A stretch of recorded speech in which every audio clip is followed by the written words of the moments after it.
Personal notice. Danger's my stock and trade. If the job's too tough for you to handle, you got a job for me, George Valentine. Write full details.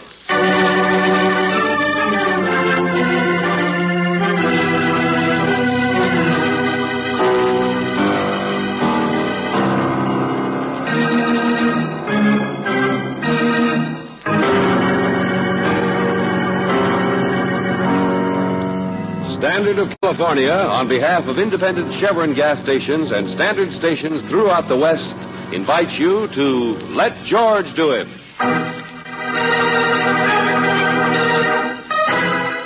Double Death, another transcribed adventure of George Valentine.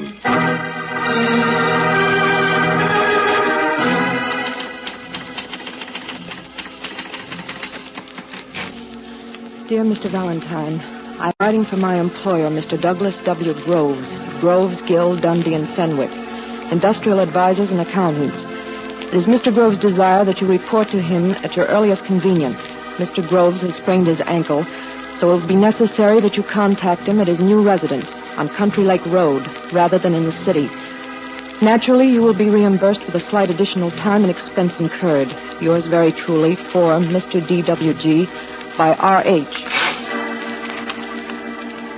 Mr. Valentine, that's what he told me to write. Please don't tell him I added this note of my own. Mr. Groves has double-checked you. He double-checks everything. He's like that. But his personal life isn't quite so well organized. Please don't be offended by him. Please see him. Please help him. Sincerely, R.H. Rena Hilliard.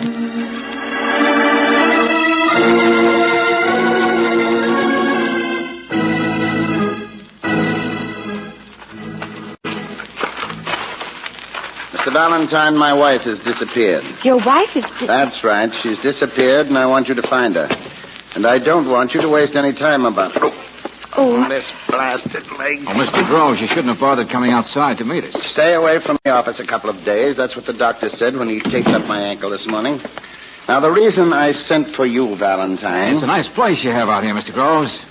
Just moved in, didn't you? What? I said the reason I Yes, sent you did for you... just move in. Why, some of the shutters are still up. Packing crates out there by the smokehouse. And so many weeds all over... Oh, but you've started cleaning up the roses, haven't you? Young lady, I'll see that you get your Dick Tracy badge in the morning. Oh, how sweet of you. I guess we could do without the sarcasm, Mr. Groves. All right. If I've been rude, please forgive me. Please sit down. The important thing is my wife's been missing from here since last night. You know, this is exactly the kind of case you could hand right over to missing persons. Police. What? Well, they do a much better job, you know. I won't have a lot of blue-coated loudmouths stamping around. Well, it's not easy to talk about my personal life. Well, it isn't for anybody, Mr. Groves. I took this place alone, yes. About a week ago. My wife and I have seldom lived together. Divorced? No. There's been no reason for that. We both have money. My wife has never asked for it. And I'm certainly too busy to ever have had time for any outside interests. Like other women? Me? Really? When my company moved its offices here from New York, my wife had been in Europe. I took this house because it's not far from a little cabin where we spent our honeymoon 17 years ago. You mean you still love your wife? It was an absurd bit of sentimentality, thinking we might get together again.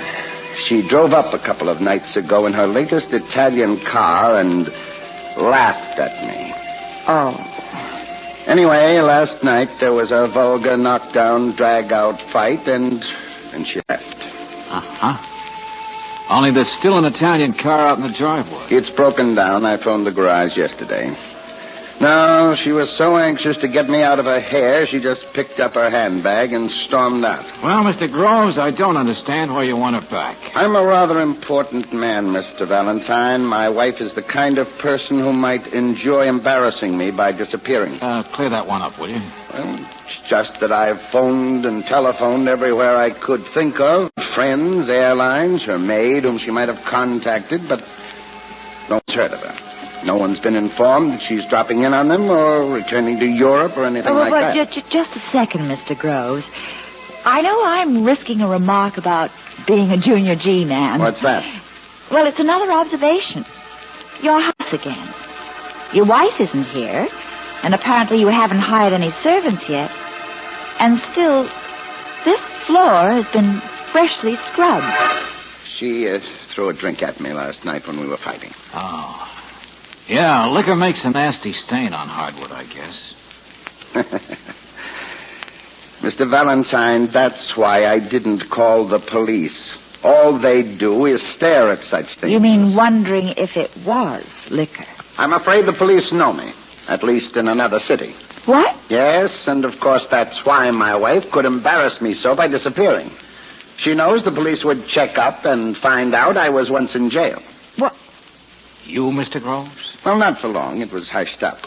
You see, more than a year ago, we'd had a run-in at a party, my wife and I, in Cincinnati. She made some remarks, and I made some, and the next thing I remember, I was being told by a policeman that they'd had to stop me from killing my wife. Now, Mr. Valentine, do you understand why I need someone to find her? Someone who won't waste time staring at stains on the floor?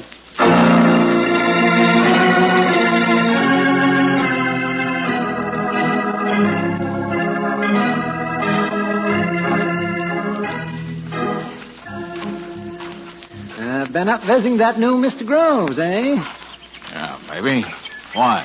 Friend of yours? No, not so as you notice. You don't know I'm alive, I guess, except maybe some dogs have barked at him out burning his incinerator. Neighbor, next-door neighbor. Takes time to get acquainted. Oh? Jose Williams is my name. Pleased to meet you.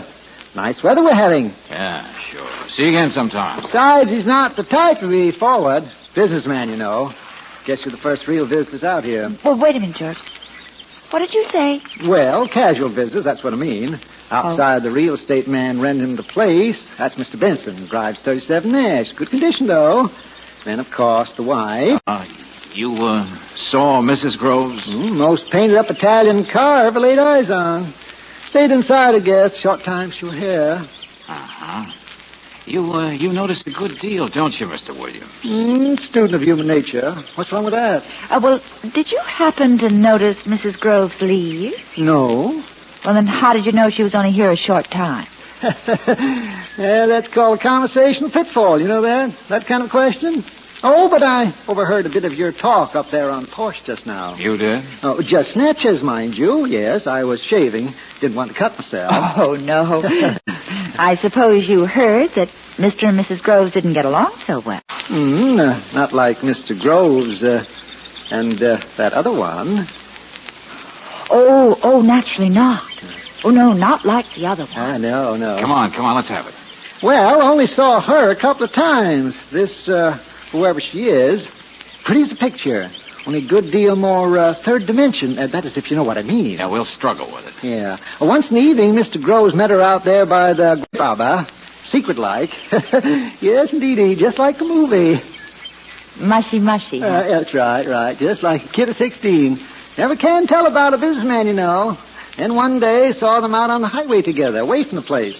Last night, too, inside the house, that time before they remembered the blinds being open. Hey, wait a minute, hold it. You saw some other woman inside his house last night? Man doesn't act like that with his wife, so I guess I ain't so dumb saying Miss Groves couldn't have been around here a very long time. Oh. No, you're not so dumb, Jose. What else did you see? What else did you hear, snooping around the way you do? A student of human nature, that's all. Nothing much. But he likes to garden, I guess. He likes to what? Yeah. Up at 6 this morning he was, hobbling around, burning things in the incinerator out back. Leaves, I suppose, don't you?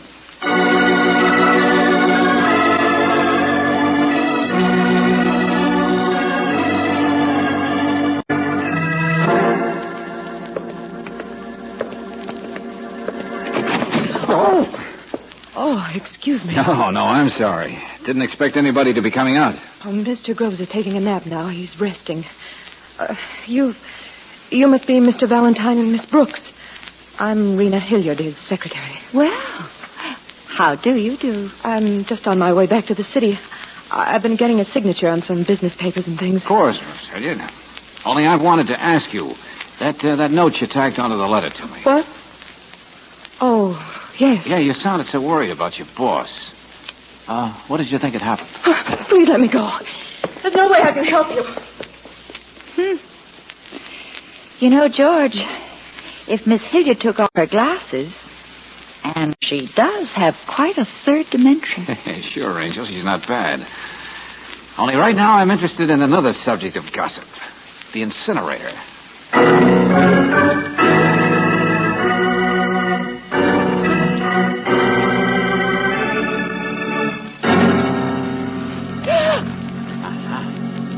Shirt, pair of trousers.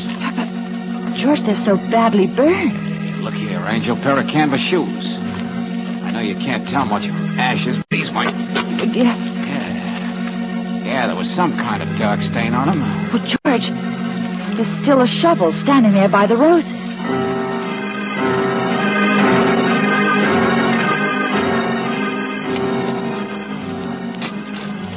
Hurry up, George. Can't you hurry? Well, this is the only spot we've noticed that's been freshly dug, isn't it? Yes, of course it is, and he's no gardener. I know.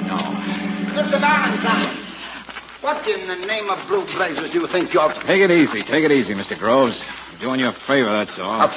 Digging up the roses I spaded last night? Oh, cut the comedy, Buster. I'm not the police. I work for you, remember? Yes, so you do. But it's the stain on the living room floor all over again, isn't it? It is. Unless you do some very fast explaining, Mr. Groves. Or would you rather I did some more fast digging? You may dig if you like. Okay, Buster. There's not much more loose dirt to go. Yes, you may dig if you like. You may be suspicious. You may listen to that old gossip Williams if you like. You may think whatever you wish, and I won't interfere, Mr. Valentine. Yes, you may dig all you like, Well, go on. What's the matter with you? Dig, Mr. Valentine. Go on. Okay, you win, Buster. No more loose dirt. Only goes a foot down. Yes. The proper depth for cultivating roses. Now get out of here, Mr. Valentine. Get out of here and never come back again. You're fired. Do you hear me? Fired. All right. I was going to quit anyway, Mr. Groves. You don't want a guy working for you who believes that you murdered your wife?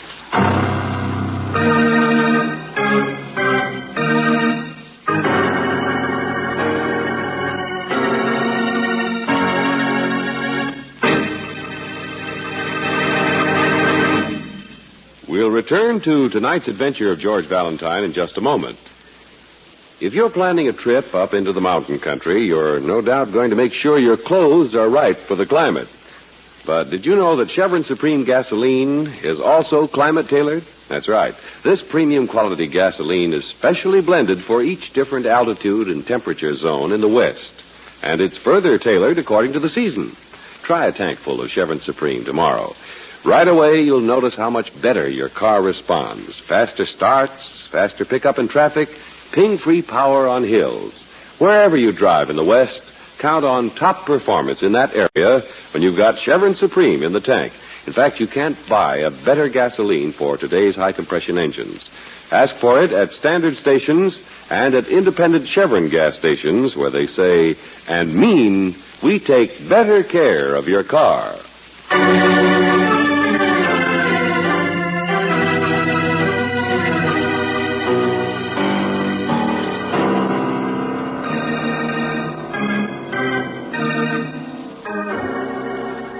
And now back to tonight's adventure of George Valentine. You're hired by a man who never got along well with his wife, but who wants you to find her.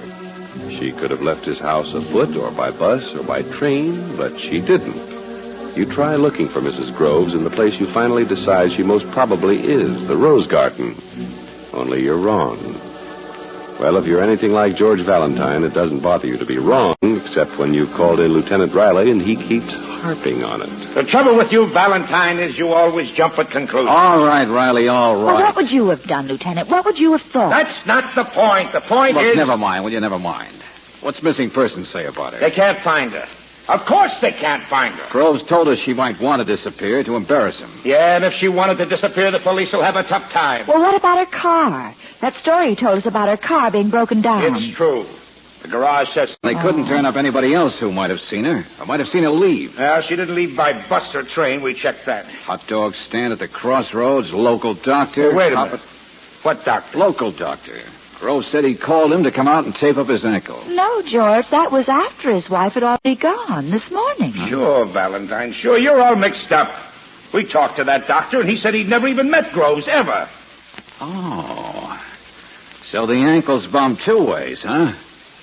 A phony, maybe. That's what I mean. There's holes in Groves' stories. George, Mrs. Groves wasn't seen by anybody out there. Well, suppose she never even arrived at that house. That we have proved, Miss Brooks. Huh? She arrived at the house, all right, just the way he said she did a couple of nights ago. And hasn't been seen since. Well, cherchez the other femme. Huh? Come on, Angel. Let's see what the nervous secretary has to say. Yeah. Wait a minute. Hello, Riley speaking. What? Yeah. Oh, I might have thought so. Yeah, okay, sure. Oh, Valentine, why do you get in such cases? Look, who was it? Every time you do... You know the trouble with you Sure, that's where we came in. Only would you... I said the trouble with you is you dig in the wrong place. Huh? What? There's a smokehouse on Groves' property. Yes, next to the garage. Well, Sergeant Ritchie found a bloody handprint on the door of the smokehouse. Groves' handprint. What? Now, wait a minute. Inside the smokehouse, there's a dirt floor, and it's been freshly dug. Only I don't mean just 1 foot deep.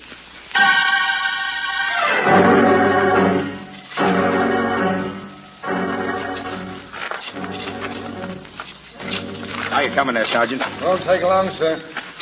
You know, Mr. Groves, we're running those blood samples down to the laboratory for tests. I know, Lieutenant. Hey, how about the tennis shoes and the clothes out of the incinerator? Oh, pretty badly burned. But we got some fresher blood off some of the loose dirt there. Well, Mr. Groves? I have nothing to say, Mr. Valentine. You seem to specialize in saying nothing, don't you? Lieutenant! Yes, Sergeant. You're pretty pale, Mr. Groves. Well, here we are, Valentine. This is it, all right, Lieutenant. It's a grave, all right. Take it easy now, man. Take it. Now, come on. Up with it. There we go. The body of a dog. Yes. Dog. A dog. Wait a minute now. That's all you'll find there, just the dog. What kind of a runaround do you think you're pulling here? Of course I haven't explained. Why should I incriminate myself? I killed the dog last night. He went for my leg, and I swung with a stick, and I hit him too hard. I started to bury him in the roses when it occurred to me that other dogs might... Well, anyway, I brought him in here. I even burned the clothing I'd been wearing. Dog's blood. Your own laboratory will tell you. Incriminate yourself. You said you'd incriminate yourself. I've committed a crime, don't you understand? That dog belongs to my neighbor, Hosea Williams. He has a pack of them. Now you've made me confess to something that lays me wide open to civil suit.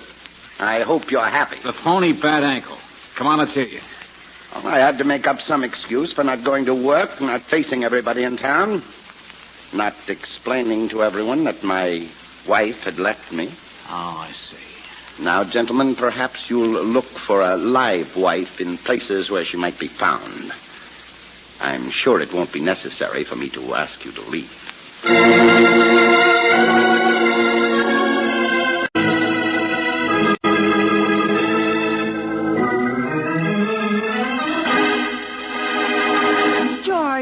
Lieutenant, where on earth have you been? Mr. Williams called nearly half an hour ago. Oh? Hosea Williams, the gossip. And he wants you to get right back out there. Oh, he does he? He wants us to stick out our long necks George, listen. Mr. Williams says she's back again. That other woman. He's positive it's the same one. Well, so what? There's no law against a businessman not sticking to business, is there? Who cares? Hold on, Riley, will you? What else, Angel? Well, he said he saw them kissing and they were trying not to be seen. Okay, that's enough. I'm going. Oh, no, you're not. I said I'm going, Riley. Okay, I'll go too. Huh? Yes, I'll go. And I might even make an arrest this time. I'll arrest that guy Williams for malicious gossip. That's what I'll do.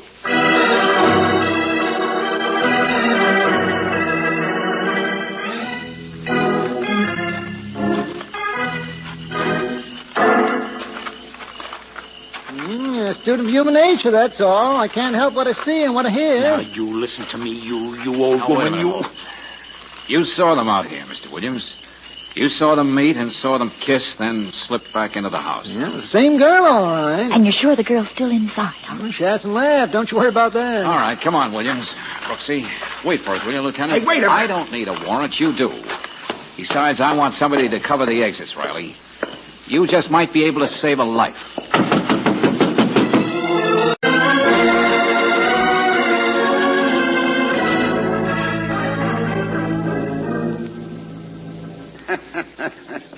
The cupboard is bare. They looked everywhere, and the cupboard was bare. You've done it again, haven't you, Mr. Groves? Mr. Valentine, I swear I saw... Oh, we looked everywhere, and there's nobody here but our host. I suppose it will occur to you eventually that my gossipy neighbor here is as much of a liar as most gossips are, that he invents things for the supposed thrill there is in it. No, I didn't. I tell you I said never mind. There's only one thing to do now. Hey, Riley. Yes, here I am. See anybody leave outside? Nope. Okay, I guess you can make your arrest. Now, wait a minute. See here, I haven't done anything but tell you what Well, Blabbermouth, it gives me the greatest of pleasure. No. Riley, I meant you can arrest Mr. Groves. What's that? For murder. Valentine, are you completely out of your mind? There hasn't been anyone here this evening. I don't have any girlfriend. I don't even... Oh, excuse me. Oh, hello, Miss Hilliard. I just drove up. Well, Miss Hilliard. Hello, sir. I wanted to talk to Mr. Valentine. I'm afraid it's a little late, Miss Hilliard. What? Oh, no. No, I was so upset before. I wanted to protect him. What's that? Yes, I know, Miss Hilliard. You've been upset about your boss for some time, the way he's been acting. Well, the way you acted earlier today, I thought maybe you were his girlfriend. George, yes. Me, his girlfriend. That's a little funny, Mr. Valentine. I've been his secretary for 10 years now. He's never even looked at me twice. Even if I've wanted him to. I knew he and his wife didn't get along at all. How about it, Williams? Is this the girl you saw? No, not her. Not even without the glasses. But there is somebody, Mr. Valentine. He's been whispering to somebody on the telephone the past week. And the reason I was so upset out here earlier was I'd interrupted him. He was talking to the same girl again. He told her everything was perfect now.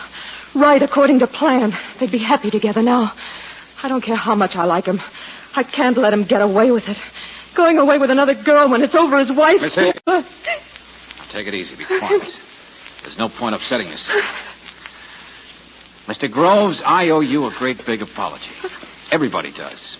Well, that's rather an understatement, isn't it? You don't have a girlfriend. Maybe you never have had one. Oh, but I just... Never mind. And when I was out here this morning, I said I thought you'd killed your wife. Well, I was wrong about that, too. You didn't kill her until maybe half an hour ago. George! Sure, Ranger. We couldn't help ourselves earlier. He gave us so many clues. We couldn't help thinking what you wanted us to think, Mr. Groves. Valentine, of course, that's what you wanted, Groves. The stain on the floor, the leaves on your wife you knew wouldn't pan out, the burying of the dog. Then burning in your incinerator when you knew you'd be seen. Really, I don't understand. No matter how many times we asked him, Williams insisted he'd only seen billing and cooing over there. He never mentioned the terrible fights which you described, which people a mile away would have known about. Well, perhaps I exaggerated. I'll say you did, Busty. Everything you said about your wife was a lie. Because there wasn't any fighting with her, was there? There was only, well, suppose you named it. Mushy. Yeah, that's right, Brooksy. And that's how the girlfriend gossip started. It's your wife who's been here all the time. But no one would ever suspect that a married man, let alone you, would act that way with his own wife. So you didn't care if she was seen once or twice. Only, what did you do with her today, Mr. Groves? To get her out of the way, I mean.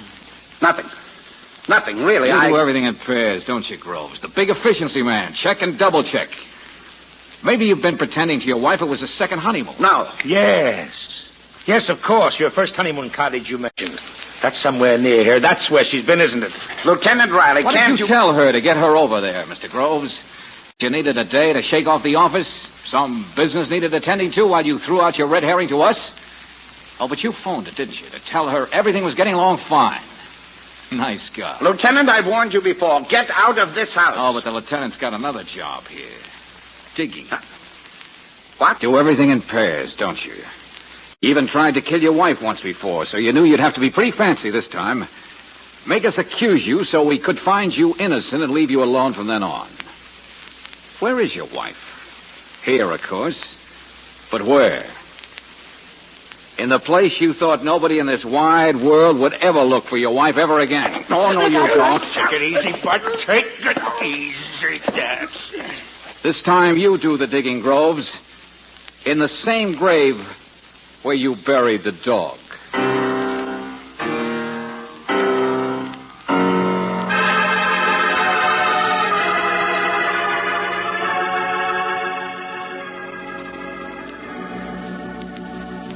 George, I wonder why he did it. Why he killed her. I mean, if he really didn't have a girlfriend, but... Oh, girlies. You ever hear such a heel? Huh? Invites his wife to enjoy a second honeymoon, pretends that's what it is, and then he... But if there wasn't another girl, I George... don't know, Angel, why, I mean. I guess some husbands have been known to just want their wives dead. Well, it isn't necessary to exaggerate. Sometimes it happens, at least. Both ways. Well, but with women it's different. They have reason Only to be... one class of people I know who are immune from a little exasperation now and then. Maybe immune from happiness, too, but What do you mean, George? bachelors. Come here, Angel.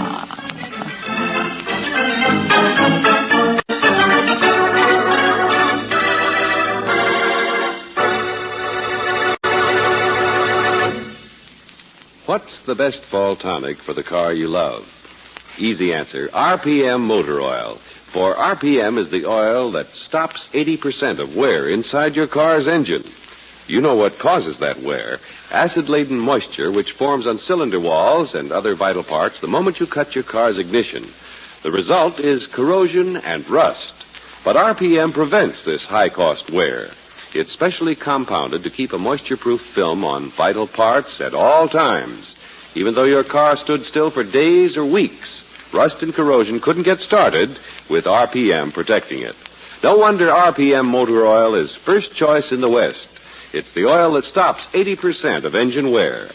Get it for the car you love tomorrow, and get it at regular intervals. Ask for RPM at independent Chevron gas stations and at standard stations where they say and mean we take better care of your car.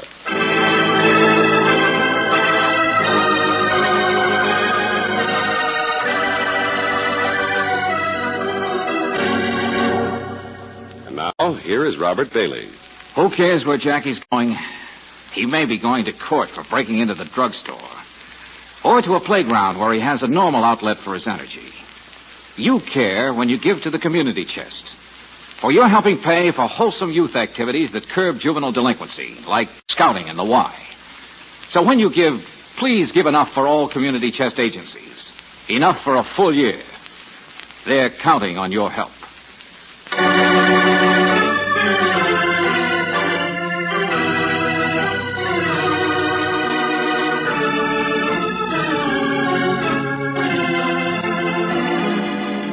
Tonight's transcribed adventure of George Valentine has been brought to you by Standard of California on behalf of independent Chevron gas stations and standard stations throughout the West.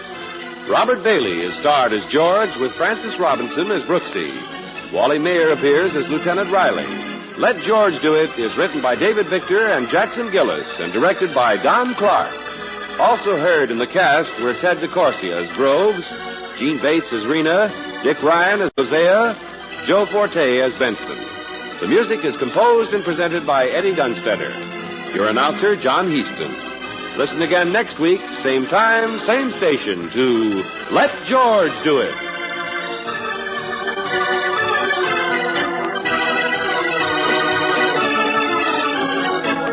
This is the Mutual Don Lee Broadcasting System.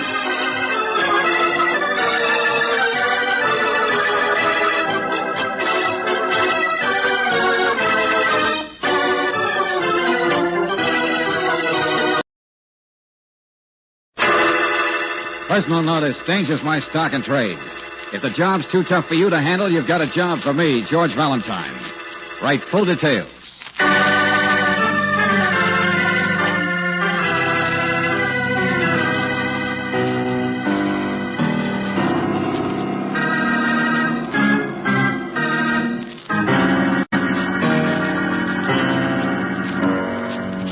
Standard of California, on behalf of independent Chevron gas stations and standard stations throughout the West, invites you to Let George Do It. The Rose Petal Staircase, another adventure of George Valentine. My dear Mr. Valentine, once again I take pen in hand despite the fact that you have not answered my first letter. Since that time, my tireless genealogical search has led me to the little town of Colliver, named, as you perhaps know, after the once eminent Senator Colliver. Here in the senator's very house lies the tragic object of my search, guarded faithfully these many years by the senator's 2 surviving daughters. The ways of fate are strange, and death wears many hats. However, I do not believe that I will require your assistance as anticipated. I can manage women, particularly spinsters. I can make them see the light. And amid the cobwebs and jealous ruins of this house is a marble staircase which I am sure will lead me not only to the object of my search, but to the resolution of the future as well. Yes, I am sure I can trick them all. Sincerely, Professor Fulton. Well, George, we never got a letter from him. No. Trick them all. Funny thing to say. Yeah. And it says, P.S. It's too bad that you couldn't have seen this wonderful staircase, Mr. Valentine. It's a delight to the eye, made of solid marble, but exactly the color of faded rose petals. Yeah.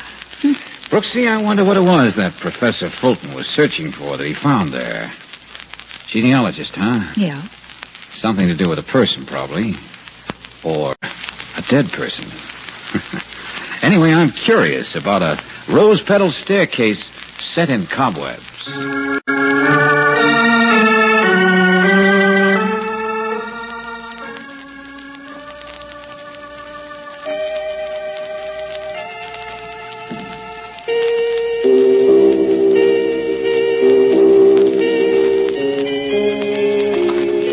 Oh, but indeed, this is not an imposition, Mr. Valentine. My sister Bertha and I often receive callers who are passing through. You know, mister, it's going to cost you 2 bits. What's that, driver? To get her to show you the local ruins, it'll cost you 2 bits. Mr. Valentine, I'm sure you could dismiss your taxi driver there for the time being. Oh, relax, Claudine. I'll hang around and wait for them. I got no other customers. Oh, you must excuse Johnny. He's our town character. So how some of the nicer people have endured him as the only taxi driver these many years. Yes, sure, of course, I understand. Here, I have 25 cents. Oh, thank you. Naturally, we only collect it for the local historical society.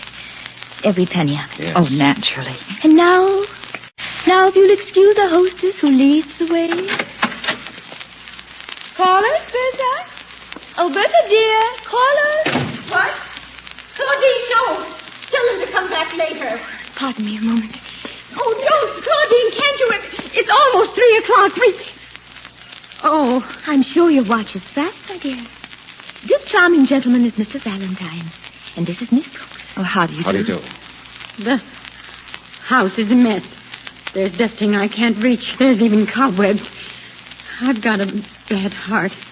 I want you to know it's all I can do. I'm sure they understand the difficulties of the servant problem nowadays, and scarcely expect 2 ladies to sacrifice their other activities. Not to mention the skin of their hands. The skin of whose hands? Bertha? Oh, now, look, please. We just heard about the staircase, and I want... All right, I don't care. Whatever you want, Claudine. But I warn you, my watch isn't fast. And if you're... Oh, nonsense, my dear. As all the famous people and handsome young gentlemen in their evening clothes came up to our doorway and in through this hall, a footman stood ready to throw open the doors of the ballroom like this. And there beyond... You see? Oh. Oh, it really is the color of rose petals, isn't it? Oh, it's beautiful. My father said he stole it from the color of my cheeks. The marbles from Italy, but the design is my own father's. He built it for us, for his girls. Rose-colored marble for the color of my cheeks. I was the oldest, the most beautiful, he said. But there were 3 of us. 3 of you? We had a younger sister. Her name was Esther. Oh, but I don't see what these... No, please, let me. There was music then. Music all the time. And dances and young men by the score. And before his death, my father used to tease me over who would be the first to come down on his arm with the rose petals and orange blossoms, and the young man of choice who'd be waiting below with the minister. Oh, there were many young men, Mr. Valentine. But it wasn't I, though I had many an opportunity. And it wasn't poor Bertha, who was never very attractive. Claudine? No, it was the youngest, little Esther, who came floating down dressed in white to the arms of her groom. Esther was married, she was. Claudine, stop it. Please stop it. And that's why we're still spinsters, Mr. Valentine. Our misfortune dates from then, from 15 years ago. Our responsibility. What do you mean? Esther and her handsome, strapping husband left the house by automobile. And the automobile overturned. And Esther was killed. Oh, but I don't understand about... Oh, Claudine, look what time it is. Claudine, get them out of here. Get them. Oh. Yeah, 3 o'clock. George, a bell. Tiny bell. It's from upstairs, isn't it? Up the staircase. Our responsibility, Mr. Valentine. For 15 years, ever since Esther's death. Don't be frightened. Perhaps you'd like to carry a bed tray upstairs.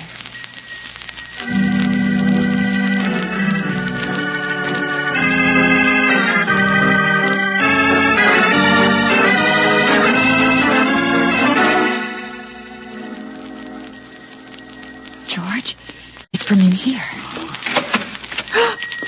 Man's face in the mirrors. Oh. Look at all the mirrors. Oh, there he is. Over there in the bed. Oh, yeah. Hello there. I brought your tray up. Oh.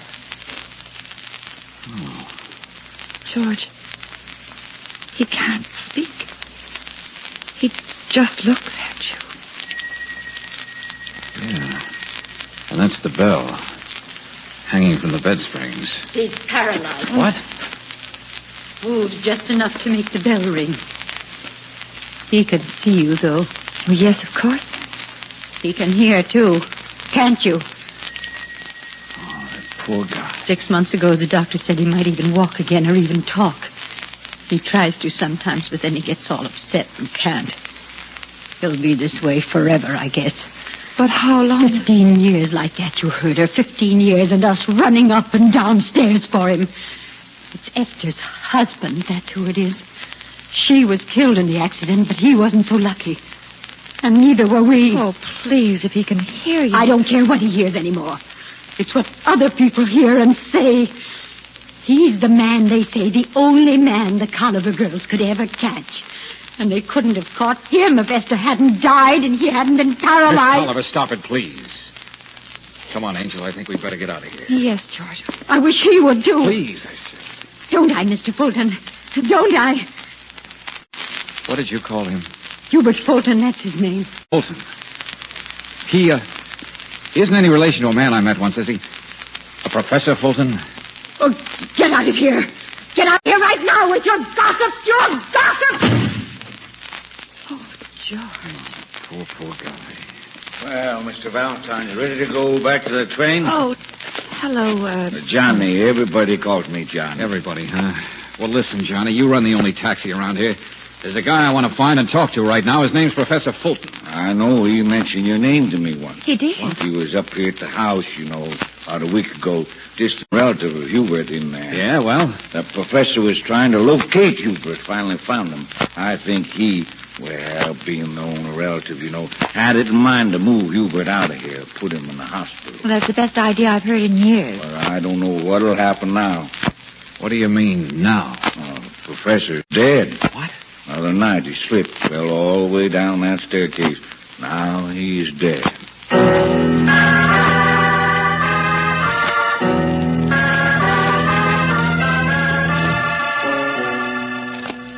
Just an accident, I presume, wasn't it, Miss Claudine? Oh, yes. Yes, that's what the coroner said, and of course it was. Miss Claudine, I think you're lying to us. What? Yes. Why are you so upset, so nervous? And even the way you were before, telling us about your family and the staircase. Yes, and right now, why don't you take your hands away from your... Pair of glasses. Pince-nez glasses. With a black ribbon. His death was an accident. It was. I know it was. He was going to take Hubert away from us. And that would have been such a godsend. Bertha can't stand taking care of him. Wait a minute. Are these Professor Fulton's glasses? Oh, I have to tell someone. Yes. He was nearsighted. He tripped and fell. But when I saw him in the funeral parlor, Well, anyway, I found his glasses the next day. Hidden here in my sister's room. Bertha's room.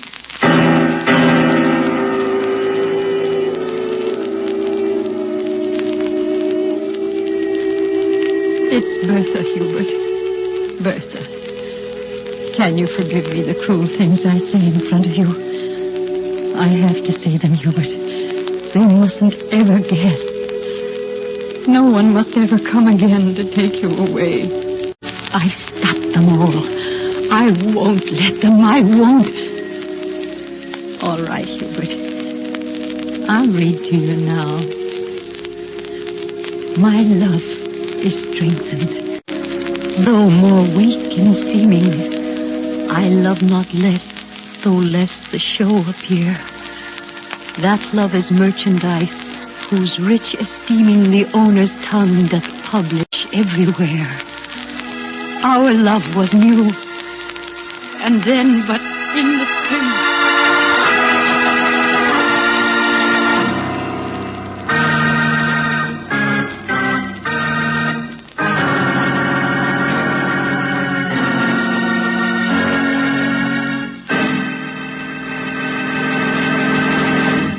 We'll return to tonight's adventure of George Valentine in just a moment. Do you know when most wear occurs inside your car's engine? Does it happen when your car is running or when it's standing still? The right answer is when your car is standing still. It's a fact that 80% of all engine wear happens after you turn off the ignition. It's caused by acid-laden moisture which forms on cylinder walls and results in corrosion and rust. RPM motor oil is compounded to prevent this damage. RPM keeps a moisture-proof film on internal parts at all times. Even though your car stands still for days or weeks, rust and corrosion can't get started when RPM is in your engine. No wonder RPM motor oil is first choice in the West. It's the oil that stops 80% of engine wear. For the car you love, get RPM motor oil tomorrow. Get it at standard stations and at independent Chevron gas stations where they say and mean we take better care of your car.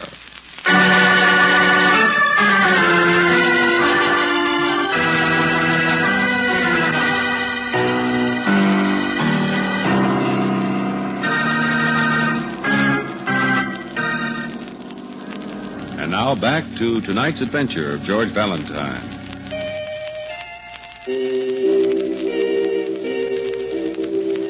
The rose-petaled staircase, built long ago for beauty and marriage and happiness, but now only a setting for tragedy. For upstairs lies a man paralyzed, the only man the Colliver girls ever caught, so the gossips say. Hubert Fulton, guarded by the spinsters Claudine and Bertha. And when a relative, Professor Fulton, tries to move poor Hubert to a hospital, the professor somehow has an accident and dies on the marble of the staircase. Well, if you're anything like George Valentine, you locate a man from out of town like yourself, the professor's lawyer, Mr. Hines. Mr. Valentine, if it weren't that my firm has handled a Fulton family business for years, I wouldn't have touched that professor with a 10-foot pole. He wasn't a professor at all. Okay, it was a phony. What else, Mr. Hines? A gold seeker, my friend. Huh? Do you know the only earthly reason he so kindly came searching for poor Hubert? A relative he'd never even met? Well? I'll tell you.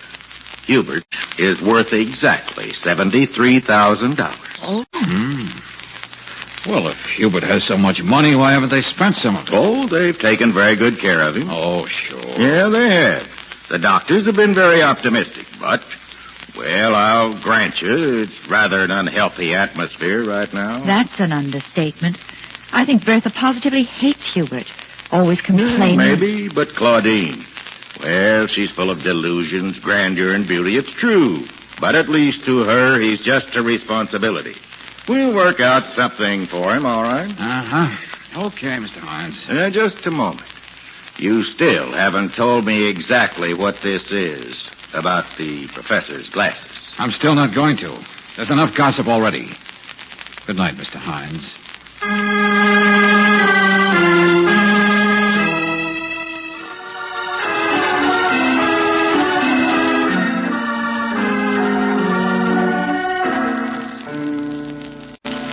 Did you see the coroner, Mr. Valentine? No, but we will later. He's out on a case. I wish you wouldn't. But I have to. No. Listen to me. I've been sitting here and remembering. I knew so many boys and gentlemen, so very many. I could have had any one I chose if it weren't for the burden of Hubert. But it was so different for Bertha. How do you mean? She was never attractive. No one ever liked her. She never had a single opportunity. And it isn't surprising, is it, if a plant that never saw the sunlight should wither in strange patterns. I just mean, she's been so unnaturally intense lately, and her own health isn't good, and perhaps if she went away somewhere, perhaps if she rested, I'm sure I could work out something with that nice Mr. Hines. You think your sister's getting a little too peculiar, but as for the coroner, you'd like to just let sleeping dogs lie, is that it? They're both quite peculiar, I'm afraid. Mr. Valentine, I just don't want to know any more about what those glasses of the professor's mean. I'm afraid it's not that easy, Miss Collins. But after all, she's your own sister. And it's impossible anything will be found by investigation and prying. Just a minute. I'm afraid I'm the heel now, Miss Claudine. I'm afraid I want to know about those glasses. Because if there's any chance Professor Fulton's accidental death was really murder, then the sleeping dogs are going to be waked up.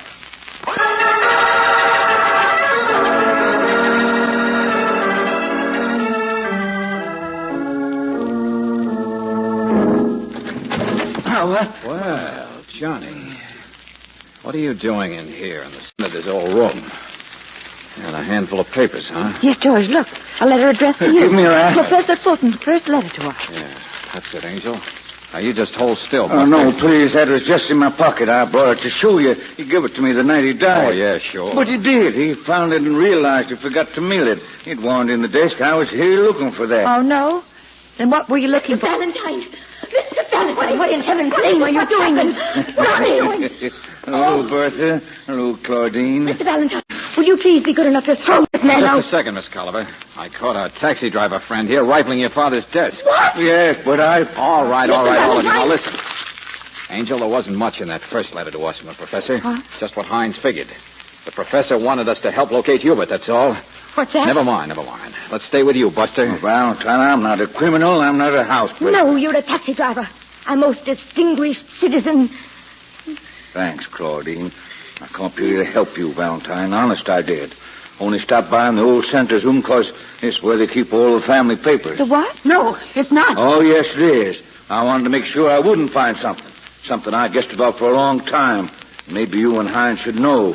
Nobody else does. They've pretended so well. Johnny! Because looking out for poor Hubert up there is the important thing, isn't it? Johnny, stop it! Please stop it! Please What I stop didn't it, find, please I knew stop I wouldn't it. find. The most important paper in the world are these crazy Colliver girls. It's a paper that doesn't even exist. A marriage license. It's true, isn't it, Claudine? Hubert up there and your sister Esther were never married. You and Bertha just pretended all these years so no one would take him away. That's why you never touched his money, so you wouldn't have to show any proof. I see no reason why a lady need even answer such... Oh, golly, George. Claudine's still beautiful, isn't she? But, you see, gossip's true, I guess. Two spinsters couldn't stand to lose the only nice guy who's been in this house in the last 15 years. When Hubert got banged up in that accident with Esther, well, he's never been in shape to fight his way out. Yeah, I'm learning things fast, Johnny. Only I'm afraid there's still a little matter of... Valentine, listen to me. Hines said you was talking something about glasses. I still am. The professor's death was an accident. Can't be any question about that. I noticed about the glasses, too. You did? Sure. I was here that night. I was a witness. Okay, witness. Claudine found the glasses in Bertha's room. Now let's hear your testimony. Bertha's room? But the professor had them on when he fell. I know he did. He was wobbling anyway. That's when he gave me a letter. Mumbled something about he'd forgotten to mail it. The professor was wobbling? He's no good. He's full of liquor. That's what I was doing here, bringing him liquor. That's why he stumbled. The girls is downstairs. I knew he was because I was just outside and come running back in. And his glasses? I'm positive he had them on, laying there on the floor at the foot of the staircase before I went out to get a doctor. Yeah, I get it. So what happened to the glasses after that still doesn't make sense, but at least his death was an accident. You can ask the coroner. There was other evidence. Why didn't you tell us earlier? Why did you wait until now for a lot of things? Coming here, sneaking, being caught. That scene with Claudine and Bertha, hurting them like that instead of just telling us. You know, don't you, lady? Yes, I think so. Sure. I've been hurt myself. Claudine? Nobody's good enough for her. And besides, he's been hurt too, hasn't he? I don't think he's happy here, do you? Hear that? I guess he wants some. Oh, George, listen. Hubert's bell. Something must be the matter with him. Come on. No, hold it, both of you. Johnny, isn't there a back stairway up there? Well, sure, Okay, get up there fast, but don't let anybody see you. I'm finally getting my cap on straight. What? Now, Angel, we're not going up. We're going downstairs. Come on.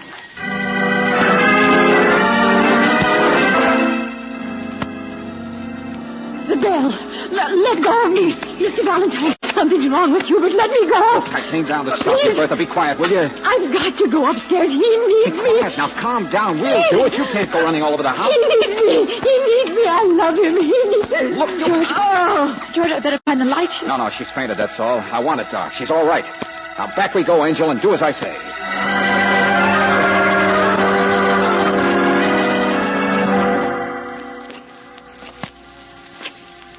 Now, this is it, Angel. Start panting. Oh, now. George, she'll know I'm not very It's dark here. Go on. Okay.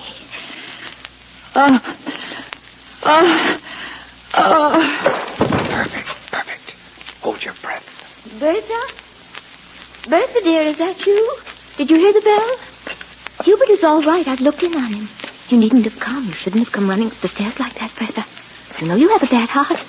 Bertha, you shouldn't have. Oh, dear, you've fallen. Bertha. I'm all right. Oh. Yes, it's just us, Claudine. Your sister just fainted downstairs. Take care of her, will you, Brooksy? Yes, sure, George. Thank you. Yes, I'm afraid there wasn't any heart attack. So I guess there isn't any murder, is there? Mr. Valentine. Just like there wasn't any murder of the professor. But you thought it might be a good idea if I thought there was, hiding those glasses and pretending to find them. I can't talk about it. I won't talk about it. Why should you? There isn't anything to say. I guess it was you who thought up the idea years ago of keeping Hubert here. But it wasn't for his money, was it? Pride, I guess. Something to do with your life, with those dreams you live in. Oh, no. It might have gone on forever if the professor hadn't shown up trying to get his hands on Hubert's money. Contemptible, beastly, contemptible. It was just your good luck the professor had an accident. Oh, sure, I'm not nice. But you had to use me, didn't you? With Johnny sniffing around and Bertha all upset, you had to think up something so Mr. Hines wouldn't catch on to the real secret and take Hubert away forever. Hubert might be able to declare himself someday, and your ugly sister just might like it. She can't have him. She can't. Yeah, that's it, isn't it? She can't Lady, have what him. makes you tick if you... I don't love him, but she can't. Miss Culver. Esther can't, Bertha can't. I don't love him. I don't love him, but she can't. The marble's from Italy, but the design is yours. Isn't it, Father? Father? You built it for me. Rose-colored marble for the color of my cheeks. I'm the most beautiful, you always say, Father. I'll be married first, you say, Father. Oh, Lord. Miss Culver, please. But I'm ready now. And there's music now. Music all the time. And there's orange blossoms and rose petals. Which one is it, Father? Show me the young man who's to be my husband. Give me your arm, Father. Lead me down the staircase. The rose petal staircase.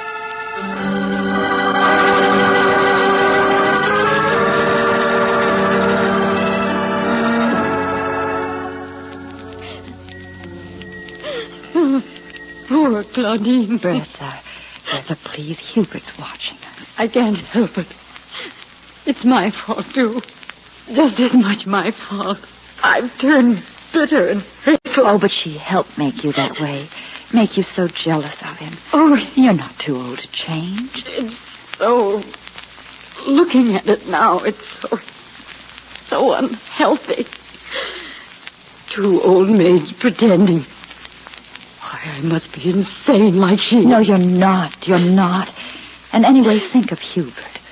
Someone still has to take care of him. He'll be getting better now. The doctor said so. Yes. And look at me. Ugly and spiteful. Bertha, look at him. You see, he's crying. Can't you tell? Why? Hubert. Would you like me to read to you? George.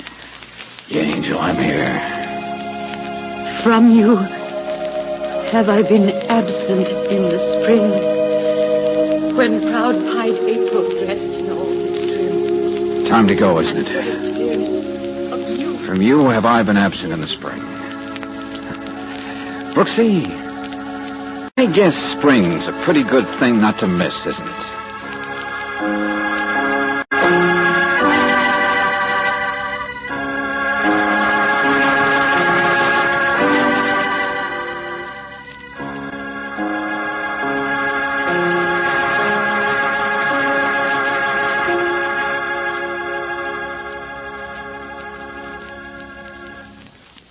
If you've had showers in your locality recently, you probably know exactly where your umbrella and raincoat are. But did you know that Chevron Supreme gasoline is also prepared for the whims of October weather? That's because it's climate tailored according to the season and to each different altitude and temperature zone in the West. Depend on it to get the best out of your car wherever you drive any month in the year. Try a tank full of premium quality Chevron Supreme tomorrow. You'll notice right away how your car responds better. Faster starts, faster pickup in traffic, ping-free power on hills. You'll agree you can't buy a better gasoline for today's high-compression engines. Ask for Chevron Supreme at independent Chevron gas stations and at standard stations where they say and mean we take better care of your car.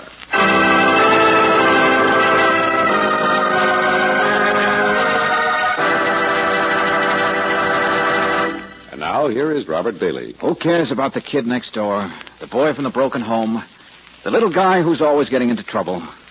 You care when you give all you can to your community chest. For your community chest dollars help pay for child guidance, foster homes, Boy Scout organizations, vital services that healthy youngsters need. So when you give, please give enough. Enough for all community chest agencies. Enough for a full year. Tonight's adventure of George Valentine has been brought to you by Standard of California on behalf of independent Chevron gas stations and standard stations throughout the West. Robert Bailey is starred as George with Francis Robinson as Brooksy. Let George Do It is written by David Victor and Jackson Gillis and directed by Don Clark. Also heard in the cast were Paul McVeigh as the professor, Lorene Tuttle as Claudine, Jeanette Nolan as Bertha, Ed Begley as Johnny, and Franklin Parker as Hines. The music is composed and presented by Eddie Dunstetter, your announcer, John Heaston. Listen again next week, same time, same station, to Let George Do It. This is the Mutual Don Lee Broadcasting System.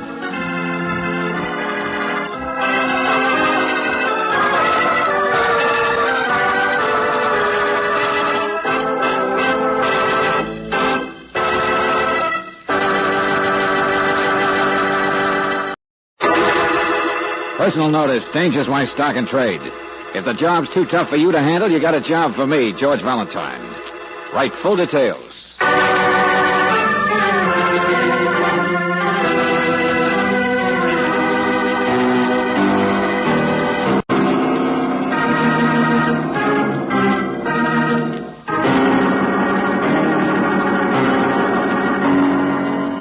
Standard of California, on behalf of independent Chevron gas stations and standard stations throughout the West, invites you to Let George Do It.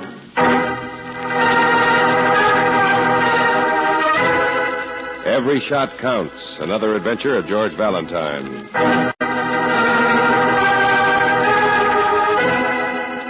Mr. Valentine, sir. I'm a cowboy movie star. I'm sure you must have seen me sometime, even if it's only on television. Well, anyway, I know how silly it sounds, but I need help. There's a most desperate situation that requires the action of a hero. And while I'd like to qualify, this same situation requires certain proficiencies that I haven't got. Notably, there's a mystery. Mysteries aren't my longest suit. You see, I met her. But just barely. And Mr. Valentine, this lovely young lady I refer to, she's in distress. She is.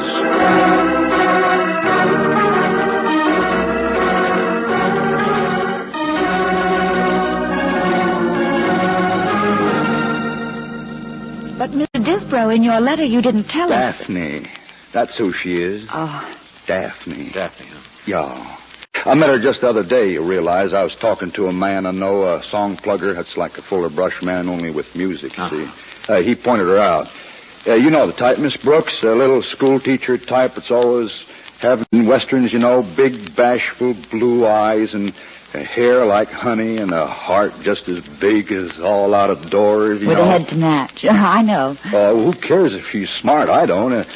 Anyway, I find this little girl lives all alone, way up in the Imperial Crest Apartments. Uh-oh, I take it back. Daphne does all right, doesn't she? Oh, she has money, but she's nervous, if you know what I mean. So nervous she'll hardly talk. And afraid? Oh, yeah, I think somebody's watching her up there. Well, I'm not surprised. A big bad wolf, maybe. Me? No, this is different. No. It is. She didn't even want to meet me, and most women do. Oh, now look, cowboy. Yeah, and today when I tried to talk to her on the street, even after I'd been properly introduced, she just walked away. So am I. Now, wait a minute, Mr. Valentine. Now, she wanted to talk, and she would have, if the man she walked away with hadn't been carrying a gun. Oh. So maybe it is a case, huh? What man? Big. Bigger than both of us. Black hair and sour face. Her husband, maybe. No, she told me she wasn't married. I don't know who he is, but she's afraid of him, all right. Uh-huh. And what do you want me to do, scare him away? No, figure it out, Mr. Valentine. Meet her.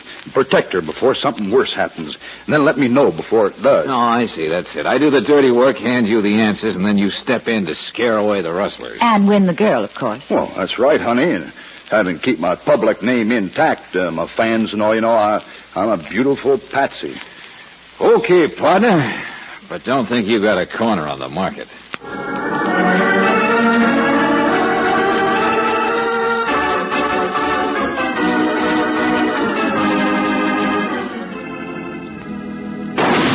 Hey, what the... I put your cigarette out, didn't I? Well... One shot at 30 feet, that's pretty good. Oh, but I missed a sandbag again. Look at them holes in my wall. Hey, lady, you got holes in your head. Oh, now, what? Don't be angry. I'm practicing here on my roof garden. See that clay pipe down there? I never miss. Oh, fine. You must make a big hit with lots of people.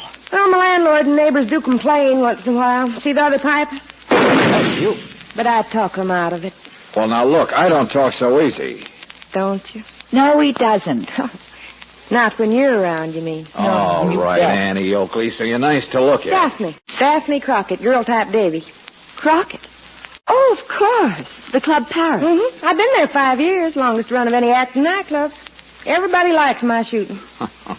Oh, so that's it. Little Red Riding Hood turns out to be Two-Gun Nellie, professional bullseye artist. Mr. Valentine, where are you going? To see the bull about some black eyes. No, wait a minute. I'm here now. I might as well speak my piece, even if it's only for laughs. Speak your piece. Like Miles Standish? In a way. Only John Alden's name this time is Rafe Disbrow. Oh, him. Yeah, he's funny, all right. He thinks you're in danger. The cowboy says you're being watched up here. He says what? Well, there's the building next door. I guess from that one apartment over there you could Oh, probably... no. No, of course not. All right, lady. But the rest of my recitation says you're afraid of a big man, black hair, sour face. How about that one? Mr. Disbrow has quite an imagination, hasn't he? Maybe. And maybe not. I suppose he sent you over here to protect me. That was a general idea. And think twice before you say no. I'll show you what I think of Mr. Disbrow in spite of that lovely Texas accent. You see those 3 little dolls in a row? Lady, I said think twice. And there are 3 bullets left in this gun. Oh, now look, if you are in trouble, 3 Daphne... answers you can take back. Okay, lady, never mind. We get the idea. This is where we came in, Angel. Hey, that was 4. Miss Crockett, Daphne! Oh, I'm all right. Oh, God. You missed me. What missed you? Where'd that extra shot come from? No, there wasn't one. Get out of here, won't you? Please leave me alone. Please, leave me alone. Don't waste your breath, lady. We've already gone. George, shall I telephone Lieutenant Riley? No, he's on vacation. Ask for Clary and tell him to get up there fast. Yeah, sure. I got a date next door, Angel. See you in the second reel.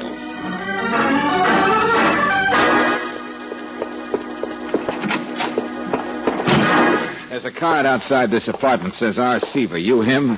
I don't know. For you? Now look, Bright Eyes, I want some... to look? A guy comes busting in, upsets my equilibrium. I'm teaching myself canasta. Now go away. All right, don't mind me. I won't tell if you cheat. Your manners get worse. The door's back that way. Remember? Yeah, just call me a building inspector. Come to take a look at your window, that's all. Don't fall out. Yeah. Yeah, this is it, all right. The only apartment from which you can see the roof garden. You don't say. The only apartment from which you could take a pot shot at a woman across the way there. Sit down. Maybe we could both learn canasta. You always wear a hat when you play cards? Sure. What woman? What's it cover up? Black hair to match your sour face? I said what? We don't like each other much, do we? Daphne Crockett. I was there when it happened. Now we like each other less, huh? I don't know. Friendship begins slow sometimes. Sit down, will you? I'll deal out a few. What do you use for chips? The bag there? Huh? The black bag there by your foot. The one you're trying to keep me from seeing. A real observant boy, aren't you? Oh, wait a minute. I can see your hand when it starts to move, so stop moving it. I'm dealing this, Inspector. Oh, no, you're not. You're... Too bad nobody can argue with a blackjack, Inspector. We might have had a nice little game.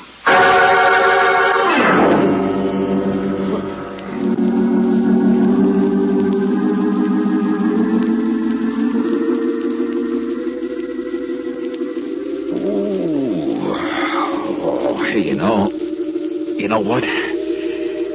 Everybody's got the atom bomb. Oh, George, your head hurt. Shall I tell you what hit you, Valentine? No. But don't tell me that's Lieutenant Clary's voice, not at last. At last. Valentine, if you'd wait for the police once in a while, or better yet, if you wouldn't get mixed up in cases like this. All right. You sound just like Riley. My headache's bad enough. His name was Curly. Curly Blackson, the strong boy, wanted for ducking out of prison back east. Yeah, what was he in for? He was serving time for shakedowns. He was a blackmail artist. Blackmail? Hey, is there a little black bag still around here anywhere? Never mind, of course. No, there isn't, George. And this Curly may have been the man Rafe saw once with Daphne, but I don't think he took the shot at her across the way. He didn't talk like he did. Not to mention the small fact he had a gun, but it was still loaded and hadn't been fired for some time. Say, you know an awful lot, don't you, Lieutenant? Come on, wake up. Open your baby blue eyes wide. Huh? Oh, I get it. Curly's dead, huh? Mm-hmm. I know I didn't do it. No. You just slept through it, that's all. First you get mixed up in it, but then when you might be useful, you take a rain check while Curly takes a bullet. Bullet? One shot clean as a whistle right through the heart from a short distance. Yeah. And he was armed. Somebody outdrew him or surprised him. And a marksman, too, huh? Or a markswoman. Yeah, where is she? Where is she? Where do you think she is? Gone, of course. And while we looked for her, there was all the time in the world for this to happen. All the time. Listen, take it easy. Hey, somebody's coming. Yeah. And remember, Lieutenant, the girl didn't shoot it herself out there on the roof. And if Curly had... Shh, wait a minute. Keith. Sure, it's the guy who lives here, R.C. Do you want to bet?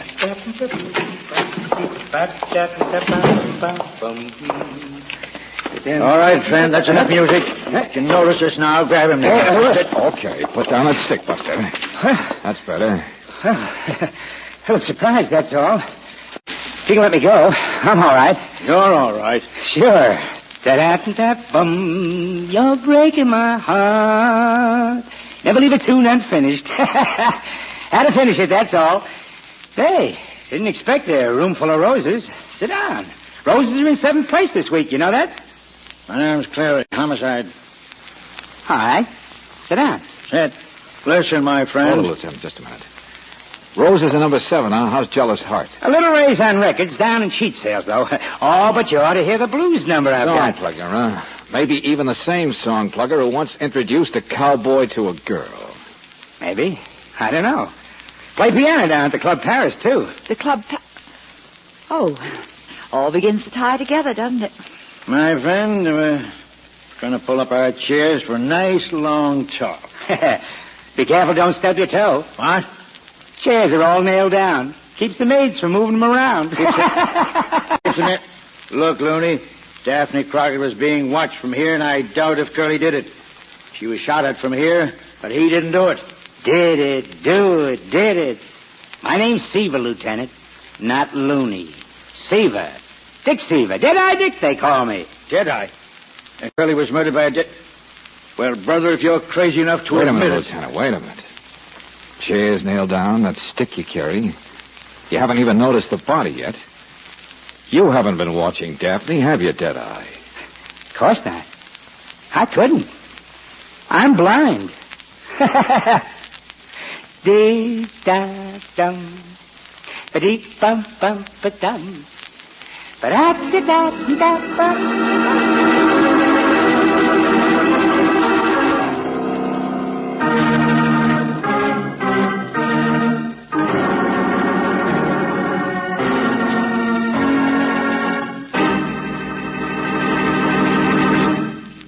We'll return to tonight's adventure of George Valentine in just a moment. How good are you at predicting the weather? Standard of California knows what the weather's going to be like in your area months in advance. They use this knowledge to blend Chevron Supreme gasoline according to the varying climatic conditions in your region throughout the year. Further, Chevron Supreme is climate-tailored according to each different altitude and temperature zone in the West. That's why you can depend on it to get the best out of your car every month in the year, wherever you drive in the 7 western states from Canada to Mexico. Try a tank full of premium quality Chevron Supreme tomorrow. Watch how much better your car responds to its climate-tailored power, faster starts, faster pickup in traffic, and ping-free power on hills. You'll find you can't buy a better gasoline for today's high-compression engines.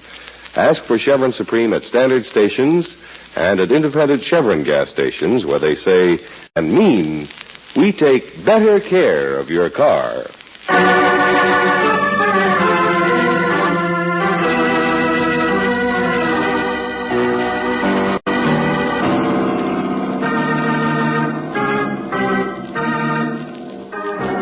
And now, back to tonight's adventure of George Valentine. Murder by a marksman.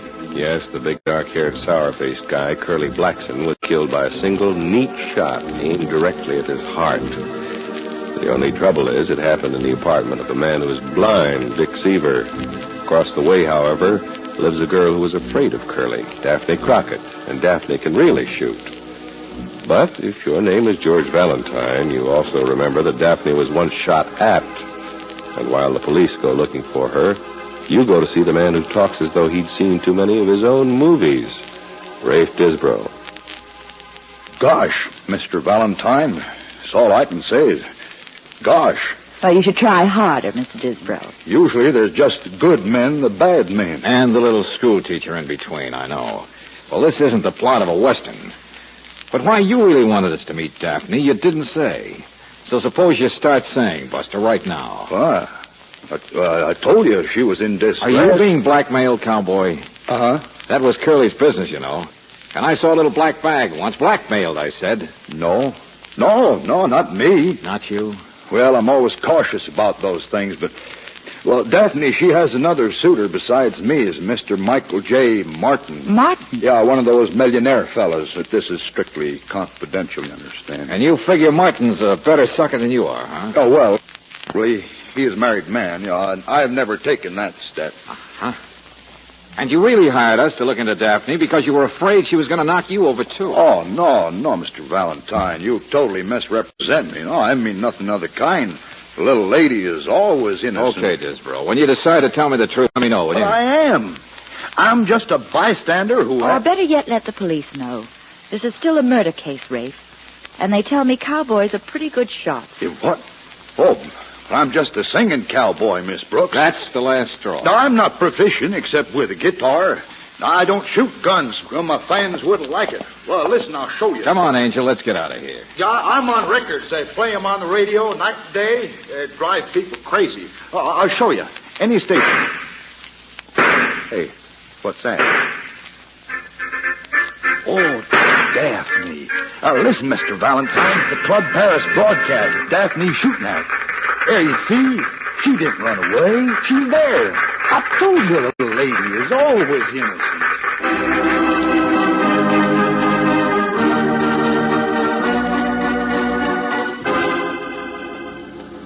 Here we are, George. Dressing room number 4, 3, 2. Sure. She's number 1 with a star on the door. Just a moment, please. I'm very sorry, but no one's allowed inside. Well, I'm sorry, too, Shorty, but we want to see... Miss Crockett isn't receiving any callers this evening. She hopes you understand. Well, now, that's real thoughtful of her. Just step to one side. You needn't raise your voice, but if I haven't made myself clear... Oh, George, just pick him up and... And I really don't feel like arguing about Shorty, it. get out of the... Oh, hello, Mr. Valentine. Goodbye. Oh, no, you don't. Stand still, sister. Well, I've really got nothing to say. Come along, Mike. Hey, get out of my way. Shorty, wait a minute, you. Please don't be difficult, Mr. Valentine. Mac, Fred, Joe. Slow down, I say, will you? Hey, Oh, George. Let go, will you? Bye-bye, Mr. Valentine. Hey, will you? All right, Mac, Fred, Joe, she's gone. You can let go. Sure, don't get sore. Let me brush your coat. The boys, huh? Stagehands, that's all. Don't want to see you getting in trouble. Buster, I'm not the one who's going to be in trouble. Oh, yes, you are. Little guy's important, tough, too. The what? Little guy went with her, the Michael J. Martin. Martin? You mean that little shrimp was Martin? Lucky we saved you, huh? Lion hunter, you know. Toughest little guy in the world. Best marksman, too.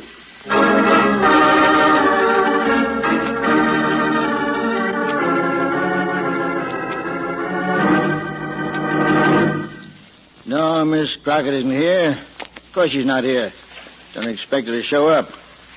I even had one of our own men tailing her, and Martin shook him off, too. All right. So she's not here. You said that, Lieutenant. Little schoolteacher type, caught in the middle. Martin's not much to look at, only 5 feet tall. $2 million you could look at. Maybe blackmail does make sense. I told you that a long time ago. But nothing else means sense. Why did Curly come out here? Why did he get killed? Oh, stop asking questions. All right, you want an answer? Curly was Daphne's husband. What? It's in the record. They used to be married. Sure. Now she was afraid of him. Sure. Let me ask you, what kind of an answer? Does it tie together a cowboy, lion hunter, Annie Oakley? Does it tell which one of those marksmen put a bullet through a man's heart with one shot? Let's not leave out Seaver. He'd be a nice guy to get caught in the middle, too. I mean, this happened up at his place across the way from Daphne's. People know that, and they know a little black bag's still missing. Yes, George, and Seaver's reputation isn't so good. People might imagine he managed to get his hands on the bag somehow. All right, so he's tied in. He's a friend of Curly's, too. But let me tell you something. When we were at the Club Paris, who was playing the piano? Huh? Well, it was... Oh, George, it wasn't Dixie. Uh-huh. See what I mean? He's missing, too. And you know, Lieutenant, a blind guy who's a heel could get into trouble easily.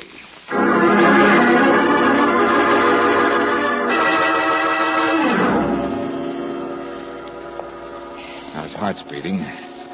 Now he's just unconscious, I think. Come on, Seaver. Come on. Snap out of it now. His door's still open. Somebody must have slugged him when he was running out before he could get away. Oh, Daddy beat me. My head. Oh, he's okay. Take a look inside. That's what I'm doing. It's quite a mess. It's been ransacked. All the drawers, only thing still in place is the furniture. Michael J. Martin. Dead. Would you look at that? Another one-shot victim. Sharpshooting. Even about the same distance. Yeah. Got Martin a little higher up, though. Yeah, look here. Hit him right in the neck. So what? He's as dead as Curly, isn't he? Oh, yeah. Just What is it, George? the window. Lights just went on there, opposite. What? Yeah, so they did. The roof garden. Little Nell has finally come back home, huh? And, Lieutenant, if you work a process of elimination... Come on, let's get over there. I'll stay here. But George... Go on. I'll take care of Seaver here. Now, I'll take you 5 minutes to make it from building to building anyway. All right, we'll keep our eyes open, but you watch from here. Don't worry, I've been wrong before. I'm not going to be wrong this time. Get going. Oh, Daddy, what a head. What's happening? What's happening, Mr. Valentine? Here. Right, I'll give you a hand. Thanks. That's my chair for the poker table. Okay, careful now. There she is. Sit down yourself, Valentine. It's good for the rocks in your head. From the chair opposite me, the wing chair there, you can see out the window. Yeah, thanks. Already there, aren't you? Tell by your voice. What you doing now? Nothing. Taking off a coat. Take off your coat. Take off your hat. Cigarette? Got some right here on the table. No, thanks. Going into the kitchen now. I bet you can't cook. You've never seen her, huh? Nope, blind since I was 21. Lost him in a stick-up I got messed up in. Stick-up? Nice guy. I've been around. But I'm straight now. She's back on the roof now. Why do you say you're straight, Seaver, when you were all mixed up with Curly? I didn't know he'd taken a hop from prison. He was up here all the time watching his wife, wasn't he? Sure. It's a cinch I wasn't. You were in on the blackmail with Curly, too, weren't you? Somebody must have tipped him off that there was a good touch going, that Martin here was a pushover. All right, so what? What have I got to lose? Conspiracy to blackmail, but everybody's dead. You're right, we can't prove it. I've been around. You're not. What's that? Oh, she's just practicing, that's all. Funny, isn't it? Everybody's a marksman. You know, poor Martin there has a gun in his pocket, too, but he was outdrawn, just like Curly. That cowboy can shoot, too, Mr. Valentine. I don't believe that stuff he says, do you? No, I'm not talking about murder anyway. I was thinking about when Daphne over there was practicing early and somebody took a pot shot and missed. What about it? Well, that couldn't have been a marksman, could it? So it must have been somebody who just stuck a gun out the window and shot to attract attention. You've been around, too, haven't you? You knew somebody'd come running over like I did and find Curly and lock him up. He was a fugitive. Good way to get rid of a partner, huh, Seaver? Well, she's going to work on the clay pigeons now. Good shot. Never mind her. Then what happened? Well, it didn't work, obviously. Curly knocked me out instead, so when you ducked back into the room to pick up the dough in the black bag, you found Curly alive and plenty suspicious. So you had to kill him, I guess. Oh, is that it? Now, how could a blind man do that? Then maybe later Michael J. Martin figured out who'd been in on the blackmail and came up for a little talk. So you had to kill him. Well, I guess you can't be blamed. Lots of people think I'm not really blind, but I am, see? Look at the match in front of my eye. Never mind. Skip it. It's because you are blind that I know you killed both of them. Who else but a blind man would shoot two men at the same height? A big man in the heart and a 5-footer like Martin in the neck. What are you talking about? It killed him, didn't it? Like a marksman would? No. Just by luck. Oh, you wanted it to look like sharpshooting, using only one bullet. But, of course, you didn't know how short he was. How could you? And who else but a blind man could have outdrawn those two guys? A blind man they never even think of defending themselves against. Oh, look. Somebody knocked me out and ransacked my place. Sure, you put on a good act, Seaver. You had to, because we almost got here in time to catch you moving his body. You're crazy, Mr. Valentine. I'm blind. I don't even know where people are. You can tell by the sound of a voice, can't you? What? But not close enough to... Tell what chair they're sitting in? The chair that's always in the same place because it's nailed down? Well, come on now. Tell me the rest, Buster. What happens? Have you got a gun rest built someplace under the table, maybe? With a gun where you can reach it when you reach for cigarettes? Is that how it works? Shut up! Yeah. You'd like to know how it works, wouldn't you?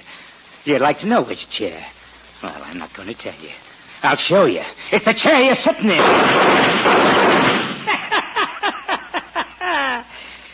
Simple, isn't it? The blind man can fool them all. A little heavy on the downbeat, maybe. Won't look like a marksman this time. But the coroner won't care. I'll just move him out of the chair and... Valentine! Valentine, where are you? Where are you? Just where I was, Seaver. Huh? Standing by the side of this chair.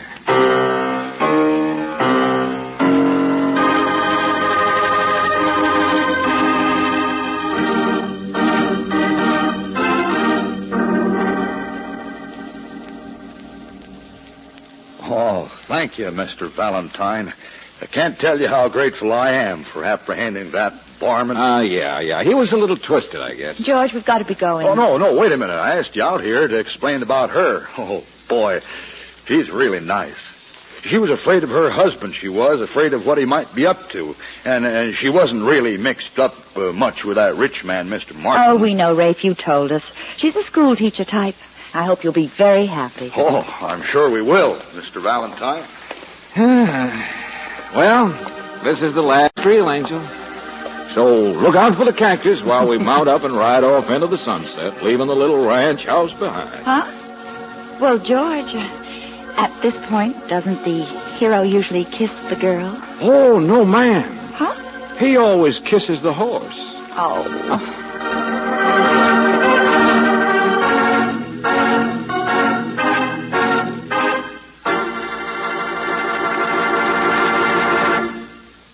When damage shows up inside your car's engine, it's a little late to think of the wear-saving motor oil you might have used. So let me remind you now, it's a fact. RPM motor oil stops 80% of engine wear. That's the wear that happens after you turn off your car's ignition. Acid-laden moisture promptly moves in on cylinder walls, results in corrosion and rust. But it never happens when you rely on RPM motor oil. For this premium quality oil is specially compounded to keep a moisture-proof film on vital parts at all times. Even though your car stands idle for days or weeks, corrosion and rust can't harm it when RPM is in the engine. Better get it tomorrow for the car you love. Remember, RPM motor oil is first choice in the West because it stops 80% of engine wear. Ask for RPM at independent Chevron gas stations and at standard stations where they say and mean we take better care of your car.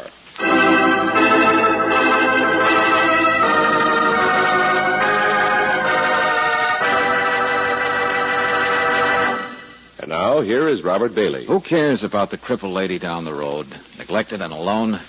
Your neighbor who needs medical attention but can't afford it?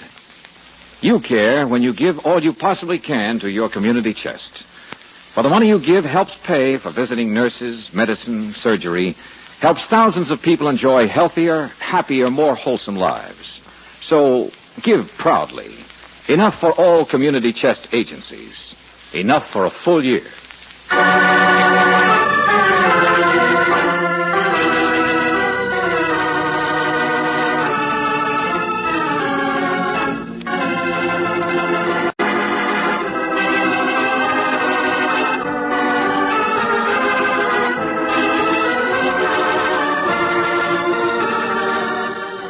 Tonight's adventure of George Valentine has been brought to you by Standard of California on behalf of independent Chevron gas stations and standard stations throughout the West. Robert Bailey is starred as George with Francis Robinson as Brooksy.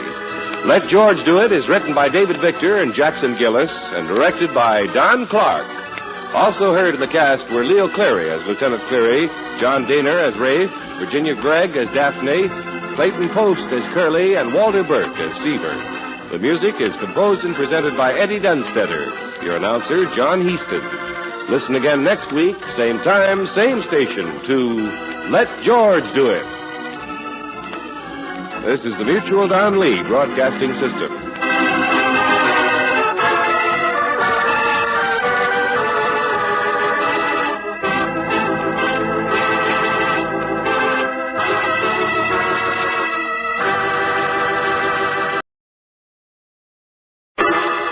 Personal notice, dangerous my stock and trade.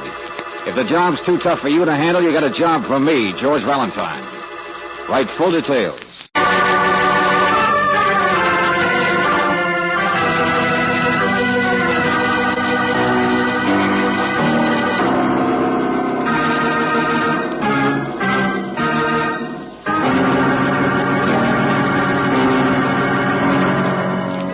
Standard of California, on behalf of independent Chevron gas stations and standard stations throughout the West, invites you to Let George Do It.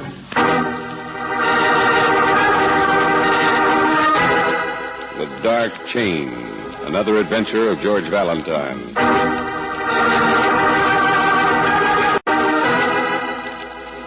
Dear Mr. Valentine, perhaps if my husband were still alive, I wouldn't need your help. He was the strongest man in the entire county. But he's been dead a long time now. And his brother, who manages the farm, can't see any farther than the cows and horses and the fields and the bright side of everything. Now, Buddy, please, just play with your toys, dear. Oh, here, I'll open that safety pin for you. Can't you manage? Now, you'll be quiet, won't you?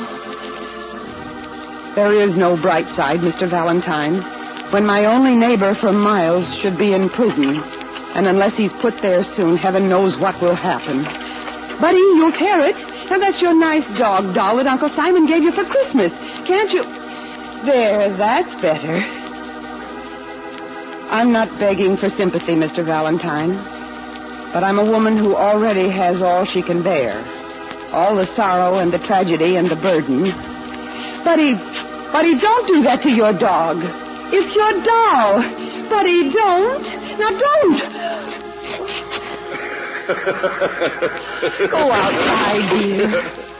Go outside, won't you? Go and see if you can help in the fields. I like my chickens. Don't you, Mama?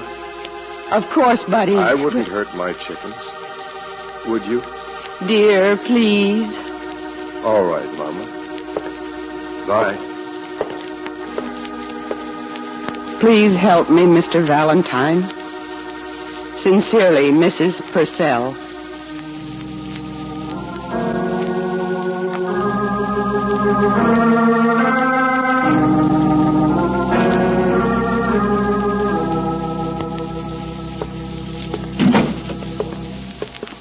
He's 19 now, Mr. Valentine.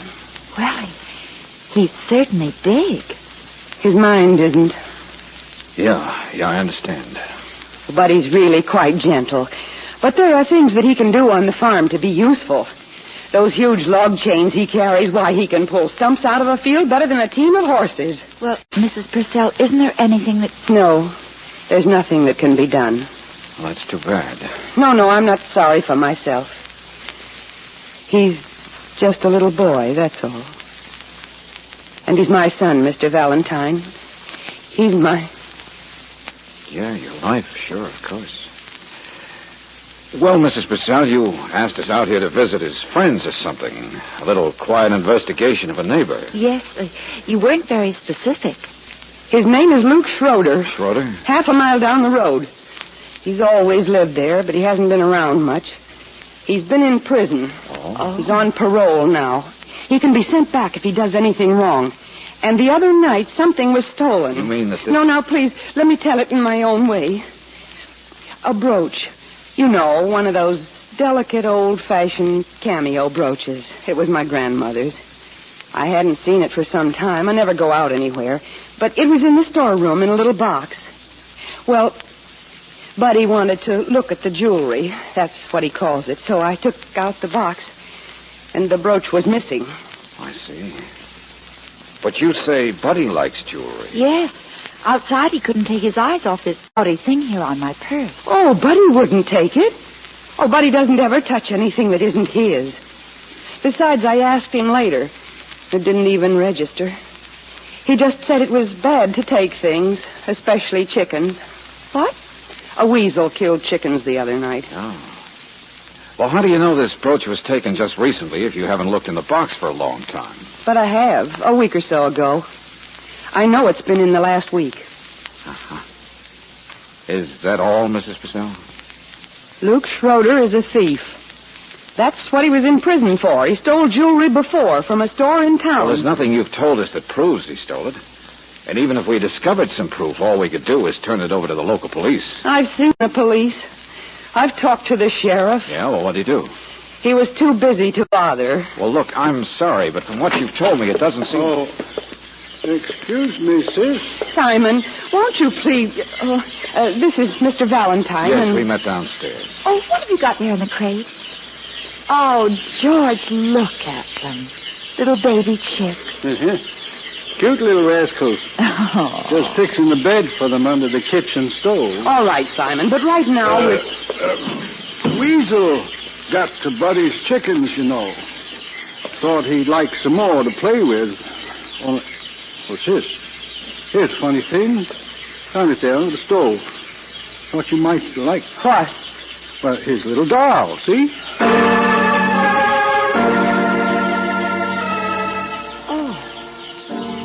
It's a little dog doll, isn't it? Yeah. Only its neck is all twisted around. No, it's been torn. The head's been torn clear off, see? I did that. Hmm? I was fixing the little doll, that's all. I tore its head off so I could put some more stuffing in it. Well, I guess... Now, Simon, please, we're busy. Can't you take those chicks downstairs? Yeah, they're getting cold. Here, I'll carry them for you, Simon. What? Oh, but Mr. Valentine... Don't worry, Mrs. Purcell. We can talk later. Yeah, I think we'll be staying around here for a while after all.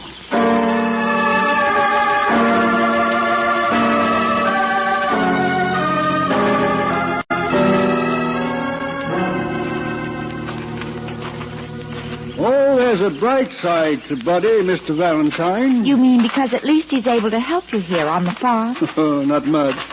So clumsy, can't even harness up the horses. Oh? Then he gets an idea of his own, sticks with it. Nothing else matters. You know how little kids do.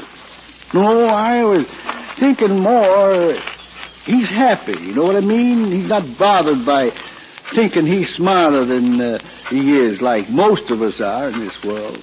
Simon, I was thinking more about his mother. Upset, ain't she? Yeah, that's right. I used to think it'd be less strain on her if we put the boy in one of those homes or something, but she bristles out like a porcupine if you ever mention it. I'm upset right now about something. Oh. Well, I'm glad you're here. Friends are good. She needs friends. I don't know what it is, Mr. Valentine. She is upset bad. I suppose maybe it's only she has trouble seeing the bright side. What's the matter?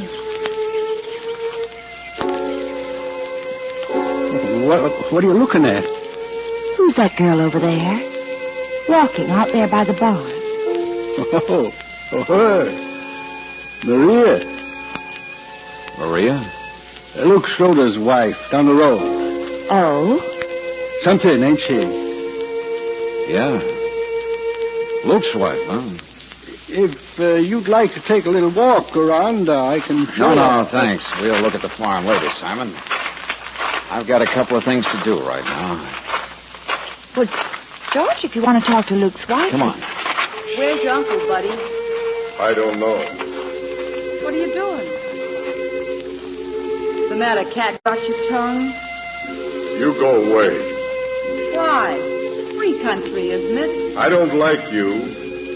I said... You do like those chains of yours, don't you? These? I can pull stumps right up out of the ground. I can... I bet you can't throw them all the way across the barn. I bet I can. I bet I can. I bet I can. See? That's better. Are a strong little boy, aren't you? Buddy, not a little boy. Why don't you like me? You got yellow hair. Mm-hmm. I just washed it, too. And I got a new dress on with a sparkly belt, see? Why don't you like me, buddy? Maria. Yes, buddy? Do you belong to Luke like my chickens belong to me? Stop laughing. I'm sorry, buddy. I told you it's a free country, isn't it? Stop laughing. It's not funny. They're dead. What? My chickens are dead in the nighttime. They're all dead. And when you're dead, you don't breathe anymore. I hate you. Buddy, what are you talking about? Tell me. Oh, George. Come on, buddy. What? He's crying. I realize you, buddy. Oh, George, that girl's the most awful. All right, get out of the way. Go on, I said get out of the way, whoever you are. Slow down, Buster. Where is she? Where is she? Come on, Angel. We're in the town. Yeah? I was just wondering when you were going to... Get back to the house. Get back home. What? Your supper's ready, Luke. It's already just waiting, and it's... Hey, who are they? We're friends or buddies, Mr. Schroeder. Stay out of this, mister.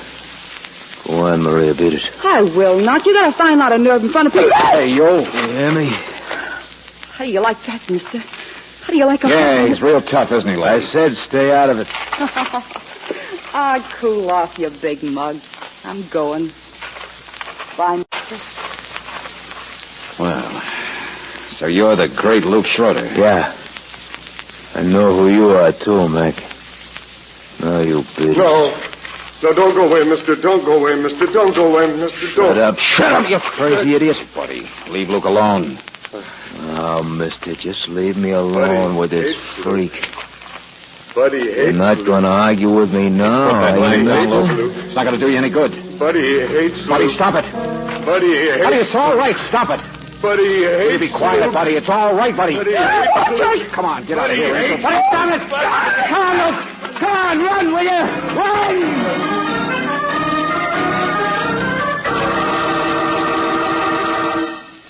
All right, let go of it. Let go of it. Crazy jailbird, you sure take the cake for brains. That poor kid back there's 5 times your size. All right, I say. Look, mister. The other night, a weasel killed some chicken buddies. Everybody in the county knows it's a weasel. They've had the same trouble. Only that crazy, overgrown bird brain gets an idea in his head, it sticks there like concrete. Oh, what do you mean? Come over here, in the back of my car. Something I just found on the road. Something I had longer than Maria. Something never killed a chicken in its life.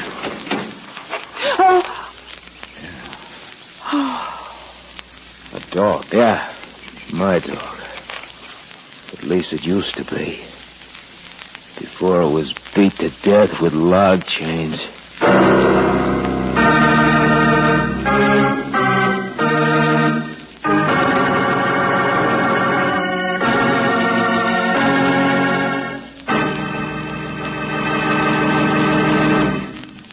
We'll return to tonight's adventure of George Valentine in just a moment. No one likes to get up and get going on a chilly fall morning, and your car is no exception. For the gasoline in your car is sensitive to the weather, too. But it's no problem when you use Chevron Supreme gasoline. It's climate-tailored. Based on year-round weather reports, it's tailored to each different season and to the different altitude and temperature zones throughout the West. That's why you can count on it for faster starts every time, for faster, smoother pickup in traffic, and for extra ping-free power on hills. Try a tank full of Chevron Supreme tomorrow. Right away, you'll notice how much better your car responds to this premium quality gasoline. You can't buy a better gasoline for today's high-compression engine. Ask for Chevron Supreme at standard stations and at independent Chevron gas stations where they say and mean, we take better care of your car.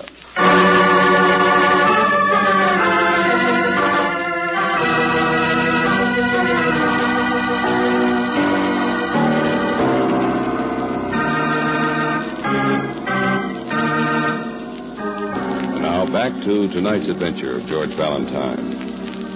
You meet Buddy Purcell, who is both an enormous man and a small child at the same time. His mother first called you to try to locate a cameo brooch that she says has been stolen. She's even sure who stole it, Luke Schroeder, who lives down the road. But if you're anything like George Valentine, you're much more interested in something else besides missing trinkets. Like dogs, for instance. First a toy doll dog that had been torn and mutilated. And now Luke's dog, a real live dog. Only not anymore. Well, there it is, Angel. Those log chains he lugs around are dark in a couple of places. Dried blood. Well, look now. How about it, buddy? Come on, kid. How about it? I don't think he even understands us, Mr. Valentine.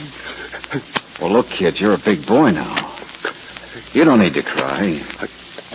Did you get mad at the dog? Look, buddy, did you kill the dog?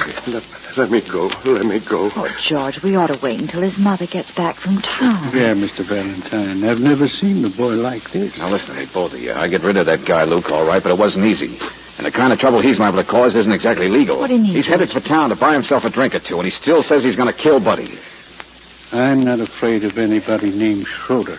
Buddy going outside. Oh, now, look, wait a minute, kid. We're friends of yours. We've got... I killed a dog once. You know that? You did? Well, all right, kid. I took my chains, and I swung, and I swung, and I swung, and it killed it. It was Luke's dog. It killed my chickens, didn't it, Uncle Simon? Oh, Buddy, we've talked to other farmers on the phone. They saw your chickens. It wasn't a dog. He gets an idea he never I let go. hate Luke. I hate Luke. He stole Mama's jewelry. Did he? Mama told you. I heard her. She told you. Let go of me. Please let go of me. Please. Buddy, is that any way to act? Now, Buddy, Mr. Valentine, what's this he was talking about, a brooch? Oh, well, it's a cameo thing. Mrs. Purcell said it was stolen. She thought Luke Schroeder took it. Cameo? Uh-huh. Maybe Luke did. I saw a cameo just yesterday. Girl wearing it. What? Mm-hmm. It was Luke's wife. That Maria. Say, ain't she something, though? Yeah. Something is something, all right.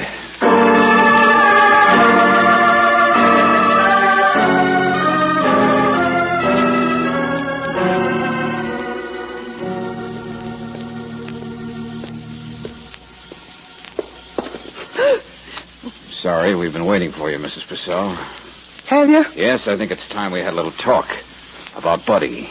I'm so late getting back. It's so late serving supper. You haven't had a thing to eat. Oh, we don't mind. Sit down, won't you, Mrs. Purcell? No, not now. Excuse me. I'm sorry, Mrs. Purcell. You got us out here with a story about a brooch being stolen. Maybe by Luke Schroeder. And maybe Luke did take it. I don't know. Of course, Mr. Valentine, that's right. The only reason you pointed a finger at him is because you want to get rid of him. Get him out of the neighborhood. Is that right? He's a troublemaker. You mean for Buddy, he is? He teases him. He picks on him like a bully. Yeah, I know. And his wife, Maria, is no better. She could get anybody in trouble, even Luke. But the person you're really afraid of is Buddy himself. What? You're afraid of his violence. No, he's always been so kind, so calm. It's just that Luke is... Oh, well, Luke, he's on parole. I can see the sheriff about him. I don't like guys who pull knives on people anyway. But what I mean is, you'd better be thinking of doing something about Buddy. No, What's that? Well, it's just the wind outside, that's all. Hey, I guess you've lived in fear, haven't you? In fear of the things your own son might do, and nobody's big enough to stop him from. Oh, please, not now. Please, Mr. Valentine, I don't like please. what I'm saying, but it seems... George, wait a minute. Mrs. Purcell, where have you been? What? Oh, I know you've been in town shopping. But I heard your car drive up quite a little while before you came inside here. Oh, leave me alone. And you've been so frightened just now that you've hardly heard it. Where were you? What's happened? Nothing. Leave me alone, both of you. Mrs. Purcell, you've also kept your hand in your pocket. Why? No, leave me alone. Sorry, I have to... George. Oh. George. A cameo brooch. So that's why you had your hand in your pocket. Where did you get this, Mrs. Purcell? Come on now, where'd you get it? Buddy. Buddy? Well, where did he get it? I don't know.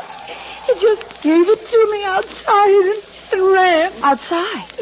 But, George, Buddy was in his own room a little while ago. Come on.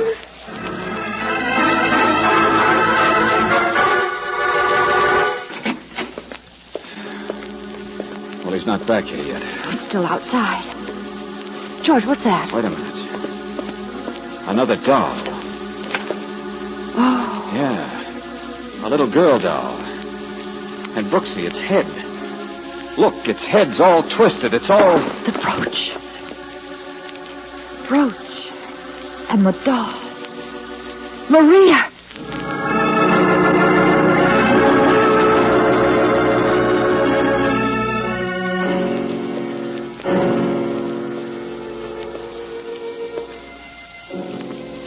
Oh, Maria's dead, isn't she, George?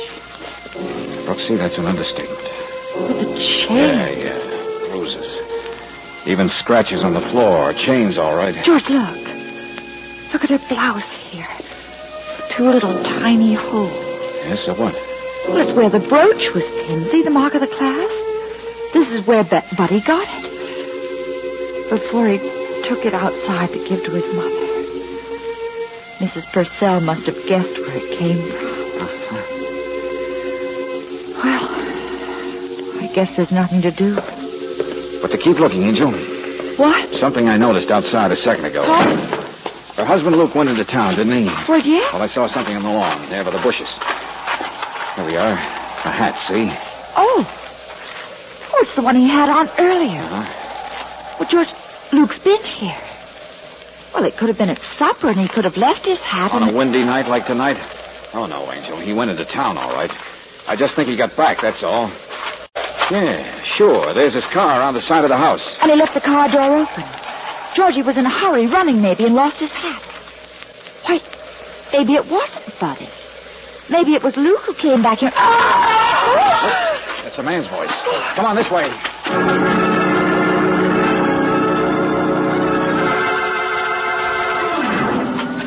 There he is. Oh. Hey, Luke. Luke. Oh, no. The chains. Luke, can you hear me? Luke, listen, can you hear me? What happened? James. He was waiting for me. I'd seen him earlier on the road with the chain. I ran. He chased me. Hit me. Oh, George, can't we get him back to the house? It's too late. What are you going to do? Look, this just happened, Brooksy. It just happened. Don't you get it? We interrupted it. You mean in someplace right around? Shh. Wait a minute. Yeah. It's the chains. Hear them? Oh, this crazy wind, you can't tell which direction. Across the road, Angel. That little patch of woods. Come on. What? Oh, George, you're not going. I said come on. We can see him if he runs for it across the fields in the moonlight. Oh. Yeah. Come on, in here someplace. Mr. Valentine! Mr. Valentine! Oh, there you are. Well, hello, Simon. I've been chasing after you as fast as I could. I saw what had happened back there. And Luke, too. Oh, you did, huh? Yes, I wanted to. What's that? His chains. George. Yeah. Still in there. The woods. Huh? Come on now. A little more to the left, I think. Mr. Valentine, you're not going after Buddy when he's like this. Why not? George? But we can get the sheriff here in half an hour. Buddy wouldn't have time to leave the property. He wouldn't even know enough to. Right now, we only have to search a tiny patch of woods. But, George, there's no one else he can hurt except us. Oh, we're crazy. 5 times as strong as an ox, Mr. Valentine. You've seen it yourself. We can't handle him. He's clumsy. What difference does that make? Oh, George, please don't. He's moving. Listen. No, he's not. He's back to the right again, through here. I still say he's clumsy. He's got hands like baseball gloves. Mr. Valentine. So clumsy he can't even harness up the horses. He's closer, George. In all of it, Buddy can't even open a safety pin. What? Can you imagine what he'd look like trying to unfasten the pin on a delicate cameo brooch? Huh? How about that, Simon? You should have torn off Maria's blouse. It would have looked more like Buddy did it that way. George. That's the way you wanted everything to look, isn't it? But you made that one little mistake. What did you do after you killed her and took the brooch? Just give it to Buddy, knowing no one would believe where he got it? I don't understand. Mr. Valentine, the chains. He's right in here with the chains. Oh, yeah, sure, Buster. The chains are the weapon, all right. That's why I'm going after them right now instead of later. In a little tiny patch of woods, a man couldn't run away without being seen. But he could come out of the woods and pretend he came from someplace else like you did. No, I didn't. Buddy's right there. Look and out. I search those woods and don't find Buddy, and instead I find... Sure. Sure, there they are. The chains, Simon. Right where you left them. Hanging on a branch, swaying in the wind. No, you don't, Buster. I guess you don't mind if I use the chains to tie you up.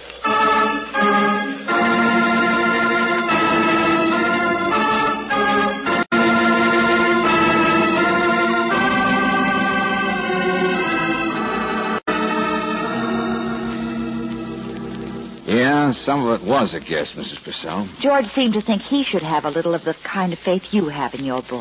How could you, after the dog and those dolls? Well, the second doll Simon planted himself, and the first one, well, Buddy gets an idea and sticks with it. But that doesn't say where he got the idea. It's Simon who's been making him so upset. He gave him that stubborn idea that Luke's dog had killed his chicken. Luke's dog. He did kill the dog, Miss Brooks. Yeah, well, he threw a chain at it, like he said. But I think you'll find Simon was the one who, well, added the finishing touch. There's an awfully easy way for Simon to get out of a nasty spot. To set up a crime that would be blamed on an abnormal kid. And the spot's Maria. Yeah. The little trouble girl Simon unthinkingly gave your brooch to. Oh, she was something, all right. And Simon must have lived in terror of that tough husband finding out. Luke gave us another clue, you know, Mrs. Purcell. Yeah, he was attacked because he'd seen someone with chains on the road. He didn't say who, but certainly Buddy wouldn't think in terms of trying to kill a suspicious witness. Oh, no. And Buddy is really kind when you know him. He's really... Oh, no. You were right, Mr. Valentine. I'll find a place where they'll take good care of Buddy. Of course you will. But I'll always be near him. I'll always be near my son.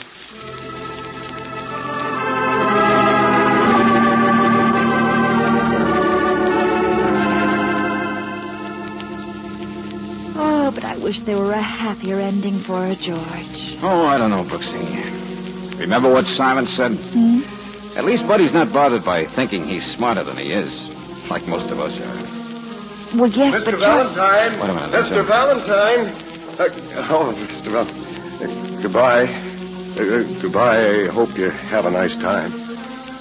Hope you be happy. Oh. Thanks, Buddy. Same to you.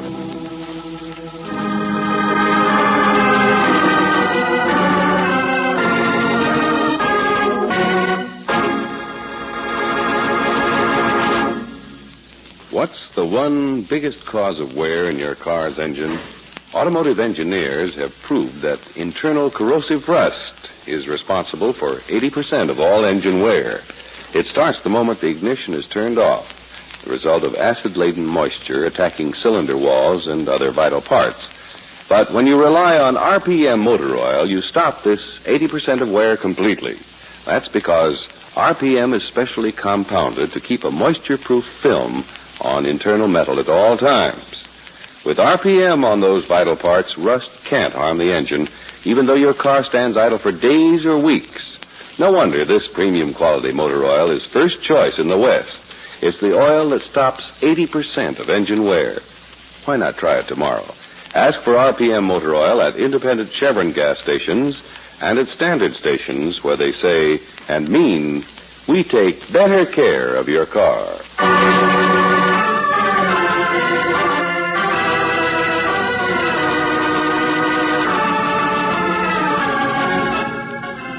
Tonight's adventure of George Valentine has been brought to you by Standard of California on behalf of independent Chevron gas stations and standard stations throughout the West.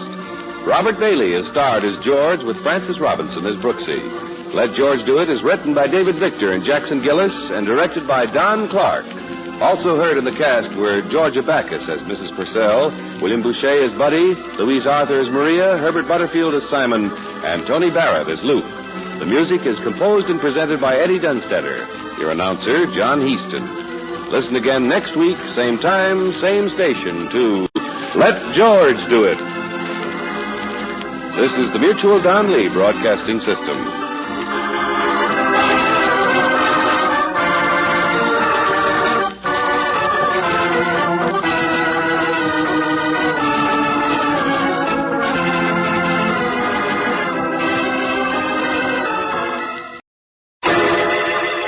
Personal notice. Danger's my stock and trade. If the job's too tough for you to handle, you got a job for me, George Valentine. Write full details.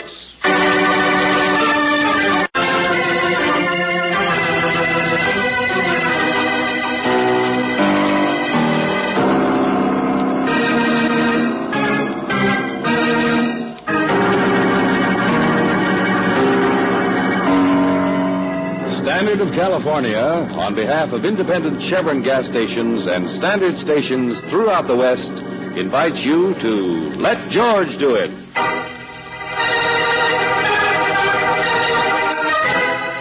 Run Until Dead, another adventure of George Valentine.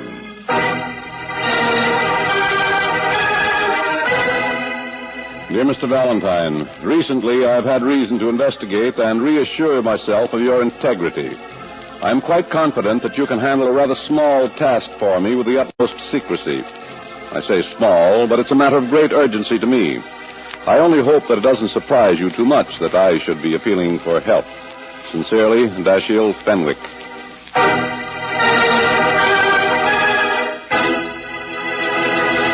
Dashiell Fenwick? Well, Brooksy, we're coming up in the world. Oh, the world's coming down. Why, that's old Iron Jaw Fenwick. Yeah, a name that makes the lords of the underworld really tremble in their custom-made shoes. Yeah, I know. The little David that slew a dozen Goliaths because he's a private citizen with a crusade against crime. Angel, you can't possibly know what a surprise this really is. Why? What do you know that I don't know? Well, I was Lieutenant Barclay's guest at the grand jury hearing on the Suderman case. Yeah? I've already had my surprise from Mr. Fenwick yesterday.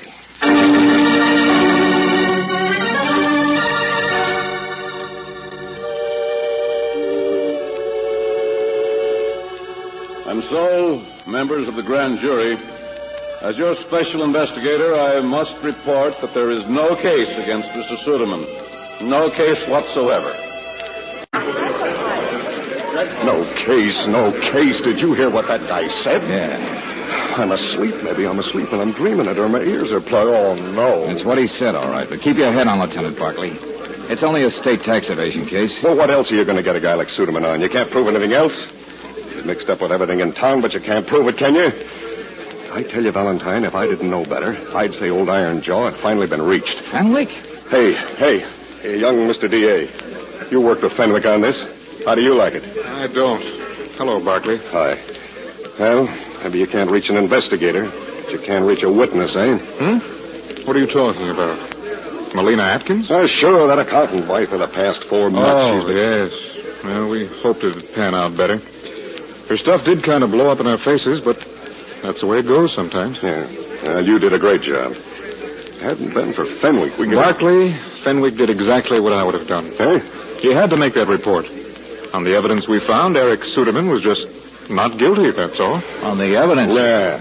And after Fenwick's report, you can bet the grand jury will drop this like a hot potato. Now, what's the matter, gentlemen? Did you bet on the wrong team? Congratulations, Suderman. Well, I knew I wasn't guilty. I could have told you. Now, listen, Suderman. Sorry I can't buy you a drink, but I have my own celebrating to do. Now, for heaven's sake, don't look so surprised. Toughest crime investigator in the state says I'm innocent. Well, I am, that's all. It's, oh, you know, what's that word? Oh, it's justice, that's all.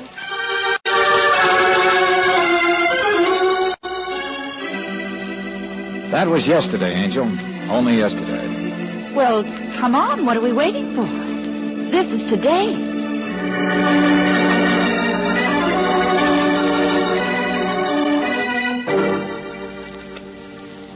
Mr. Valentine, that Suderman report was the most disappointing one I've ever had to make. Yeah, I can imagine. But, Mr. Fenwick, if the evidence didn't warrant anything else, what could you do? Yes, of course. Nothing, of course. Say, look, Mr. Fenwick, you seem to be beating yourself over the head with this Suderman business. Is that why you came to me? Oh, no, of course not. No, not at all. Uh-huh. No, it's something else. Something altogether different. Yeah? Yes. This morning, I tried to get in touch with an old friend of mine out of town, a man who's been ill for some time. Mr. Atkins. Atkins? Yes.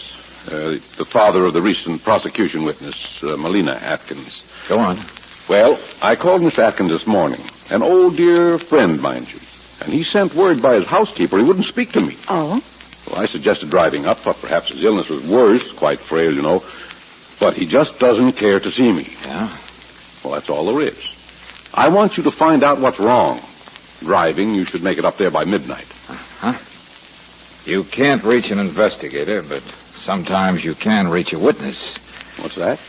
Well, in the Suderman case, you staked everything on Melina Atkins' testimony. But at the last minute, her evidence blew up, didn't it? Well, it's not healthy to give evidence against Suderman, George. Yeah, that's what I mean, Angel. It's dangerous. And when a girl has a father to think about, too... Oh, she tried as hard as she could. Suppose she'd been forced to withhold something. Threatened, maybe. Or her father. Isn't there some way you could see the girl here in town? Ask her what's wrong with her father. Yes, I've seen Melina.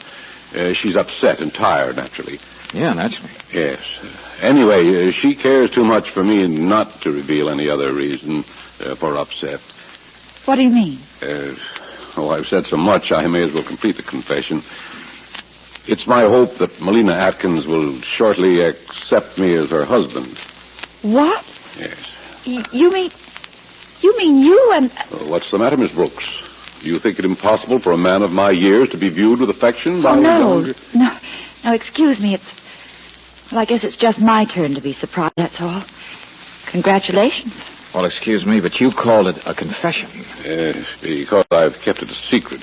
Because, I was afraid of what might happen to Miss Atkins. Oh, I see. Yes. Oh, what difference does it make? Go find out what's the matter with Atkins. If it's just his bad teeth that makes Atkins so sour, well, then you get a cigar, Valentine. A whole carload of cigars.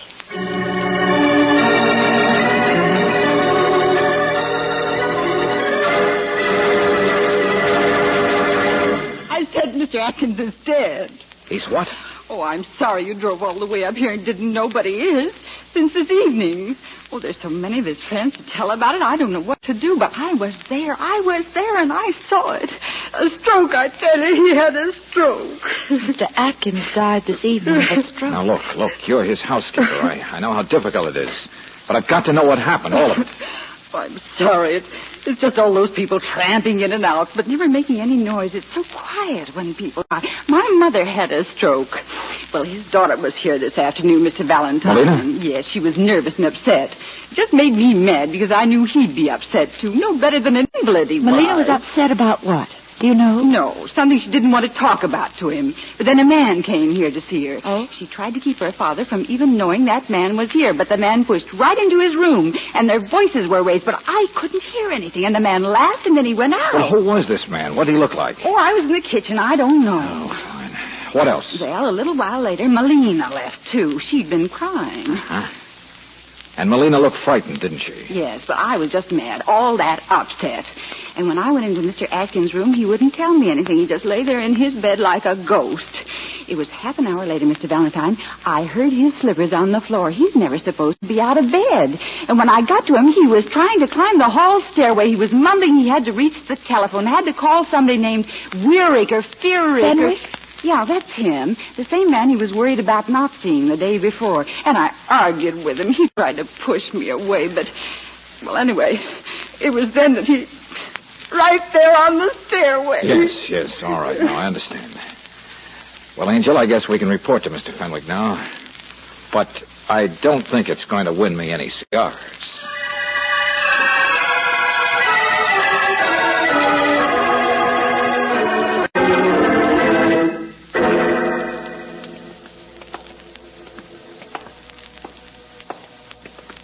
His lights are on, George. He must still be awake, but it's almost dark. Well, good evening. Yes, but I'd say it's good morning, wouldn't you? Oh, it's Valentine, isn't it? Yeah, that's right, Mr. Suderman. This is Miss Brooks. Mr. Well, how do you do?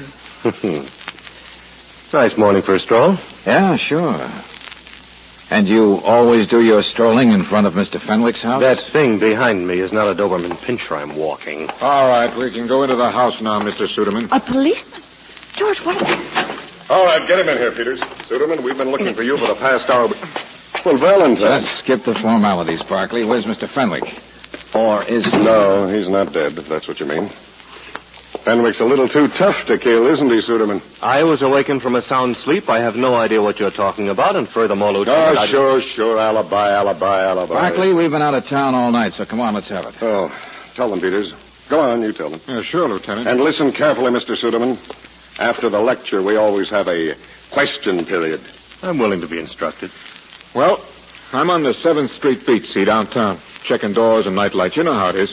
When I see this guy wrapped around a telephone pole. On foot, I mean. Well, I can see at a glance he's drunk, so I poke him to send him home. Well, gosh, I see it's Mr. Fenwick. What?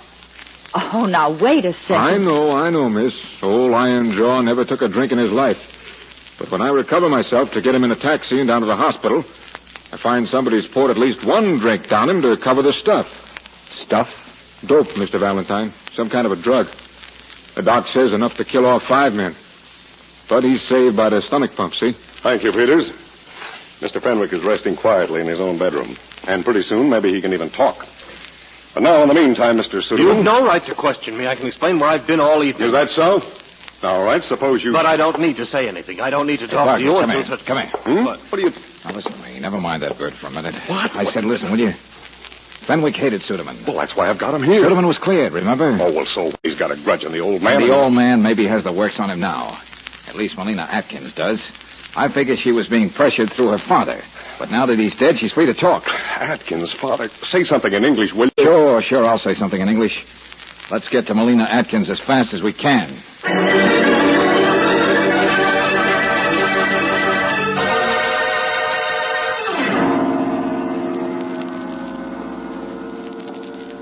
Well, it wasn't fast enough, was it? No.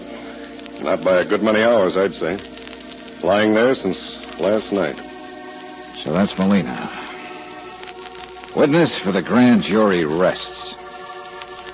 Rests for good. From a blow on the back of her head.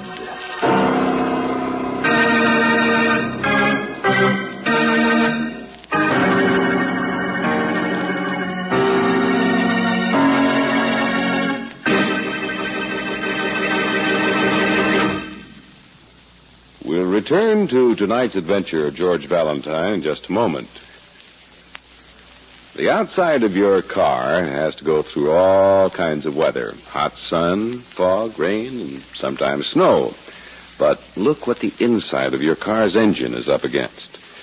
Every time you turn off the ignition, internal engine parts are exposed to drops of acid-laden moisture, which results in rust, the cause of 80% of engine wear. But here's the sure way to stop this high-cost rust.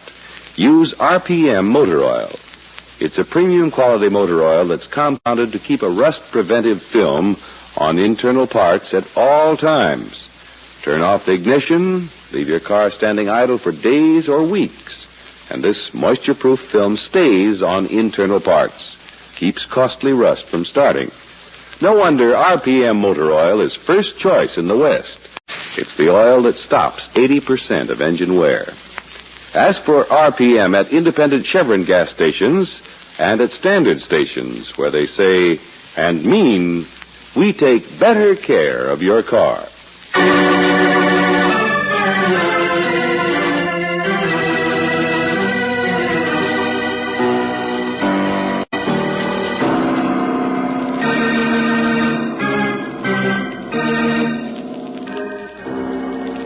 And now back to tonight's adventure of George Valentine. A couple of days ago, Eric Suderman was cleared before the grand jury. A simple state tax evasion case, but as Lieutenant Barkley says, on what else can you ever nail a cagey man like Suderman? Melina Atkins was chief witness for the prosecution, though her testimony faded rather badly at the last minute. Well, Special Crime Investigator Dashiell Fenwick, old Iron Jaw, had an idea pressure might have been brought to bear on Melina, and you have an idea he was right. You see, old Iron Jaw himself was picked up downtown, drugged, and Melina Atkins is dead. Yeah, that was it, all right. Her head smacked the corner of the table there. But the broken lamp on the floor. No, the technical boys say it was the table. Yeah, somebody must have socked her with a lamp, Angel. Just stood there and socked her. She fell, hit the table, and well, that was it. But what did the janitor say? He listened to the radio all last night. But he did fix a fuse in the basement at 9 o'clock. Fuse? Mm-hmm. Well, breaking the lamp might blow a fuse. Okay. So we say she was killed at 9 o'clock. But did anybody see anybody? No. Was there a party elsewhere in the apartment house so people might be wandering around? Seeing anybody? No. Oh, no. Are there any... Yeah, I get the general idea, Lieutenant. Nobody saw anything. Where was your little friend Suderman around 9 o'clock? Out giving birth to an alibi, 8:30 to 9:30. Oh, how convenient. The rackets he runs, the payoffs he gets, he's always covered. A whole family of alibis he has by now, and not one of them that we... No, wait a minute. You know, we have got one thing on him. What's that? DA's office is working on this case, too. They proved he was up at Molina's father's yesterday. Hey, wait a minute. That makes him the man the housekeeper told us about. The man who paid a visit to upset everybody and make them scared. Yes. So at least we know Suderman was in touch with Molina. He was threatening or intimidating or... All right. We know there's more evidence in the tax evasion case. Everybody knows that. It's murder I want solved. Only who can tell us anything? Old man Atkins decides to tell Fenwick something and dies of a stroke. Maybe Fenwick is found out by then, and he gets drugged. And the little girl in the middle of the whole thing, she got to... No, I'll get it. Yeah, Barkley speaking. What? Lieutenant, what is it? Sergeant, you know what's going to happen to you, don't you? All right, then. Why didn't you... Yes, we'll see you later. Okay, spell it. An ex-sergeant, who should be nameless, is on duty at Fenwick's house. Where? He posts a guard in the hallway, but none outside, while Fenwick sleeps quietly in a room downstairs, a room alone. Come on, get to it, will you? Yeah, I'll get to it. Like somebody got to old Ironjaw. The window's open. They got him out of there. Huh? He's gone, you hear me? The last guy who knows anything, he's disappeared.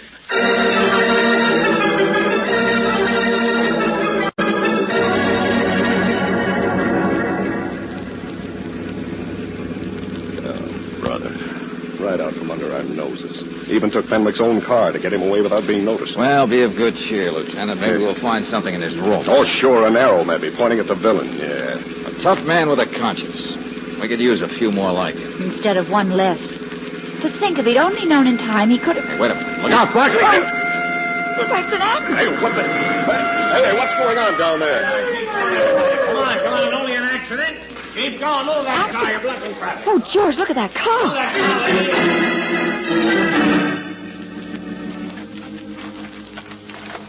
It's Fenwick. All right, easy does it, boys. Lift him easy. He's still alive, George. Yeah, but I don't know how, Angel. His car must have rolled over a couple of times coming down All that right, bank. onto the stretcher. There we go.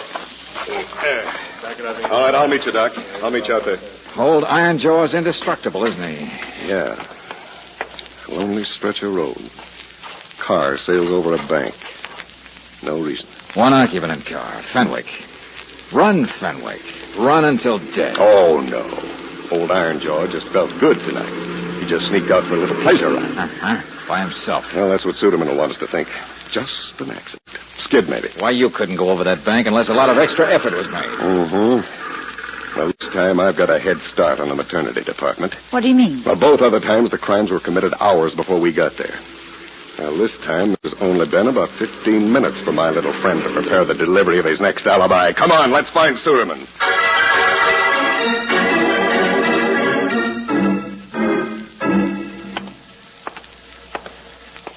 Let go of me, will you? I'm not touching you. The rule book says I can't. Well, I just keep walking up there to the door, Suderman. Oh. He's back at his house again, huh? Mm-hmm. I told you Fenwick's too tough to kill. The doctor didn't want to move him any further than this. He's, that is, I suppose he's able to talk? Oh, no, you don't get an answer to that. Come on, get inside. Huh? What do you gentlemen want to ask me? We want to tell you that everybody else is being eliminated. I mean, everybody who could conceivably have a grudge against Fenwick.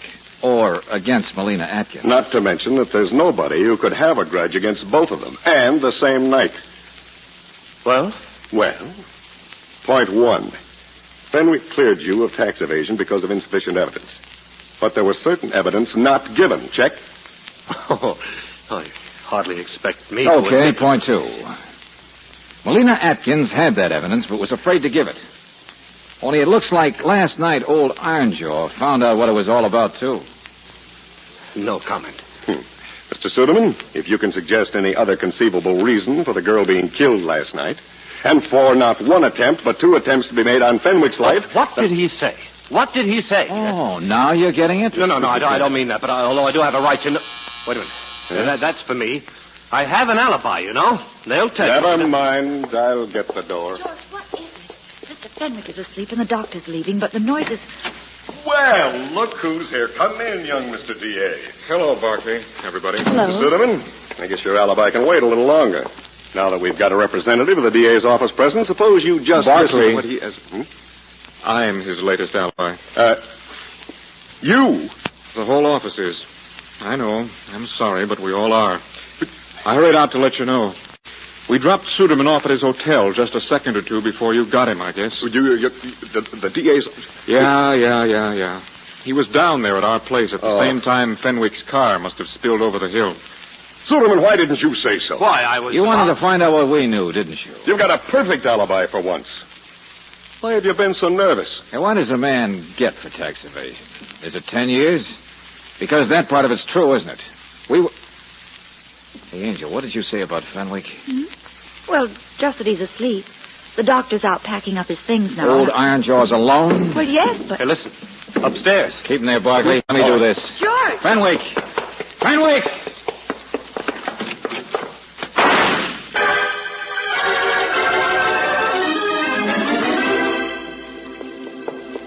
George, what is it? Shut that door, Angel. Lock it. Yes, but Doctor... He's all right. So am I. Just dumb, that's all.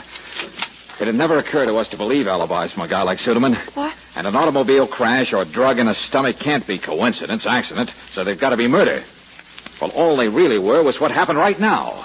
Fenwick's been trying to commit suicide. Please, Mr. Valentine, please. Sure, you want us to go so you can try it again. No, you hired me. You're stuck with me. Just a minute, Barkley. We're all right. I'm a coward, that's all. A coward. The whole slate wipes clean pretty fast, doesn't it? You swallow some drug and a glass of liquor. Liquor to give you a little courage.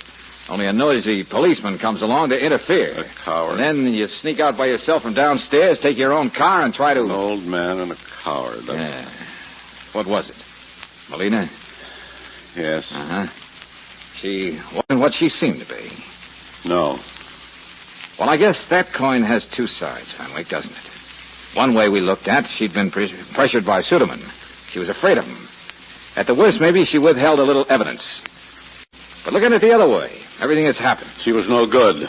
She never was. You mean all of her evidence? It was all a hoax. What? I knew her father. I knew her. I staked everything in her testimony, Valentine. Her testimony, all of it, was very cleverly designed to swell bigger and bigger and then explode. She didn't say anymore. She didn't know anymore. It was a garden path. Designed by a very good friend, Mr. Suderman. And the thing that led you down that garden path.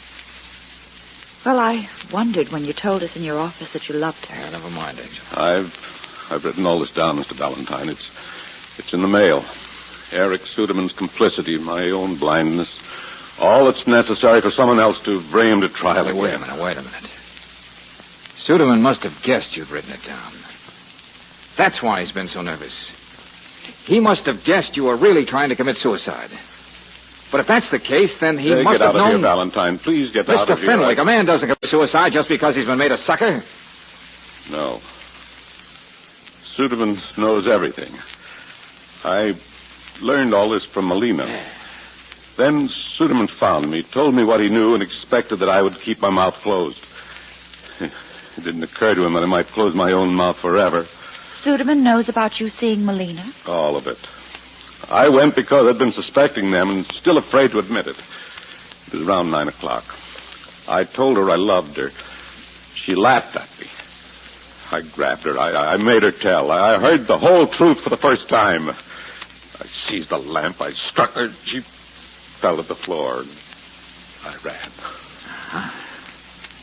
But you left something out, didn't you, Fenwick? It's in my confession. It's what Suderman knows when he found me in the bar at 10 o'clock.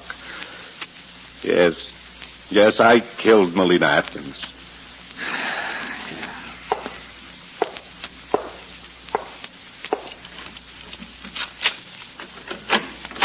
Okay, Barkley, come on in now. You too, Suderman. Hey, what's been going on in here? Hello, Lieutenant. Valentine. I'm rather glad it worked out this way. I can... Just cut it out, Fenwick. Suderman, we've got you for framing false evidence, perjury, maybe tax evasion, too. But you may slip out again. What is this? What's he been saying? Slip out? He will not. I wrote down every single word.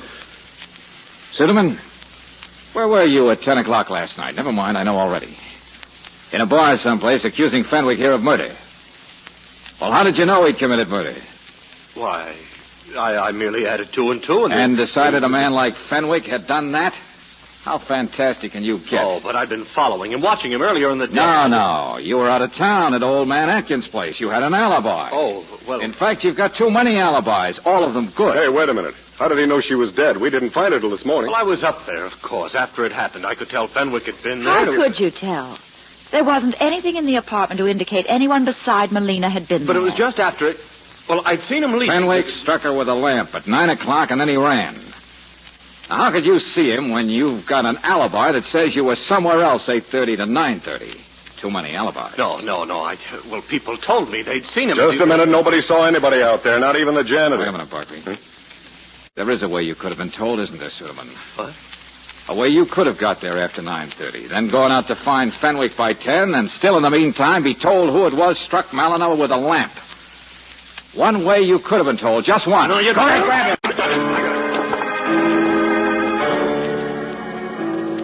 The corpse told you, didn't she? Melina herself. Nursing a bruise, maybe, and telling you what happened. Sure it was the corpse gave you the idea how to kill two birds with one stone, to keep them both quiet.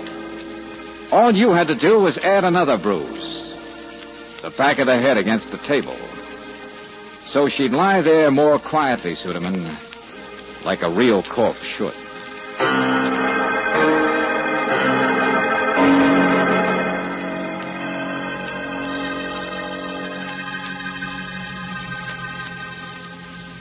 George, what do you suppose will happen to Mr. Fenwick? Oh, he'll stand trial for assault, Brooksy, for hitting Melina with that lamp, something like that. He certainly beats himself with his conscience, doesn't he? Old Ironjaw. It was a close call. Well, but, darling, it certainly looked like Suderman was making him run. Run until dead. Yeah. Sometimes you can escape from a Suderman. Fenwick tried to escape from himself. He probably... Oh, come on, Angel. Let's go out for dinner before I turn philosopher.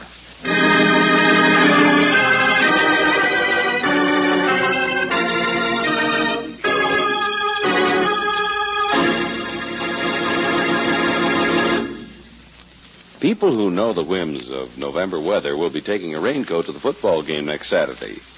And don't think Chevron Supreme gasoline isn't prepared for the weather, too. It's prepared months ahead of time by Standard of California, where automotive engineers know how sensitive gasoline is to seasonal weather and altitude, too. That's why Chevron Supreme is climate-tailored, scientifically tailored to meet the weather demands in your driving area. Try a tank full of this premium quality gasoline tomorrow, and you'll notice right away how much better your car responds. Faster starts, faster getaway in traffic, and ping-free power to lift your car over steep hills. In fact, you can't buy a better gasoline for today's high-compression engines. And because it's climate-tailored, count on Chevron Supreme to get the best out of your car every day in the year.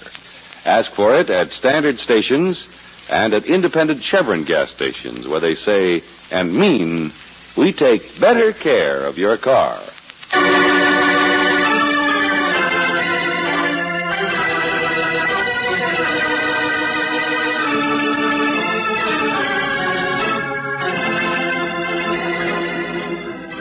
Tonight's adventure of George Valentine has been brought to you by Standard of California on behalf of independent Chevron gas stations and standard stations throughout the West. Robert Bailey is starred as George with Francis Robertson as Brooksy. Let George Do It is written by David Victor and Jackson Gillis and directed by Don Clark. Also heard in the cast were Bill Boucher as Lieutenant Barclay, Will Wright as Fenwick, Byron Kane as the attorney, Larry Godkin as Suderman, and Frank Hale as the housekeeper.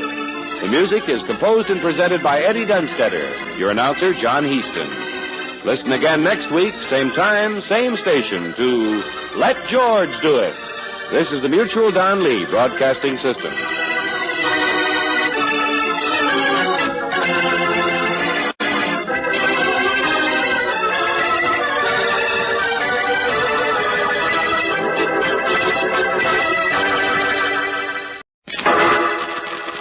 Personal notice. Danger's my stock and trade. If the job's too tough for you to handle, you got a job for me, George Valentine. Write full details.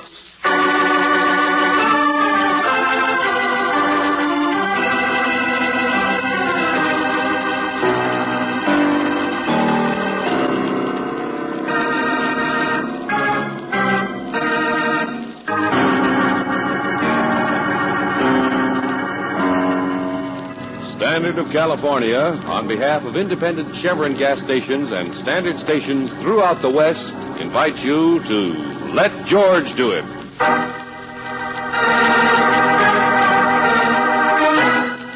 Sweet Poison, another adventure of George Valentine. Dear Mr. Valentine, I'm writing to you because I don't know where else to turn. And in this hour of need, I must turn somewhere. Can you hear me? Hello, can you hear me, Mr. Valentine? Yes, of course I can. But who are you? What are you calling Please don't interrupt, Mr. Valentine. I've already wasted 5 minutes writing full details the way your ad says to, but if you won't listen, if you make me send it through the mail, it'll be too late. Well, all right, lady. Go on and read your letter. Thank you. It is essential that you come at once to solve a crime. Please hurry. Because, Mr. Valentine, there has been a murder at our house. What? Where? Mr. Valentine. At our house, and I need your help desperately. Signed, yours truly, Gloria Bishop, 603 North 72nd Street.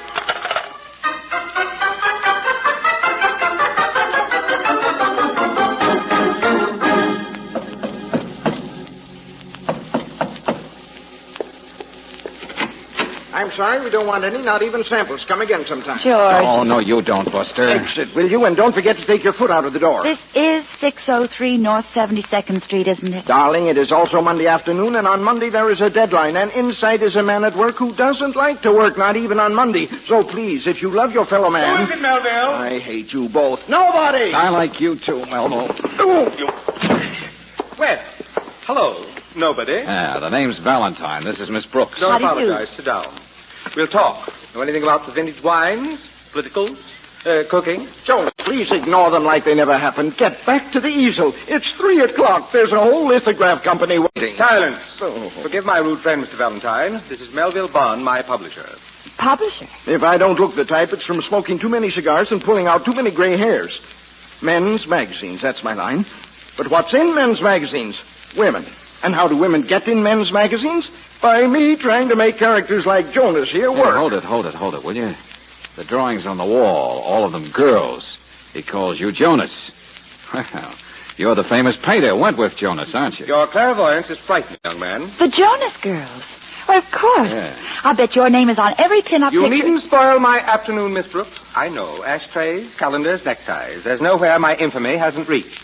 But I was an artist once. I painted still life. Beautiful cabbages and beefsteak and... And it's 3 o'clock and there's a girl in a bathing suit carrying a turkey for the Thanksgiving covering. Well, take it the way it is. But you haven't painted the bathing suit yet. Oh, for the last time, gentlemen, stop it, will you? Maybe neither one of you two gentlemen cares, but I came here to see about a murder. Murder? How considerate. If you'll just give me 5 minutes to lay out the corpse... Okay, skip it, will you? But there's some crazy girl by the name of Gloria Bishop who telephoned me. Gloria? Well, why didn't you say so? Young man, I'll have you know Miss Bishop is the only woman in the world with a figure like one of my drawings. Go around to the back door. What? Of course, my back door. She's my housekeeper. A girl like that is your housekeeper. Well, what did you think she was? My mother?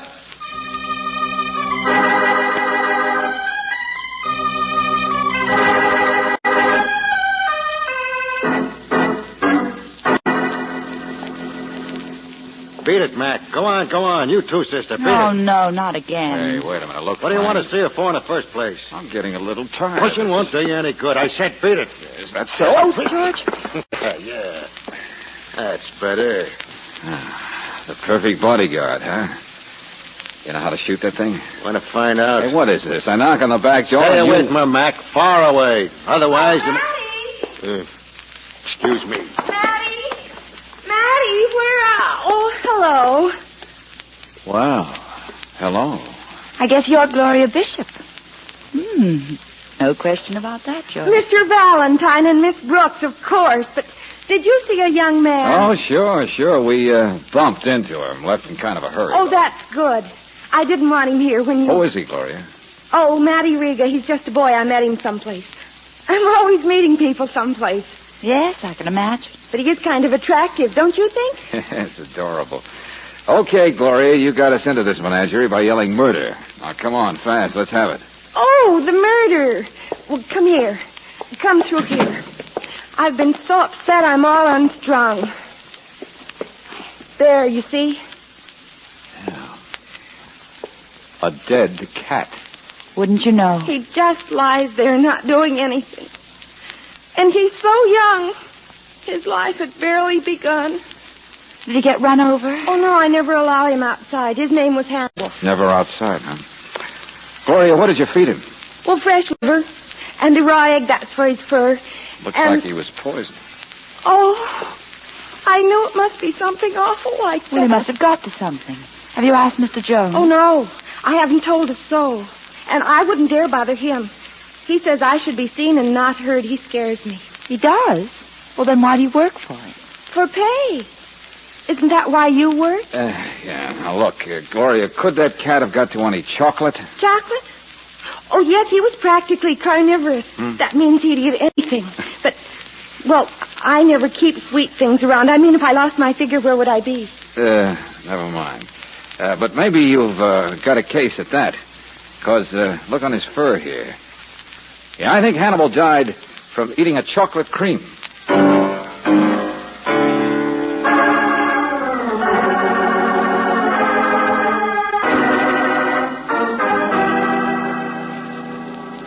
Of course, I didn't poison the beast, Mr. Valentine. I haven't killed anything for weeks. All right, Mr. Jonas. Besides, it didn't occur to me. Cats give me a rash. You know, all across the stomach like polka dots. So if you expect me to weep copious tears over some I expect silly... you to answer questions, that's all. Chocolate creams, I said. Do you eat them? Huh. My doctor hasn't let me touch anything richer than my pocketbook since the Battle of the Bulge. But the cat hasn't been out of the house. Where did it go? Hold on, young lady. I believe there was a box of frustrating things around here somewhere. Where, Well, why Mr. didn't Jonas? you say so?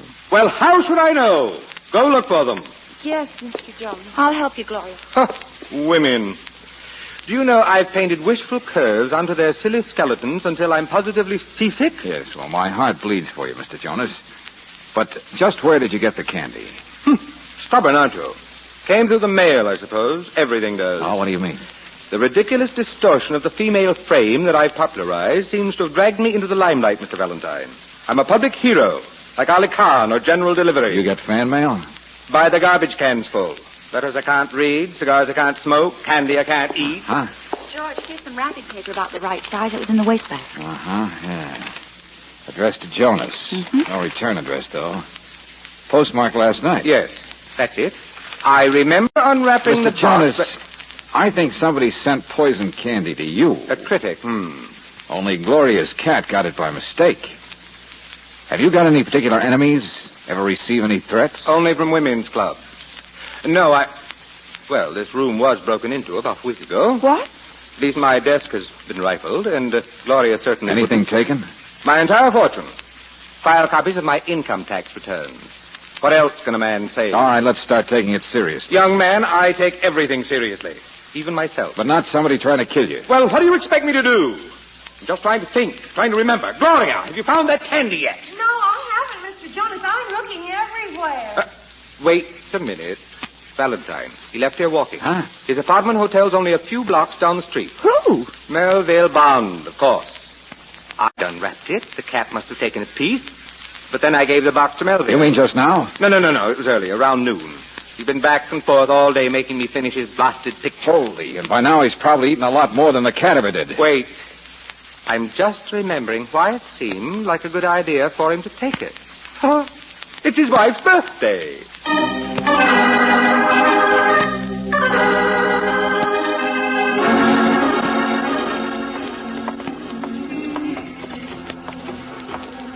Mr. Bond! Mr. Bond! There he goes, Angel, through the revolving door. Apartment hotel, that's right. George is coming out again. Hey, Mr. Bond! Hey, back in again. What's the... George, he's falling. It's just going round and round. All right. Hey, come on, let go of that thing, will you? Let's get out of here. Now, here we go. Hey, Bond. Bond, can you hear me, Mr. Bond? Yes, Are you the doctor?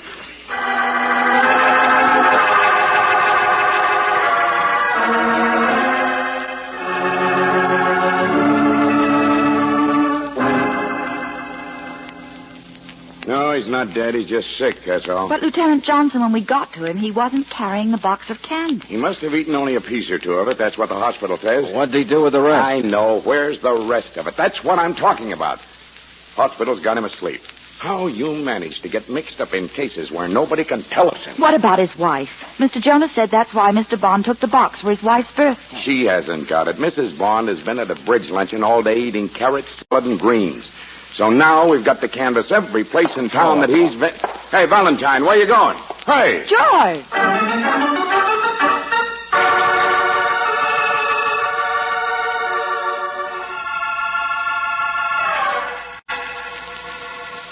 Yes, Mr. Valentine, this is Mr. Bond's office. I see. Well, Miss Smith, I wanted to ask... But if it's about Mr. Bond's magazines, that's all over at the printer's building.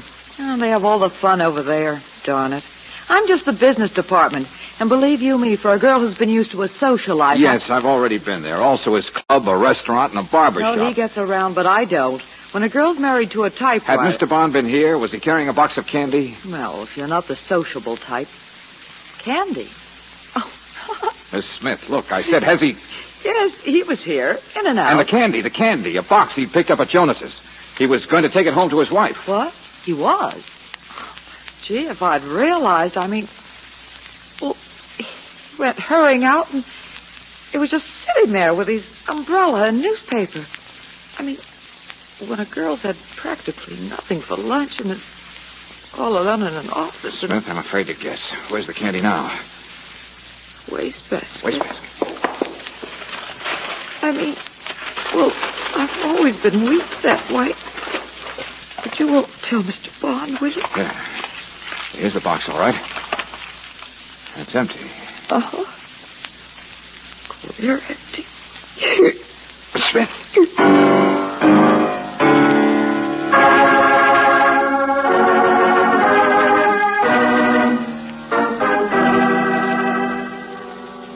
Coroner's report. 14 grains, tetranic, myoxide, and stomach. No hope of counteracting. Miss Smith was dead on arrival.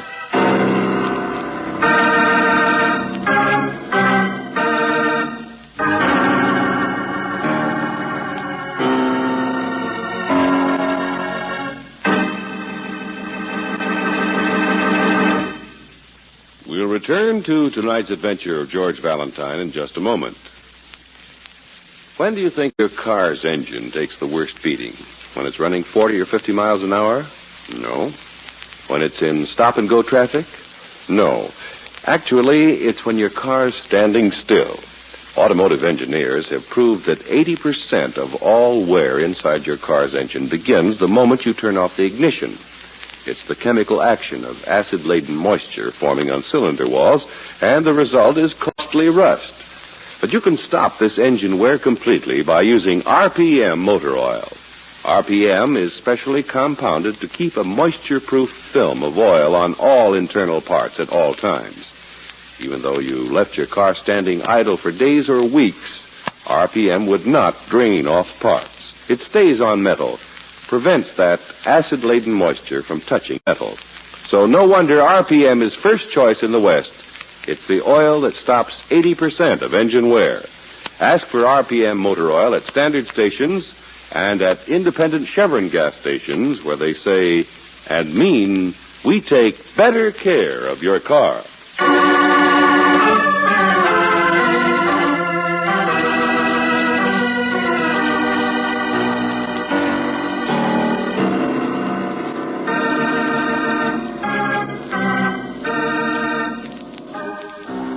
Now, back to tonight's adventure of George Valentine.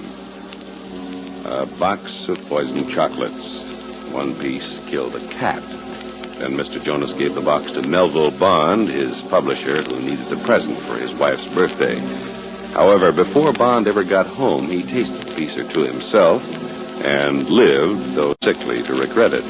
The rest of the candy had been left forgotten at the office until a poor, unsuspecting secretary, Miss Smith, satisfied her appetite for sweets forever. Indirect, but it's still murder. And if your name is George Valentine, what bothers you is where did the box come from in the first place? Mr. Valentine, the notion that anyone in this wide world would want to kill me is utterly ridiculous. You mean you wish it were? Yes, Mr. Jonas, the candy was addressed to you. But why? Nobody hates me. They love me. The idiot. You mean they love the kind of pin-ups you paint? Stop telling me what I mean, young man. I've never known. How should you be able to? Jonas, please listen to what the detective... Melville, take a trip somewhere. Go convalesce. Now, look, both of you. Yes, I'm sick, and this is the thanks I get for worrying about you. Scares you, doesn't it, Melville? Oh. Yes, where would your magazine be if your little gold mine were dead? I almost wish I'd thought of you and gone off my diet. Jonas, no, please don't joke. It might happen again. Oh, now cut it out, both of you, will you? In the first place, it's not going to happen again. Lieutenant Johnson's putting a bodyguard on you, Jonas. A sergeant who'll stay at your house and who'll bring every piece of mail you get down to headquarters unopened. Oh, good. I hope there are lots of bills. And in the second place, Jonas, I don't think so much of your sense of humor. Mr. Valentine, I almost wish I'd gone off my diet and eaten the candy myself. I mean it. Why? I'm thinking of that poor girl just as much as you are. She was reasonably young. Reasonably intelligent. You knew Miss Smith? Occasionally, she'd bring my checks from Melville to the house. She did just last week. You know, she's the only girl I've ever met who didn't seem envious of that preposterous invention of mine, the Jonas female figure. Miss Smith was not a dreamer. She was well-shaped like a human being, even fat like I am.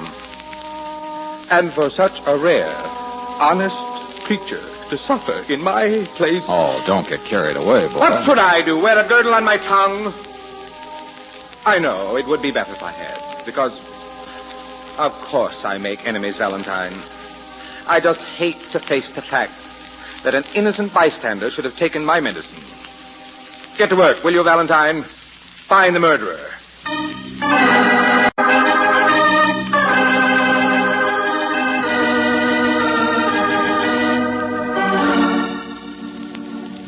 Oh, what a night. Yeah. Jonas finally broke down and gave us a list of people he'd insulted. Half the town, I'll bet.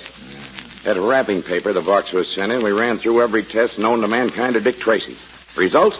We've still got the anonymous poison. Oh, great. They're in an envelope, the boys tell me, of the last worldly remains of Miss Smith, an innocent bystander, as the saying goes.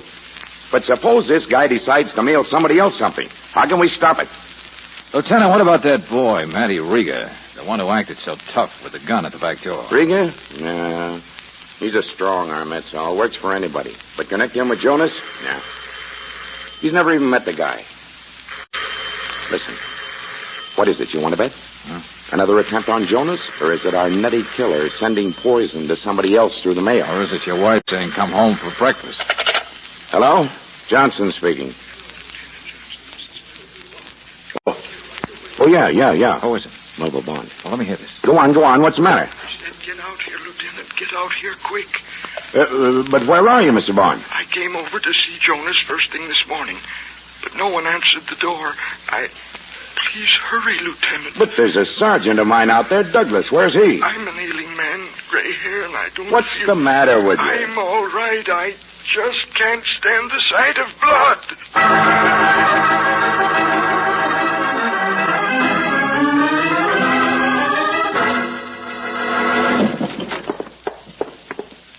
Blood. So that's it. Sergeant Douglas's blood. He's all right, though. Knocked out, that's all. Yeah, somebody smashed the vase over his head, see? A most alert sergeant. But where's Mr. Bond? Right where he left us, Miss Brooks, by the telephone. Oh. Get his collar open. Come on, friend, wake up. Hey, Brooksy, come on now. What is it, George? Get up. Do your feet hurt? Huh? Do your shoes pinch? Does your pocketbook pinch? What on earth? Ad for a shoe store, Angel. Postcard here on the floor by the sergeant. Huh? Well, don't you get it? Maybe our killer is running a repeat performance. At least the mailman's already made a morning delivery. George. And who's the only person I can think of who could get the drop on Sergeant Douglas? Gloria. Gloria. Come on.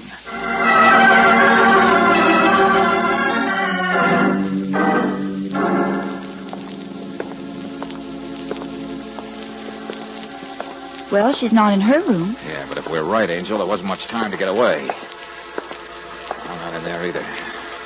Well, I guess... Hello, Gloria. Cleaning closets? Oh, Mr. Valentine, I didn't do anything, honest. I didn't mean to hit him so hard. You didn't what? I didn't, but the vase broke, and I guess it cut him, but I didn't mean to. And then Mr. Bond rang the bell. Hey, Gloria. Hey, kid, here I am. Gloria, I brought my car like you said.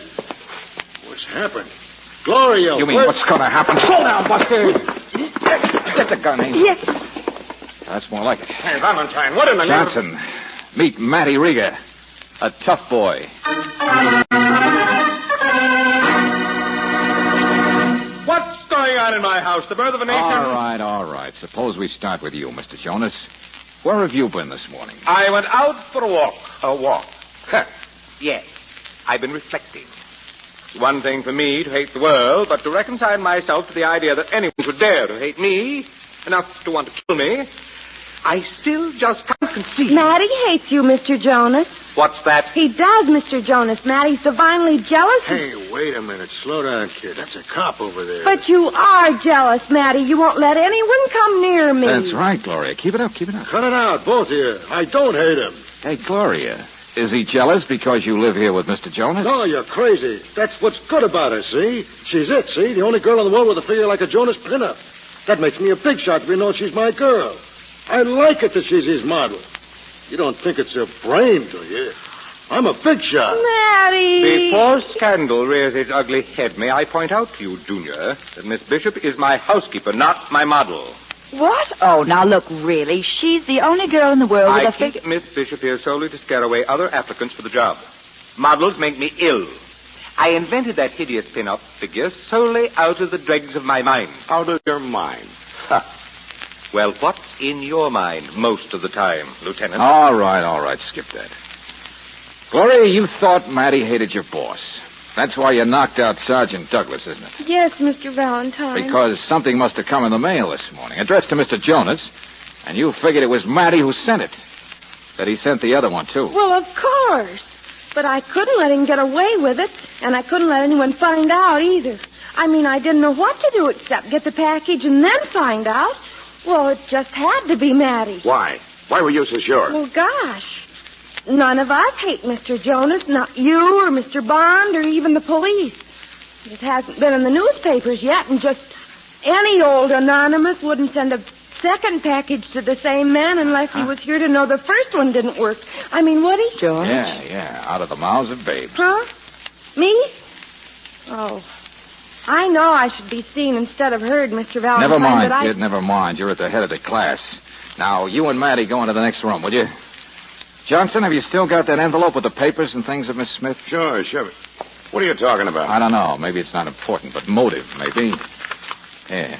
Take a look through it, Brooksy, see if you find anything. Okay, George. Mr. Valentine, I've been sitting here quietly because I don't feel so good. But you've been leaving me out. I know what that means. You think I'm the one. Well, if you think I hate Jonas, my own best meal ticket... Skip it, Mr. Bond. I know you don't want him dead. Well, then who does? It must be a crank. That's the first sensible thing you said, Melville. Gloria, let's have the package. What? Come on, the package that came in the mail this morning, the one you took. All right, Mr. Valentine. I'm sorry I took it. Here. Well, let's see that.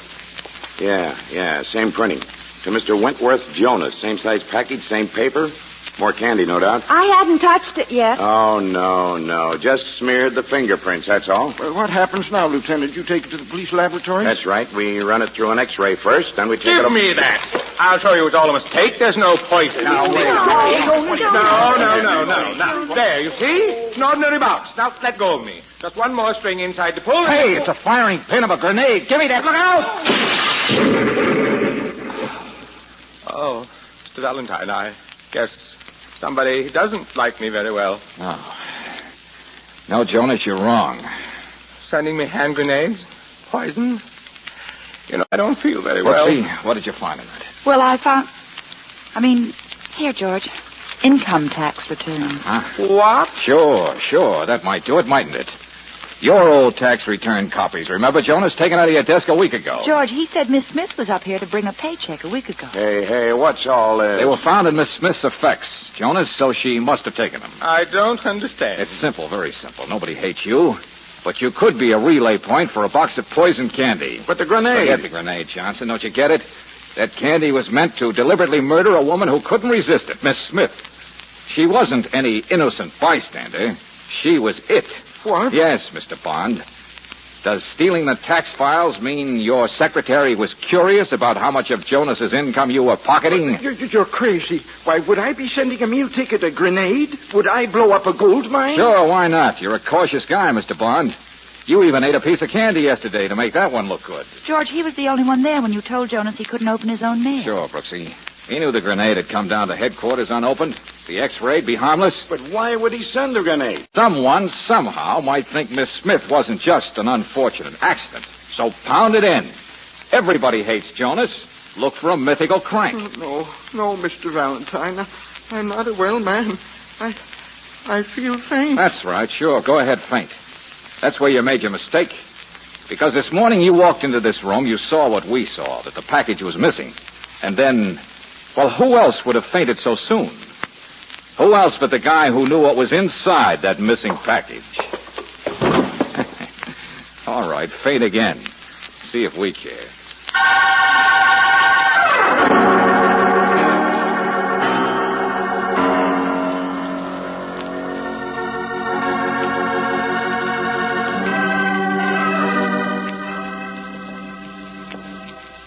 Valentine, I tell you, the man had fantastic optimism, expecting poor Miss Smith to be the... You mean the candy? Mm. Oh, I don't think so. He knew you wouldn't eat it. Gloria wouldn't eat it. He knew he'd be at your house on the day it arrived, and you'd give it to him if he asked for it for his wife. But how did he know Miss Smith would eat it? Well, how do you know a mouse will eat cheese, a cat will eat milk, and... Yes, George. Did you ever actually hear of a cat eating a chocolate cream? No. Hannibal was carnivorous. That means he'd eat anything. Are you still here? Haven't you gone home or married a gangster or something? I'm sorry, Mr. Jonas. I'll try to be seen and not heard. But goodbye, Miss Brooks, and goodbye, Mr. Valentine. Brooksy, that is our cue. I found that gangsters were fickle. What? Valentine, wait. Don't leave me with this pin-up. She's like a nightmare come back to haunt me. My own hideous invention turning on me. Look at her. Oh, no, sir. I just decided I love you, that's all. Oh, good night, Mr. Jonas. Valentine, come back. Doesn't anybody hate me? What earthly good is she? Good night, Mr. Jonas.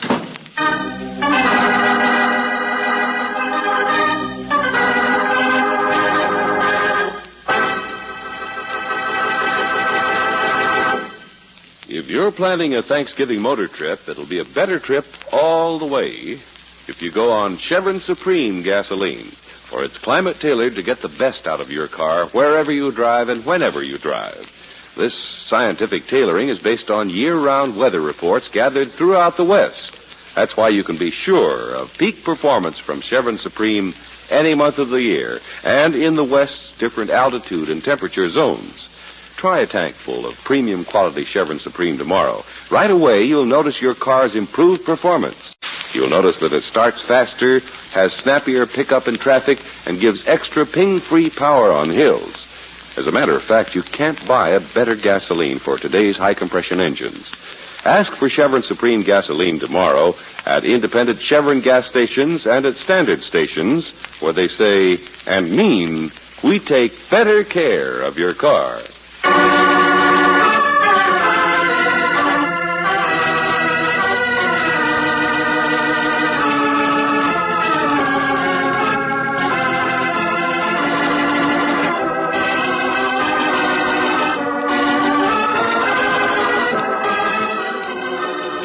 Tonight's adventure of George Valentine has been brought to you by Standard of California on behalf of independent Chevron gas stations and standard stations throughout the West. Robert Bailey is starred as George with Francis Robinson as Brooksy. Let George Do It is written by David Victor and Jackson Gillis and directed by Don Clark. Also heard in the cast were Ken Christie as Lieutenant Johnson, Virginia Gregg as Gloria, Stanley Farrar as Bond, Ted Osborne as Jonas, Clayton Post as Riga, and Yvonne Patey as Miss Smith.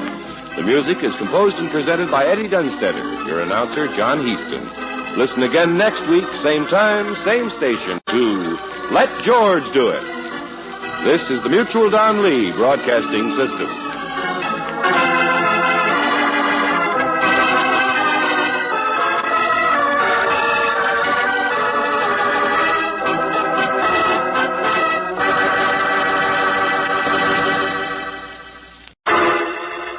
Personal notice, danger's my stock and trade. If the job's too tough for you to handle, you got a job for me, George Valentine. Write full details.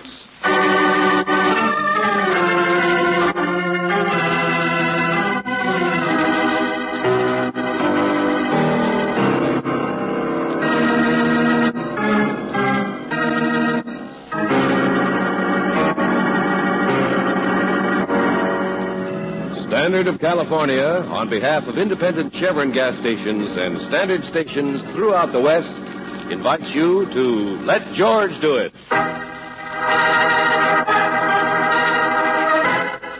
No Riders, another adventure of George Valentine.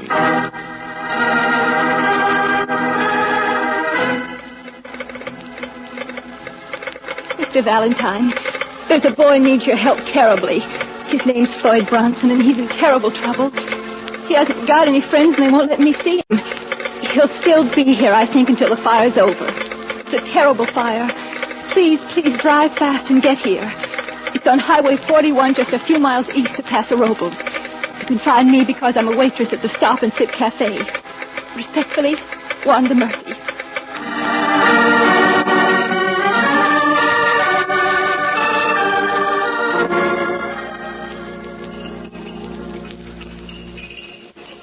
Mudface, where's the coffee? I'm fixing it as fast as I can.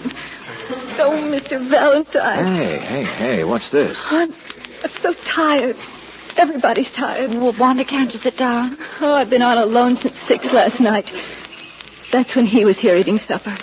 Tommy Tucker, I mean. One that died. The what? He's a truck driver for a San Francisco fur company and... Hey, Mudface, what's this about Tommy? Oh, ask one of the men down the counter, Mr. Evans. They know more than I do. Oh, okay. Salesman, that's all. Sore because Mabel's not here. She's good looking. Yeah, we'll skip it.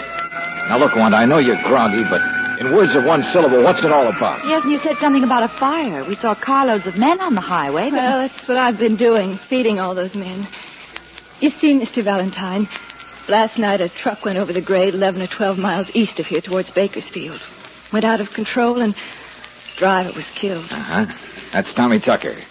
And the fire was from the wreck, is that it? Truck caught the grass on fire? Brush and scrub timber, yes. But they were afraid it would spread. They're only just now getting it out. Okay, I follow you that far, only... Hey, boy, what do you think of that old timid Tommy, huh, Mudface? Say, how long's he been on this run, anyway? Oh, George, give me a nickel. Yeah. You hear me, Wanda? I said, how long's he been on this run, anyway? Thanks, Sancho. That's much better. All right, Wanda. There was a wreck and fire. But you wanted us here for something else, didn't you? Something like a boy in terrible trouble? Floyd Bronson. Okay, let's hear it. He's... well, I don't know what it is exactly, but... Well, I just met Floyd yesterday, Mr. Valentine. Yeah, go on. Well, he was just going through, but I had the afternoon off, and I was sitting here playing records when he stopped by. He sort of talked, and I talked, and I guess we talked nearly all afternoon. Salesmen and truck drivers don't pay much attention to him except a kid about the food. He was different. He liked you, and you liked him. Oh, yes, it's very mutual. I mean, well, he said he'd write to me. He hasn't got a family like I don't either. But he's expecting a very good job down in Bakersfield, and... Anyway. Floyd isn't working now, huh? No, but he's really expecting... I meant yesterday he was going through hitchhiking, right? Yes. He left here late in the afternoon with a farmer who said he'd take him the first few miles. Hitchhiking on 41, going east, right? Yes, sir. The same way as the truck that was wrecked later on. What happened, Wanda? Oh, I don't know. But the first we saw of anything was a highway patrol car coming back here. And inside was Floyd. And they locked him up in that auto court across the highway by the woods. But if Floyd's under arrest, what's it for? Well, he hasn't got any friends or anybody to help. I told you I don't know All right, Wanda. I'll find out for myself. But in the meantime, do something, will you? All right, sir. What is it, sir? Well, I was going to say pour yourself a cup of your own coffee, but... Hey, look, after this, call me George, huh?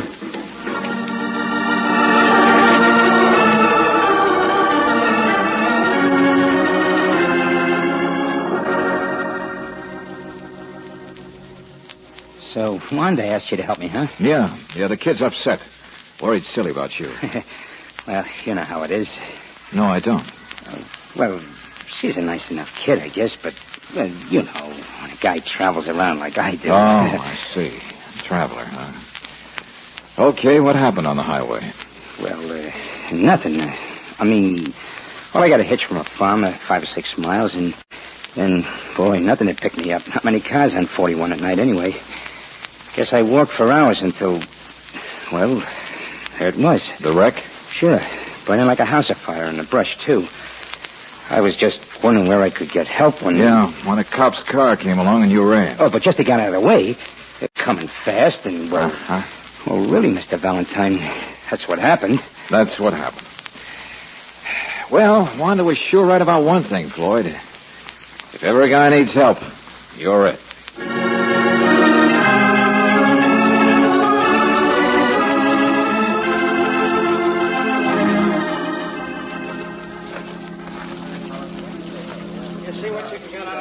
And, you're the man who owned the truck, huh, Mr. Jessup? Yeah, lots of them.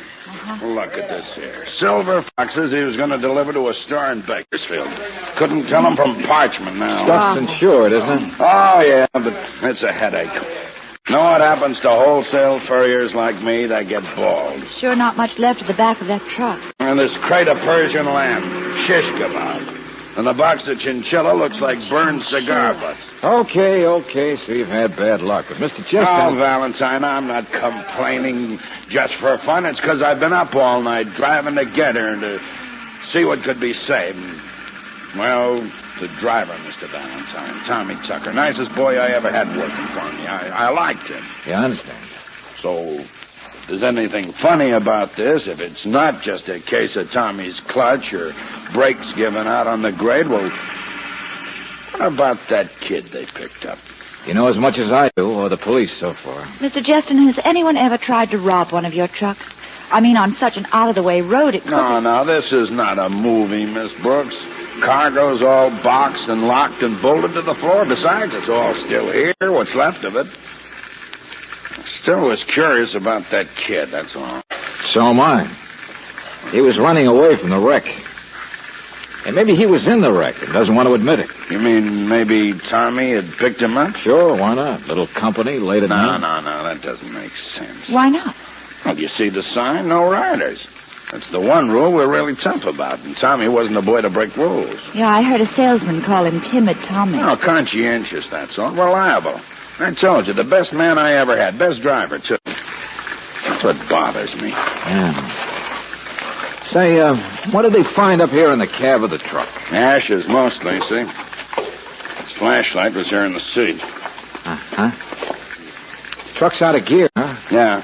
I got a mechanic coming to take a look. Little iron rings. What's that? What do you mean? 2 little iron rings about an inch in diameter. On the shelf up here, back of the seat, see? Yeah, I saw those, Miss Brooks, and for the life of me, I can't... Fire's pretty well under control now, but I sent Tucker's body off to Paso Robles. Oh, thanks, McGee. 2 facts bother me, Valentine. Yeah? Number 1, we couldn't find any jacket anyplace for the driver, Tucker. Not even a zipper. But in the fire, it might have burned. And anyway, maybe he didn't have one. The cab of a truck is heated, isn't it? Well, I know it doesn't mean much.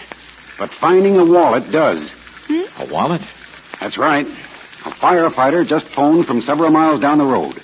Says come take a look at something he picked up there. Tucker's wallet.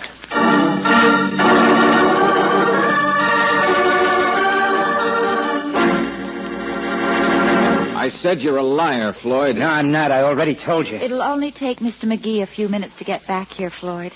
So if you expect us to help you, But this is just an ordinary leather jacket, isn't it? You can buy them like this by the millions at Army Navy stores. You can steal them off bodies, too. No, I didn't. I told you I didn't. I said steal them off bodies. No, it wasn't even on him. It wasn't... Oh, is that so? Well, anyway, I didn't steal it. It was lying there in the ground, thrown from the cab like he was. And, well, I was cold, and I knew I'd have a long way to go for help, and well, so I took it. This was when you just happened by the scene of an accident. Oh, sure. And when you looked to see if the driver was dead, you looked in his pocket for his wallet. It was in the jacket, Mr. Valentine. Honest it was. I didn't realize it until after the cops had picked me up. And I knew I'd be in worse trouble, so when they weren't looking, I threw it out the window of their car. That would explain how it was found down on the road. Boy, when you hitchhike, do you carry a rucksack? What? I know you haven't got one now, but you see these little iron rings? Well, they're what hold the straps of a rucksack. The rest of it was burned, I suppose.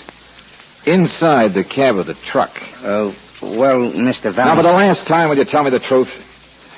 Well, what really happened... Never mind that phony preamble. Well, all right. I was walking down the road, see, and nobody picked me up, and I was worn out, so finally I stood in the middle of the road. Then a sedan came along, didn't even see me. I had to dive for the ditch.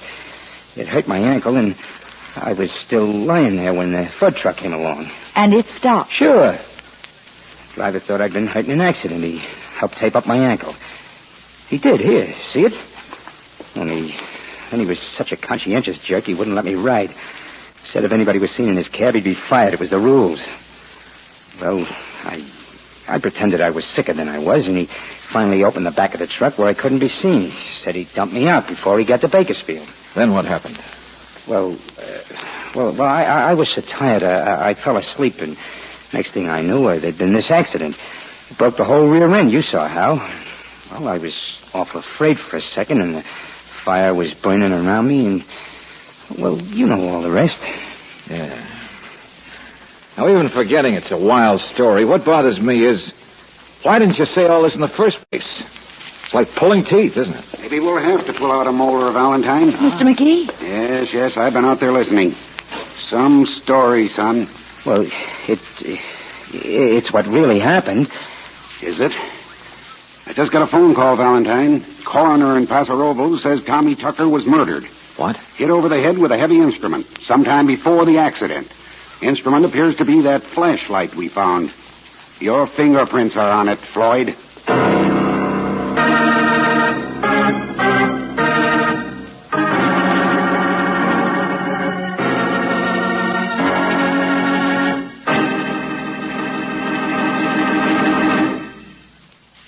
We'll return to tonight's adventure of George Valentine in just a moment. Maybe you're counting on your favorite football team to do its very best this coming weekend. If you're driving to the game, I can tell you how to make sure your car does its very best.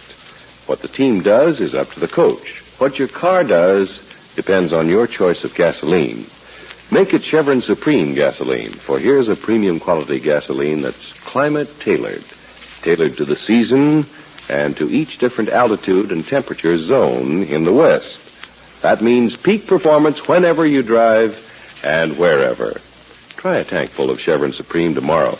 Right away, you'll notice the difference. Faster starts, smoother pickup in traffic, ping-free power on hills. In fact, you can't buy a better gasoline for today's high-compression engines. Get Chevron Supreme at standard stations and at independent Chevron gas stations where they say and mean, we take better care of your car.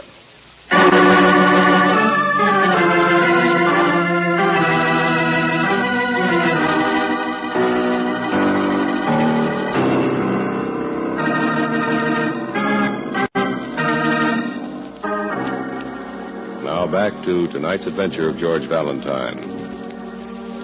You go to a little roadside cafe on Highway 41 east of Paso Robles. You go to help a girl who wants you to help a boy. The girl is plain and lonely. But the boy is a little harder to figure. Floyd Bronson was in the wreck of a truck last night, but it's like pulling teeth to get him to tell you about it. And if you're anything like George Valentine, you're never very satisfied with the teeth you extract. Which ones are real and which ones are false? Well, just now, Mr. McGee of the sheriff's office has said something which may shed a little light on the subject. Good Samaritan stops to pick up a hitchhiker, then gets brained and robbed for his kindness. Afterwards, it's a good idea to wreck the vehicle, cover up the evidence. I didn't do it. Well, how about your fingerprints on that flashlight? Well, I've been thinking about that. I guess I held the flashlight while he put the tape on my ankle, like I told you. You always seem to have explanations after we tell you what we want explained. Well, sometimes it's hard to remember, that's all. Kid, you watch the world like a card player expecting a crooked deal. Well, don't you know how that makes you look? A Sharpie holding aces in his pocket. Oh, everything I told you is the truth. You can't prove anything is a lie, can you? No, Floyd, I'll say that for you. You don't trip yourself, but then neither does a lizard. Come on, Valentine. Let's go into town and see what else the coroner... Wait a minute, Mr. McGee. Why? I'll send a patrol car back for you. But I just thought of something. I did. You know, well, it is hard to remember. I mean, what really happened. This had better be good. Well, like I told you, I was asleep in the back of the truck, remember? Well, I think I heard voices. Voices? Where? Well, we'd gone over a bump, or maybe we'd stopped. Yeah, that's it. And then, riding along, I heard the driver talking to somebody with him in the cab. Hey, wait a minute. How did you know it was the driver talking? Well, I didn't exactly. I mean, the whole thing was kind of a memory, that's all. 2 voices up there. But he must have stopped to pick up another hitchhiker, don't you think? Sure, that must have been it. That must have been. It won't work, son. Who was it told us Tommy Tucker wouldn't carry riders up front? Said he was so conscientious about the rules he wouldn't take a hitchhiker up there. Oh, well, I did, but... Well, I might have been wrong about that. Maybe he just didn't want me to ride up there, you know. Kid, don't make it any worse.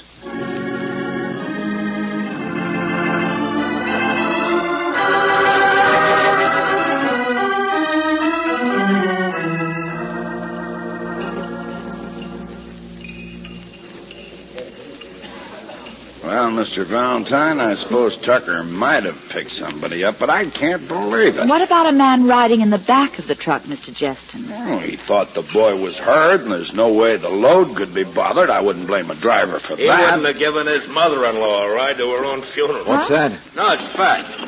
Evans is my name, wholesale plumbing. Just been waiting for a chance to help you guys. Yeah, well, look, salesman. Timid Tommy Tucker, that was my name for him. Oh, a real sweet boy, don't misunderstand me, but he swallowed the rule book. You know what I mean? Afraid of the powers that be. Now, look, friend. Wait a minute, George. Go on, Mr. Evans. Pleasure, miss. South of King City about a month ago, I ran out of gas and tried to flag a hitch.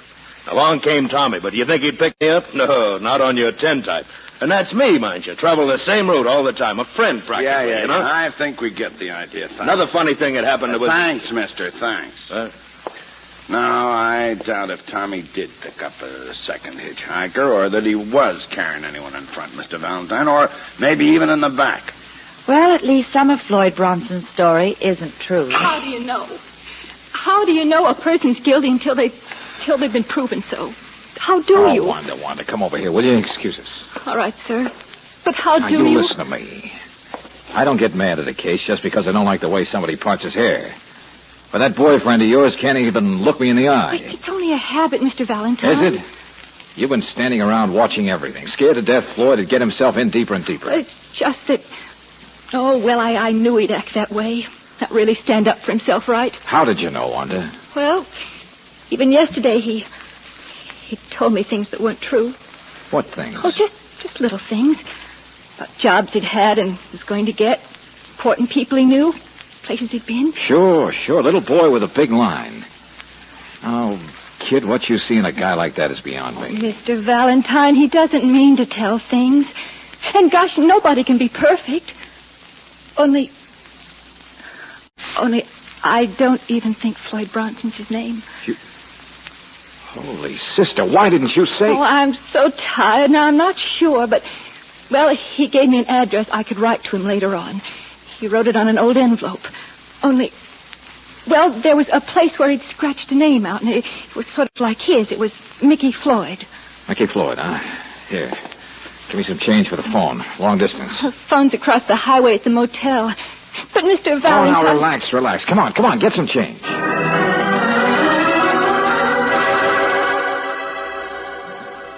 Yeah. So that's the story, huh? Okay, Lieutenant Riley, thanks. Sure, I got it. Well, George, what'd they say in the city? Same thing they'll say in the country as soon as McGee's fingerprint report comes through. George, what are you talking about? Mickey Floyd, alias Floyd Bronson, escaped from a reform school up in Idaho last week. Oh, no. Yeah, that's our boy, Angel. Oh, what are you going to tell Wanda? The truth? She'll just have to get over it. Well, George, at least it explains the way Floyd's been acting. He was just trying to hide who he is. Think again. Which would you rather have happen? Be caught and sent back to reform school, or let yourself be thrown in jail for murder? No, Brooksy, there's something else. Hey, come on. What's that? What the... Hey, Evans. Evans, what's happened? Oh, brother, I don't know. Somebody said the kid broke up. What? Huh? Patrol car came to pick him up, but they found the cabin open and the guard knocked out. Yeah, sure, listen to that. He must have headed up through the woods. Come on. No, we'll meet you. Go ahead. Brooks, see if he's running up there. There's nothing we can do. But if Floyd's really got a bad ankle, then he'd more likely head down the other way, wouldn't he? To make a getaway? What do you mean, George? I mean, I ought to have my head examined. I left the keys of my car back in the highway. So long, Angel.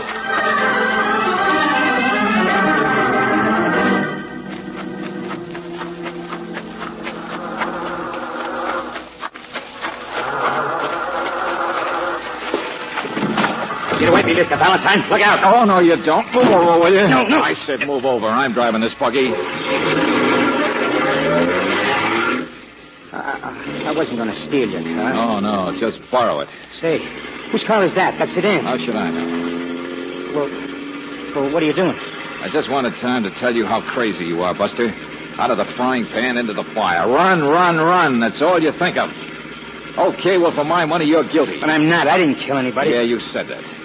Now, come on, describe the inside of that fur truck for me again. Huh? Come on, the back end of the truck. Oh, well, it was pretty dark and I was sleepy, but, there was a big box that had silver plaques on it, and I laid down next to a big bolted crate that said Chinchilla. The bolts kept banging me. You gonna stick with that hogwash? Hogwash? But it's true. It's what happened. Why did you slug that guard? Listen, they're coming after us. I said, why did you slug that guard just now to get away? What guard? Oh, cut it out. The guard that was standing there. He wasn't there. I didn't see him. I just found the door was open. I knew I had to get away before they put me in jail where I could. Listen, they're close. Malarkey, isn't it? It's all malarkey. You not slugging the guard. But I didn't. You gonna stick with that stuff? Mr. Valentine. With all of it? Are you? You're liable to start shooting. Drive faster. Now, you listen to me. Are you gonna stand on your feet for once? Look a cop in the eye and say that stuff and make him believe it because you believe it? Mr. Valentine, I'm a little guy. I'm all alone. There's nobody that I can... Look out! They're right behind you. What are you doing? Just take it easy, kid. We're not going to be hurt. But... Yeah, that's right. I said we. Because I'm right here with you, Floyd. And I believe you. Everything you've said.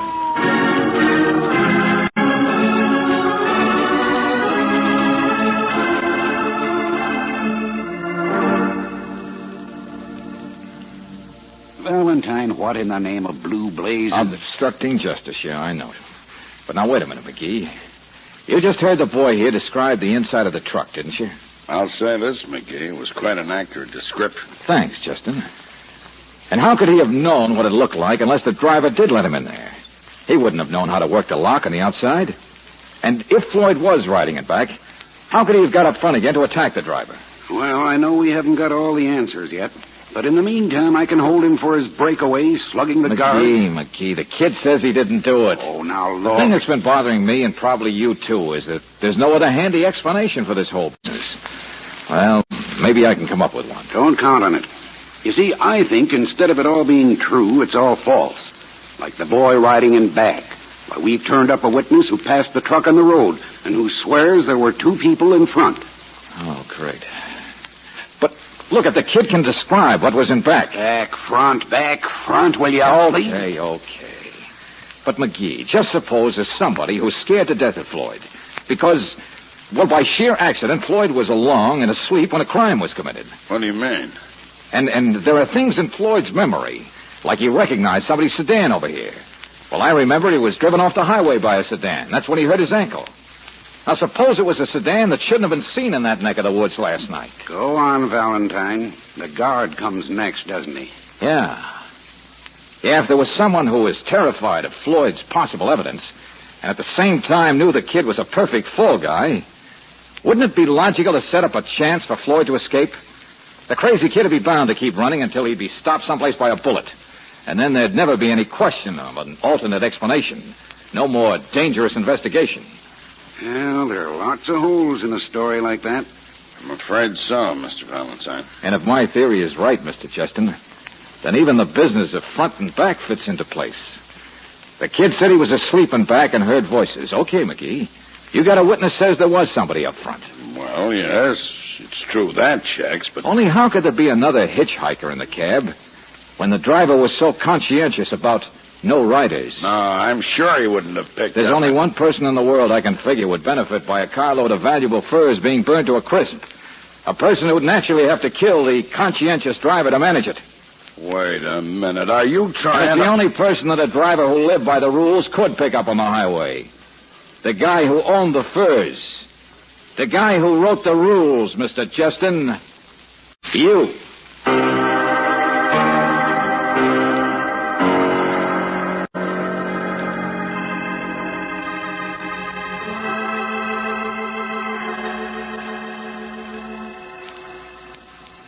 Insurance, Mr. Valentine? Well, I don't understand. Yeah, sure, Wanda. Insurance on the furs. Why, there was even chinchilla in that load. Maybe some of them weren't even the real thing to begin with. And the insurance company would never know. Justin would just hold out his hand to get a nice fat check, which apparently he needed to keep his company going. And it was Mr. Justin who met the truck out there on 41. Mm-hmm. Sure. Probably pretended he had a flat tire or something. Only poor Tommy Tucker. It's all going to be made to look like an accident, wasn't it? That's right, and it would have, if it hadn't been for your stumbling Romeo wandering into it.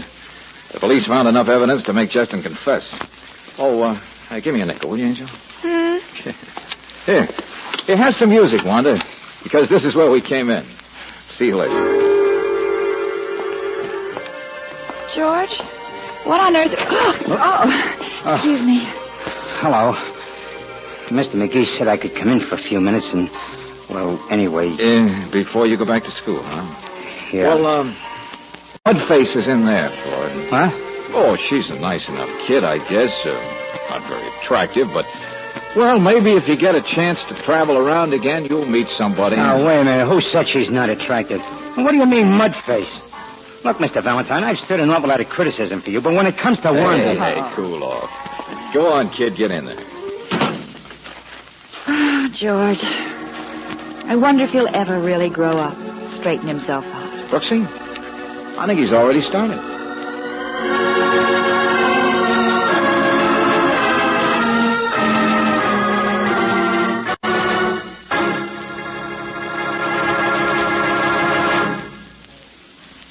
You can easily keep the outside of your car from rusting, but how are you going to protect internal engine parts when rust is responsible for 80% of the wear? That's the rust caused by acid-laden moisture. This moisture settles on cylinder walls and other vital parts the moment you turn off the ignition. The one sure way to prevent it is to use RPM motor oil. For RPM is compounded to keep a moisture-proof film on all parts at all times. Even though your car stood idle for days or weeks, that acid-laden moisture could not reach internal parts. Not with RPM on the job. No wonder this motor oil is first choice in the West. It's the oil that stops 80% of engine wear.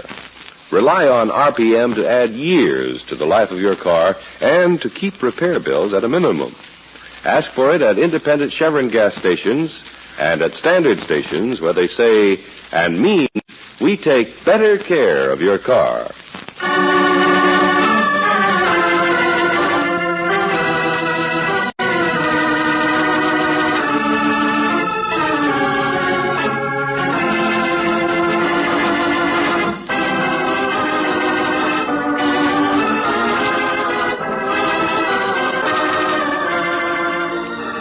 Tonight's adventure of George Valentine has been brought to you by Standard of California on behalf of independent Chevron gas stations and standard stations throughout the West. Robert Bailey is starred as George with Francis Robinson as Brooksy. Let George Do It is written by David Victor and Jackson Gillis and directed by Don Clark. Also heard in the cast were Virginia Eiler as Wanda, Bill Conrad as Evans, Walter Burke as Floyd, Ted DeCorsia as Justin, and Joe Duvall as McGee. The music is composed and presented by Eddie Dunstetter. Your announcer, John Heaston. Listen again next week, same time, same station, to Let George Do It.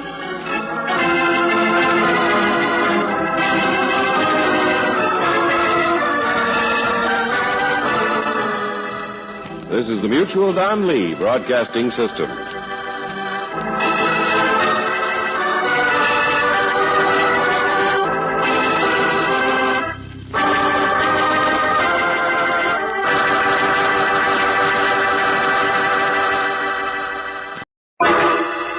Personal notice, danger's my stock and trade. If the job's too tough for you to handle, you got a job for me, George Valentine. Write full details.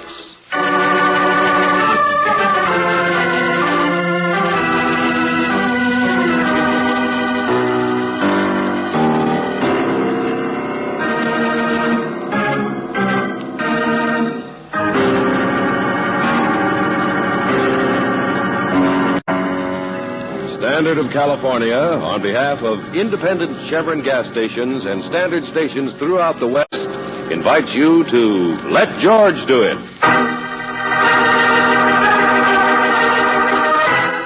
Too Near the Sky, another adventure of George Valentine.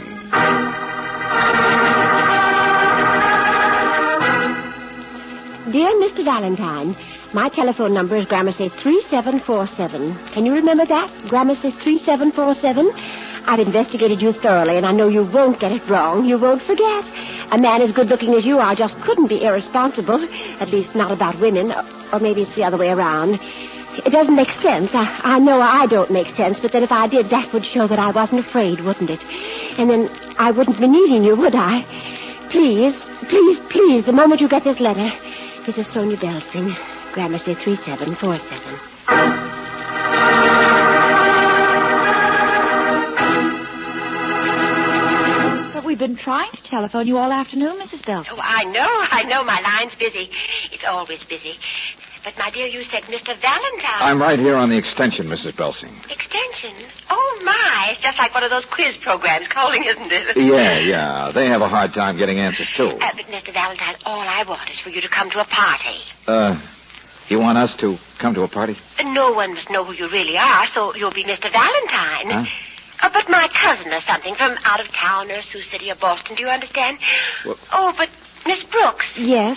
He can't have a date, if you know what I mean.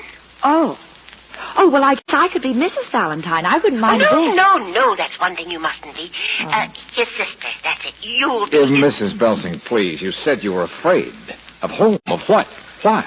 There's an old, dear friend of mine who's just back from Lake Tahoe for the first time in a year. Vivian Hargrove. She's giving a party in her penthouse. The 32nd floor. That's the top floor of the Hargrove Sims building. Yes, okay, so much for that. Are you superstitious? Huh? I mean, it's rather a strange place. I hope it doesn't make you uneasy or nervous. Vivian, I mean. Oh, yes, and there's someone I want you to introduce yourself to. Eric Sims. But don't really say anything. You'll understand why when I meet you there. If we can't talk, I write a little note giving you instructions. Mrs. Belsing, I'd rather understand everything right now. So would I, Mr. Valentine, but there's no hurry. And besides, something has come up. What I mean is, by the time I see you, I'm sure I'll have the answers for you. I'm not a coward, and I've never made a false accusation in my life, but I am superstitious. But why do you want us there? Superstitious about what? Oh, Mr. Valentine, murder, of course. Isn't that your business?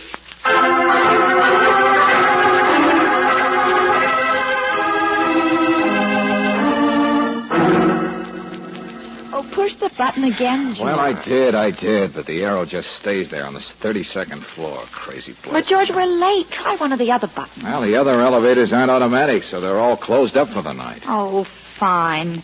Me and my long dress and these high heels and their new shoes. Well, Angel, we take a case from a middle-aged maniac. We don't even know what she wants, so we shouldn't complain about walking up a mere 32 flights of stairs, should we?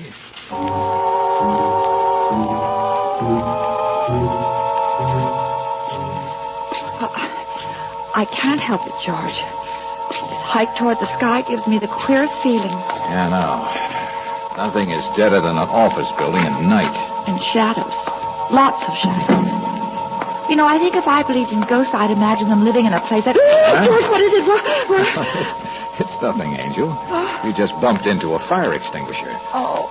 What's more dangerous to us is the sign over it. What do you mean? Yeah. It only says the 21st floor.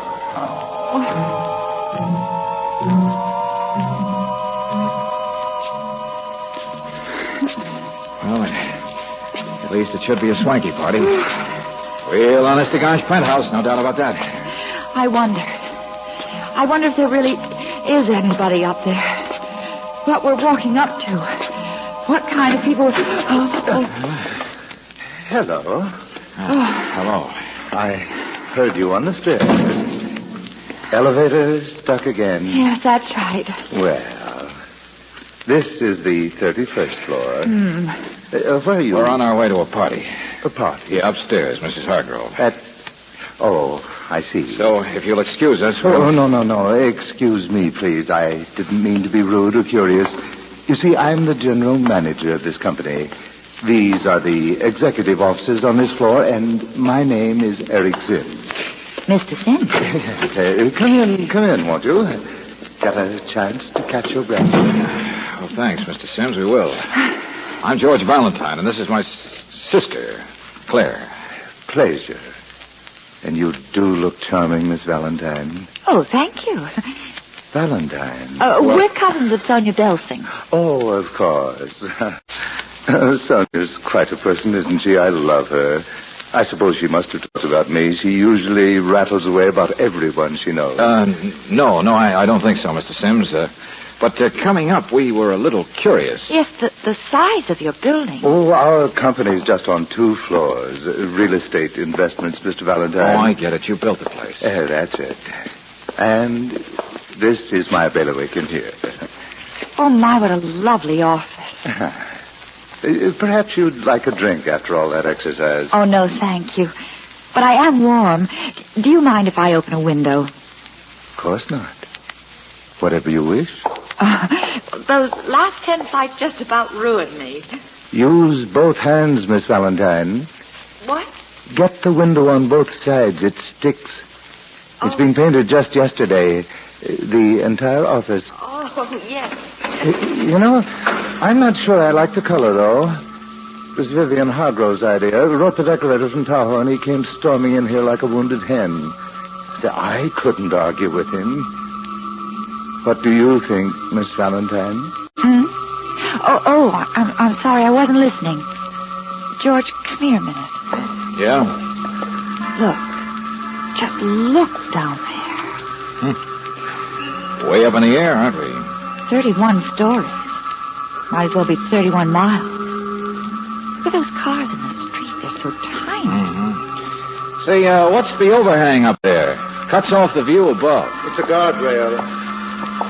For the penthouse. Guardrail? Safety ledge, that's all. Just put up. Well, there certainly isn't one down here. George, look, the way the wall of the building just falls off below you. Down, down, and down. Excuse me, the draft. I have a little cold. Of course. I was just enjoying the view. Look here, I don't mean to be rude tonight, but I've been finishing some special work on my desk. Yeah, sure, Mr. Sims, we understand. We'll go on upstairs to the party. Well, Sonia may have given you the wrong impression. There really isn't a party. What? Huh? It'll be just us, I mean. The few of us, the lonely people in the tower. Don't let us throw you. We'll manage to have fun somehow.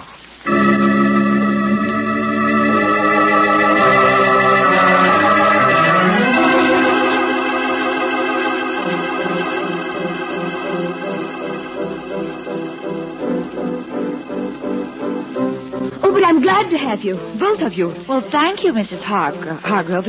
If we'd known... And I love the way you're dressed. I'll bet it was Sonia's idea. She thinks people should dress like Englishmen in the jungle. Oh, that sounds awful. All mixed up just like her. Well, Sonia's an Elsa Maxwell. Isn't she? Only I do wish there were going to be more of us. So far, it's only me and Rachmaninoff over there. Well, don't let it worry you. Crowds scare me. You're silly if you're polite. See, Mr. Valentine, I know exactly why you're here. Oh, do you? Yes. And I think you're beautiful like all the rest of them she brings. But I'm not in the least interested in you. You're not? No. I've only been back in town a few days, and Sonia's been haunting me with men. Me, a married woman, you understand? Huh? I said me, a married woman, and I love my husband. Oh, shut up, will you? Shut up yourself. Shut up! Well, Rachmaninoff's quite a little gentleman, huh? Forgive it.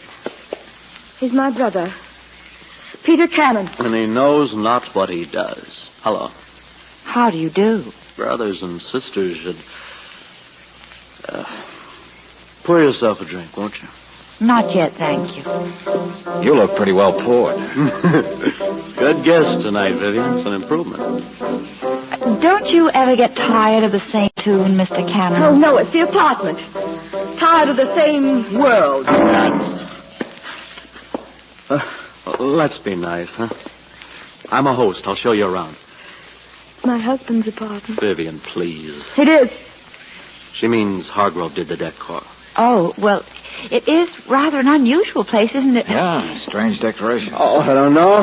It's a hobby, that's all. He collected stuff. He does. Vivian? What's in all the cases here? My golly, George, look. Handcuffs, blackjacks, knives, dozens of them. Mayhem and violence. Oh, don't look shocked. It's just a hobby. Oh, but here. Out here are the real prizes. Masks. All over the wall. Yeah. Rows and rows of masks. But they're all... Yes, Mr. Valentine. Death masks. Sure, that's right. Some from the South Seas, some from Africa. This is a good collection. It's one of the best in the world. My husband is obsessed by the idea of death. Oh, cut it out, will you? Guy's got a penthouse. Why not be unique about it? Now, some people like zebra skins. Well, he got a bang out of this stuff. He is. He's obsessed. Now, look, even out here, the roof garden. You see the statues? Sure, it's wacky, but a hobby. One guy's hobby, that's all. Are you superstitious, Mr. Valentine? Are you? Are you? Well, I'm beginning to think maybe I am. Feel the wind. Look at the stars. It's a penthouse with wacky decorations. And that's all. Just picture a penthouse. Of course, Mr. Valentine, my husband is. My husband... Claudia, please be quiet, will you? Mrs. Hargrove, I know we've intruded and you don't want us, but let's get this straight. When I heard you'd been living in Nevada the past year, I naturally assumed... Oh, no, we're not divorced. We're quite happy. We're quite... The last time, Vivian, will you get out of that present? Yes, Take it George. easy, Buster.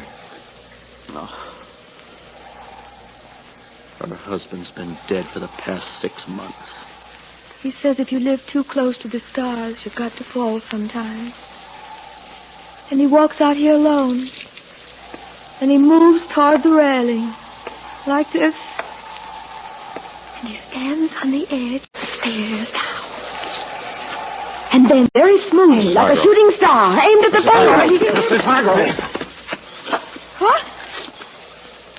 Oh, Mr. Valentine, I'm sorry.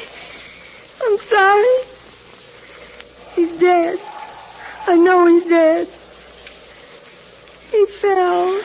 Well, there's no need for you to go along, too, you know. Oh, I won't. Forgive me. I'm not really out of my mind. Oh, no, not much. But you're gonna be, Vivi, if you don't stop it. Here, please. It's this place. This crazy, haunted place. Sweet slice of heaven where just you and I killed my husband. That's what it is, Mr. Valentine. 6 months ago, I killed my husband.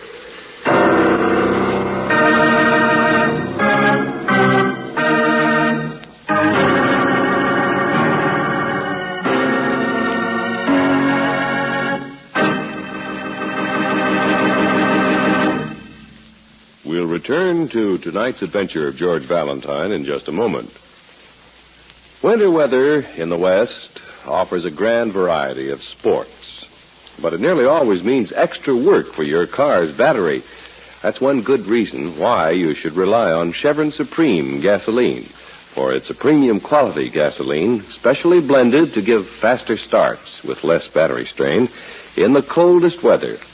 But equally important, Chevron Supreme is the gasoline that's climate-tailored. It's tailored to each different season and to the different altitude and temperature zones throughout the West. So wherever you drive, rely on Chevron Supreme to get the best out of your car. Faster starts, faster pickup in traffic, ping-free power on hills. Try a tank full tomorrow. You'll find you can't buy a better gasoline for today's high-compression engines. Ask for Chevron Supreme at independent Chevron gas stations and at standard stations where they say and mean we take better care of your car.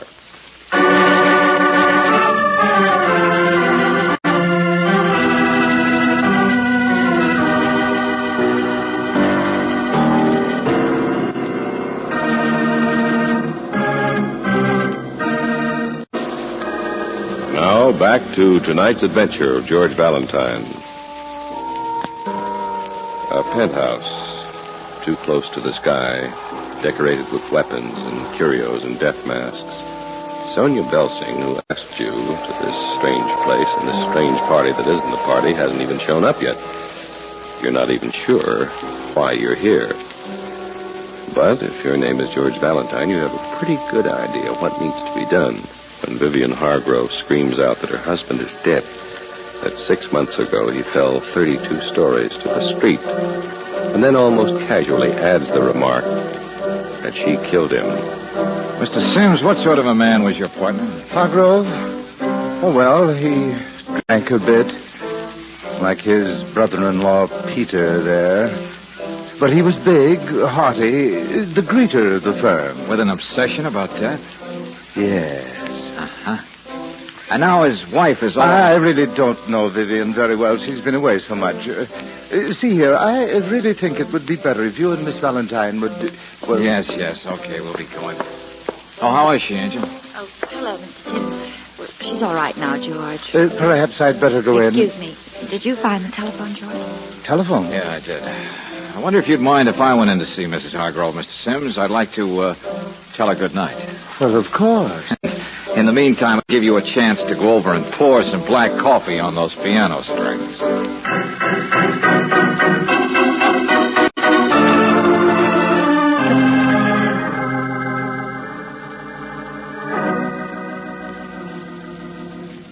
You say you use the telephone. Mrs. Hargrove, when I hear something I don't understand, I like to get an answer fast.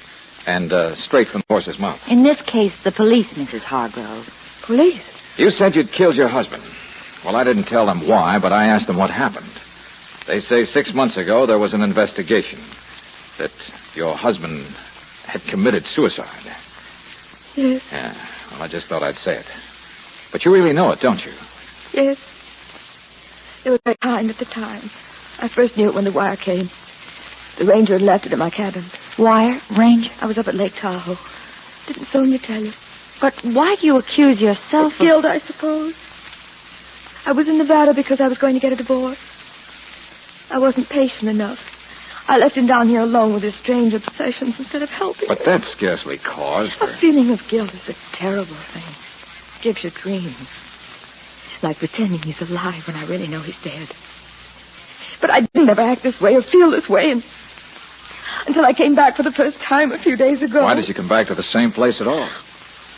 Well, the furniture had to be sold, the apartment leased, that sort of business. I certainly don't intend to stay here.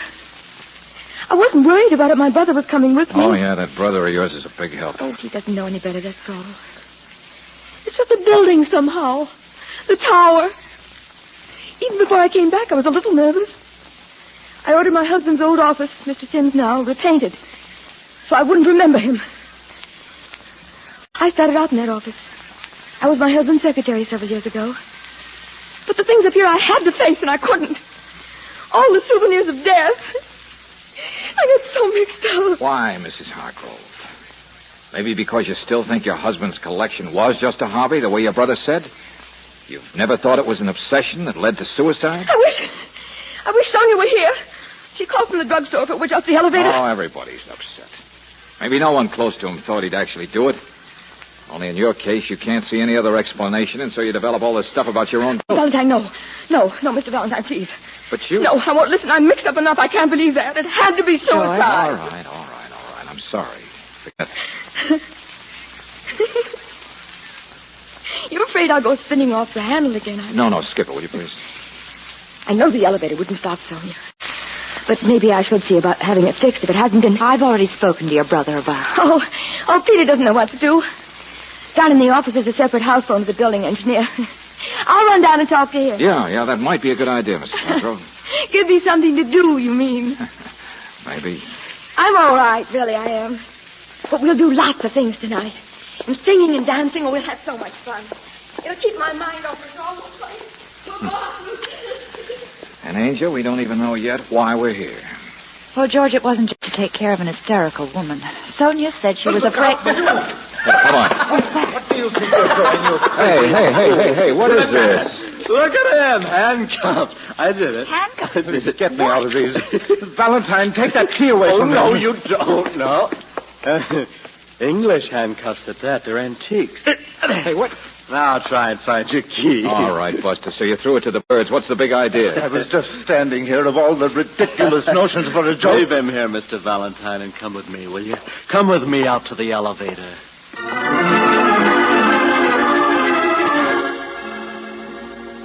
The arrow points to the ground floor, you see? And earlier the one down there was pointing up here. So since then it must have... No. Look at this arrow. You reach up, you can grab it.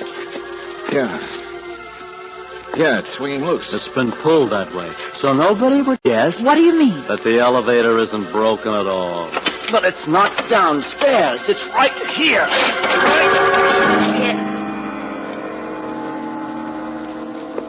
Is that... Yeah.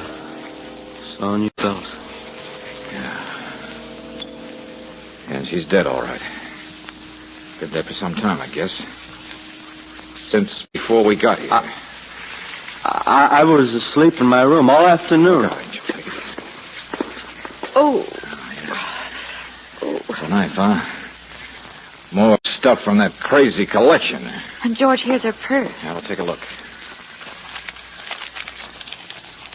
Why, it's the note. You know the note she told us she'd write, remember? To you with the instructions. Here, let me see that. Oh, no, you don't. Let me see it. I'm going to call the police. Here, and take tell it. them Get going fast. No. Now, stand still, will you? She's calling the police. But I got to tell them that Sims did it. He did it. Sure, bright boy with the handcuffs. Who says so? Sonia didn't like him, see? She was afraid of him. She wanted Vivi to get interested in other men so Sims wouldn't try to get next to her. You make as much sense. I know I've been drinking, but believe me, nobody close to Hargrove ever thought he killed himself. And it drives all of us crazy. But his death masks were just a laugh, that's all. They were a big gag to pull at parties. Okay, Buster, Don't you see? Sonia was wise. She thought it was his partner, it was Sims, who murdered Hargrove, and I'm going in and tell... Oh. Now, Petey, you're going to stay right here for a while. Pleasant dreams.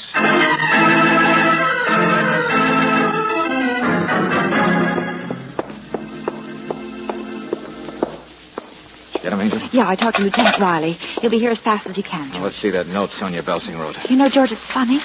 It was our instructions, all right, but she was going to fire us. What? Yes, it just says she's sorry to have bothered us, but she's decided to handle matters in another way. And, quote, don't say anything to anyone. Please, please, please, Sonia Belsing. Huh?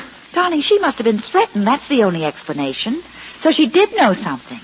And look here, on the outside of the purse. Paint. Little spot of fresh paint. Mm-hmm, the same color as that office. Hey, Mr. Sims.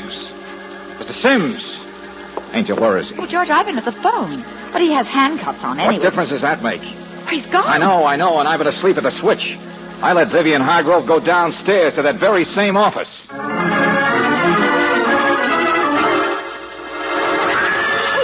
It's Sims' office, all right. Come on, through here. Peter! No! There's a window! There's a window! No, let go of me! No, Mr. Valentine, no! They're going to fall. It's Mr. Sims. Hang on! Get it! Hang on! I got it. Oh, You're all right. Hang on, hang on. he's falling! Oh, he was trying to push me. He's falling! Oh, George. Tried to kill me. I was here in the office. He followed me.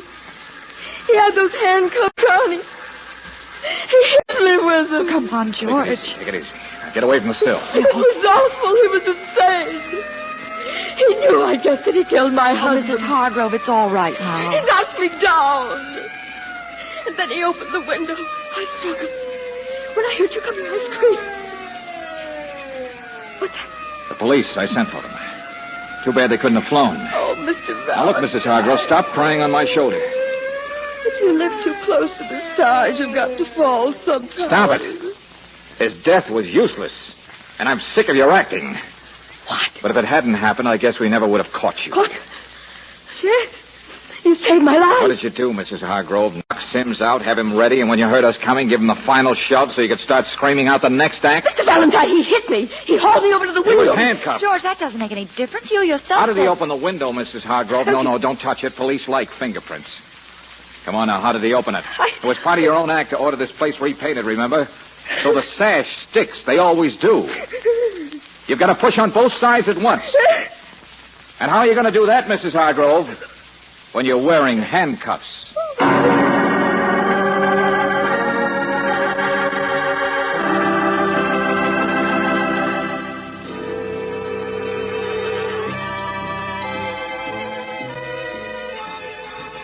No, I'm an idiot. No, Peter. You've just been trying to dodge the truth. And after all, Sonia Belsing picked on Mr. Sims just as you did. Well, that's what she was going to tell us originally. Only then, the paint on the purse. Sonia got together with Sims. Began to realize what he'd already begun to suspect. That it was Vivian all along. That's when Sonia wrote the note we found, saying she'd handle it some other way. Oh, it's not easy for a best friend or a business partner or a brother to decide what to do about a woman they suspect of murder. I still can't see Vivian doing it. Sure, it's hard to face, Peter. But Mrs. Hargrove admitted to the police she wasn't really a Tahoe. She was down here. Yeah, I know. I heard him. But why? Well, maybe she was ambitious. I don't know. Secretary married one of the partners. He was going to divorce her, so she knocked him off. Half owner. Then 6 months later, she comes back with a neurotic act to cover knocking off the other partner, Sims. Then she'd own the whole company. Only she realized people were getting suspicious. She had to get rid of Sonia first, and then in we walked. No wonder Vivian was so scared and upset. Hey, Peter, why do you keep playing that record? It doesn't bother me. So happens I like my sister. Yeah, kid, I know. Picture a penthouse way up in the sky. George, I still get dizzy just thinking. Hey, that's not the line to remember, Angel. Hmm? We can thank our lucky star that we're living as we are. Let's go, Brooksy.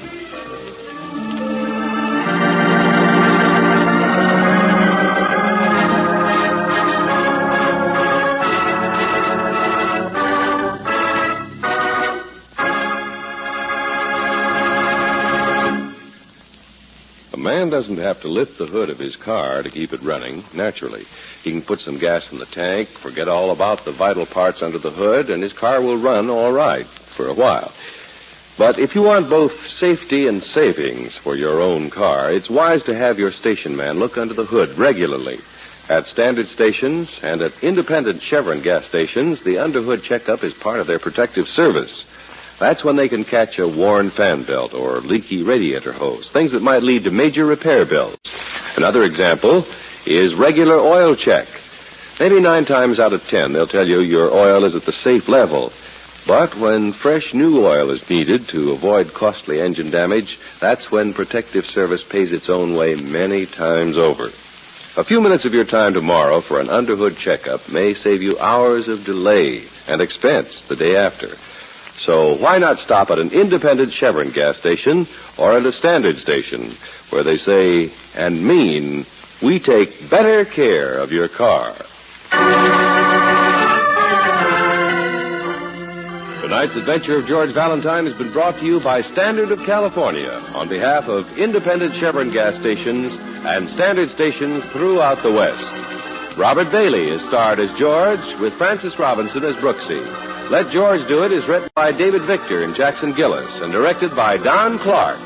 Also heard in the cast were Sarah Selby as Sonia, Robert Griffin as Sims, Lorene Tuttle as Vivian, and Jack Edwards as Peter. The music is composed and presented by Eddie Dunstetter, your announcer, John Heaston. Listen again next week, same time, same station, to Let George Do It. This is the Mutual Don Lee Broadcasting System.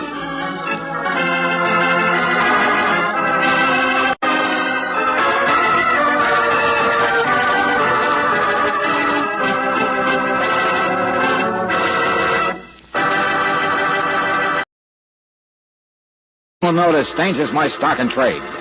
The job's too tough for you to handle, you got a job for me, George Valentine.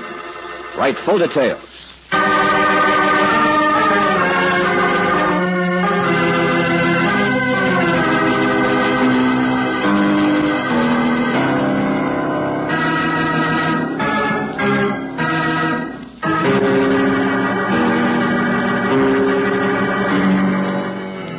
Standard of California, on behalf of independent Chevron gas stations and standard stations throughout the West, invite you to Let George Do It.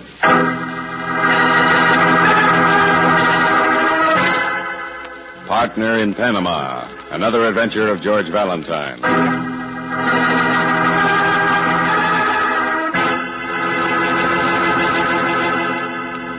Dear Mr. Valentine, the job's not too tough for me, but I don't want it. Hey, wait a minute. Who is this, Lieutenant Riley? It's the voice of desperation. Get over here quick. Why? Why? Why, he asks. Valentine is a character wrapped around my neck. His name is Grovich, the stupendous Mr. Grovich, Hollywood's most colossal producer of popcorn bake. He makes movies? Oh, no. Not without you, he doesn't. That's the job, Valentine. You're going to be the man behind an Oscar. That's an 8-ball in arms.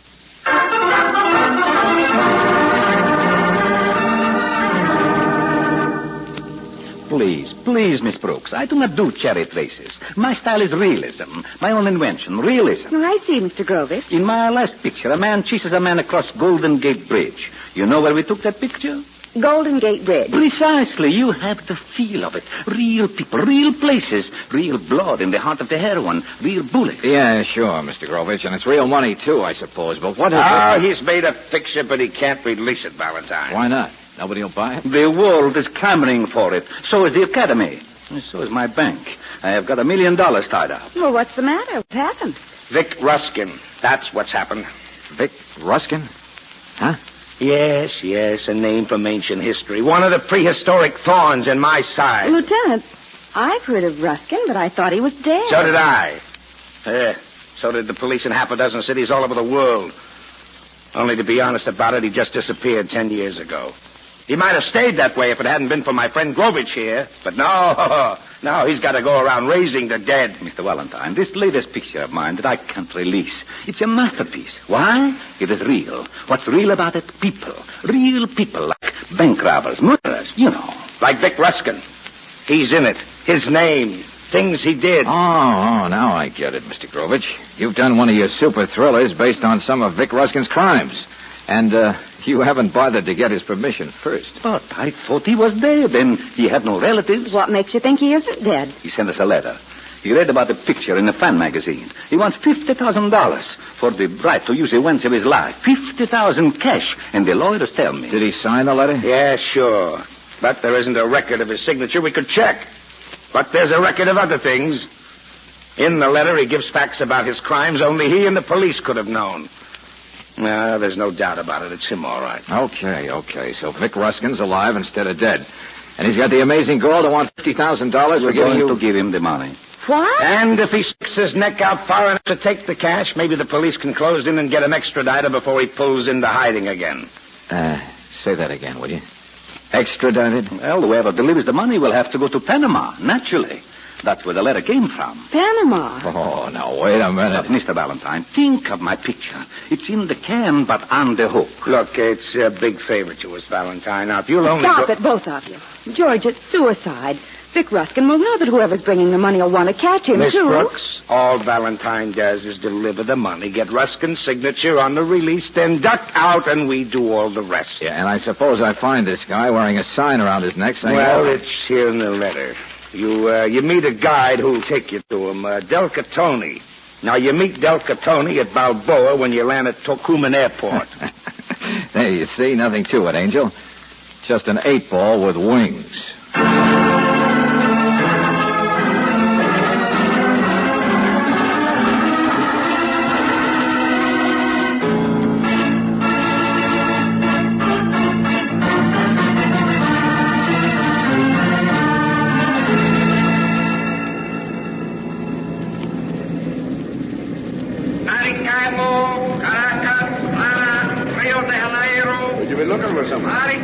Excuse me, my friend. Would you be looking for? Huh?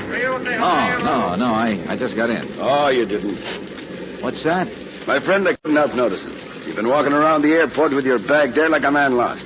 As a native of the parts, I always like to help. Okay, Irish. I got in half an hour ago from Managua. I have been looking for somebody, but not with your accent, I'm afraid. You're not Del Catoni. A friend, my friend, a friend. He asked me to meet you. Poor Catoni is a musician, plays in the sailor place in the old town, Club Cortez. And, Mr. Valentine, since your plane come in at night... He would have met me anyway. Of course, to guide you to something. So you'll just be coming with me. Not quite so fast, With such a crowd here, a man would... Well, he should know how easy it is in a crowd to... No, you don't. Let go of that bag. Hey! Senor, what is it? You're sick. What has happened? Senor, please. No, it's nothing. Forget it. But, senor, the man, I saw the man. Nothing happened, I said. Skip it, will you? A sucker just stole my 3 clean shirts, that's all. Welcome to Panama.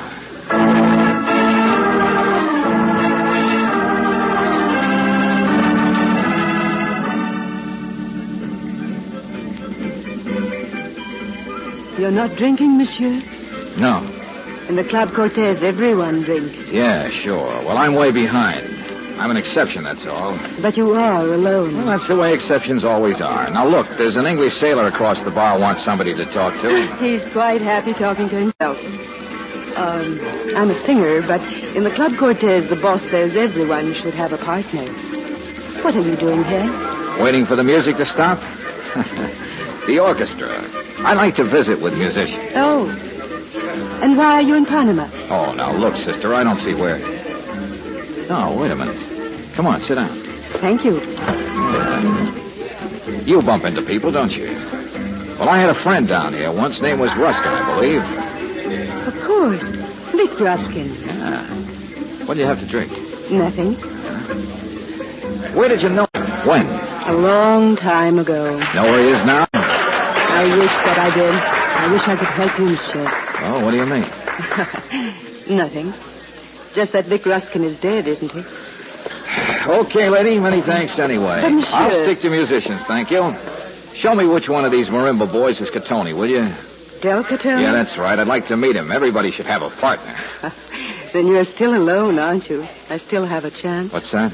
Don't you read Spanish? It was in all the newspapers. Huh? Come on, let's have it. Del Catoni was found murdered in the street, monsieur, more than 3 days ago.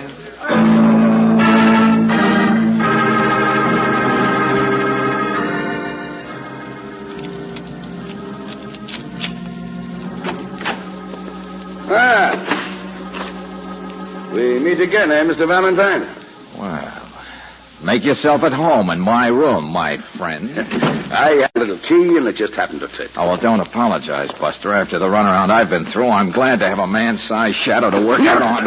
No, now let go. I suppose you brought my suitcase back, Yes, huh? I did. The shirts didn't fit, huh? You came to look for some more. Please, I only wanted to see. All right, Irish, here I am. Now make it fast. Well, my regards to you. Now, in the first place, Mr. Valentine... Come on, faster. But you must understand about the airport. I didn't intend... Now, you listen to me. You knew Catoni was dead, but he was supposed to meet me. You know I'm delivering money to Vic Ruskin. You already tried to steal it once. Maybe you even know where Ruskin is. Well, now take the words out of your mouth and let's have it. Mr. Valentine, my name is Pizarro Fane. Oh, great combination. The South American Irish. I'll have you know in the artillery under Simon Bolivar, my grandfather was... Yeah, come on. All right, but never mind. It's a good story sometime. By occupation, Mr. Valentine, I'm by way of being a barrister. Lawyer? Oh, this gets wilder and wilder, doesn't it? What do you chase for ambulances down here? Ambulances, all. I'm not in regular practice, as they say. Yeah, I can imagine. I've a preference for living down the coast, you know, banana plantations and hardwood jungle. You mean down where it's hotter, you find there's less heat? You're a smart man. I admit the stupidity here, trying to steal that $50,000 from you, but, Mr. Valentine, do you know what a quid pro quo is? Sure. It's the first nickel in the slot machine. Remuneration, reward. It'd even be legal. You mean if you can't fry a fish one way, you'll do it another. Now, what's the idea? You want to sell me what you know? Is that it? I'll do even better. I'll sell an object. A statue. A what? A statue, my friend. In a bamboo thicket by a path crossing. And as for what all I know, well, I'm sure we can reach a price. Yeah. You know, prices are slipping these days. Mr. Valentine, my information would be accurate. I'm not an amateur informer. Don't be so eager, Pizarro. You make it sound even phonier. Please, don't bother to answer that. Yeah, hello? Hello, monsieur. Well, it's you, huh? Who better would you expect, monsieur? Pan American Airways with a free ticket home. I'm getting sick of the local population. But I'm only trying to help you, monsieur. Oh, sure, I know. Now, look, I'm busy right now. I've got a professional liar here. Now, look, Valentine. But, monsieur, listen. I've been tracing the actions of the musician for you, Del Catone. I found a ship captain, Captain Tug, who was with him a week ago down the coast. Down the coast? The captain knows nothing, but he picked up Catone a week ago from a visit to some banana plantation. Huh? Lady, maybe you've just begun to clean up a liar. What? But, monsieur, can't I help more? Can't I? Thanks, no. I just decided to make a purchase someplace Mr. else. Valentine. Hold it a second. Mr. Valentine, outside there. Look out!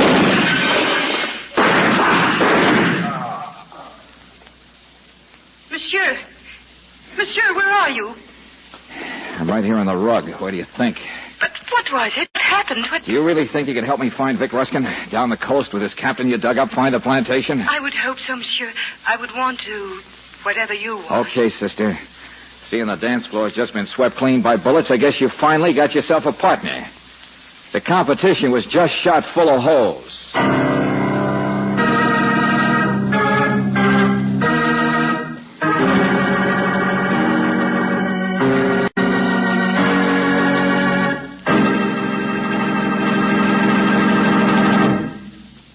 We'll return to tonight's adventure of George Valentine in just a moment.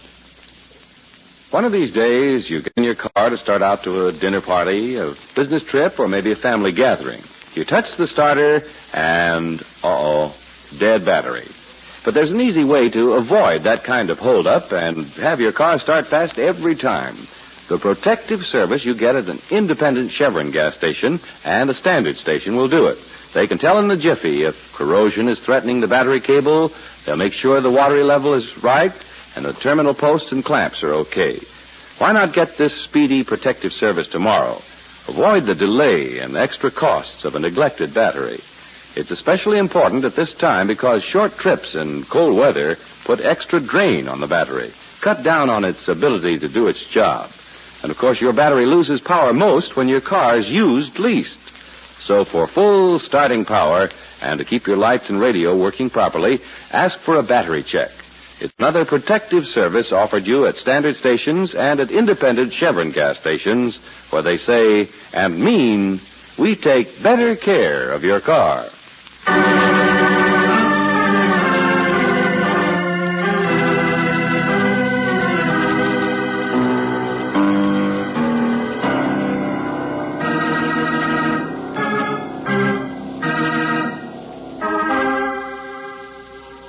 You come down to Panama with $50,000 in cash.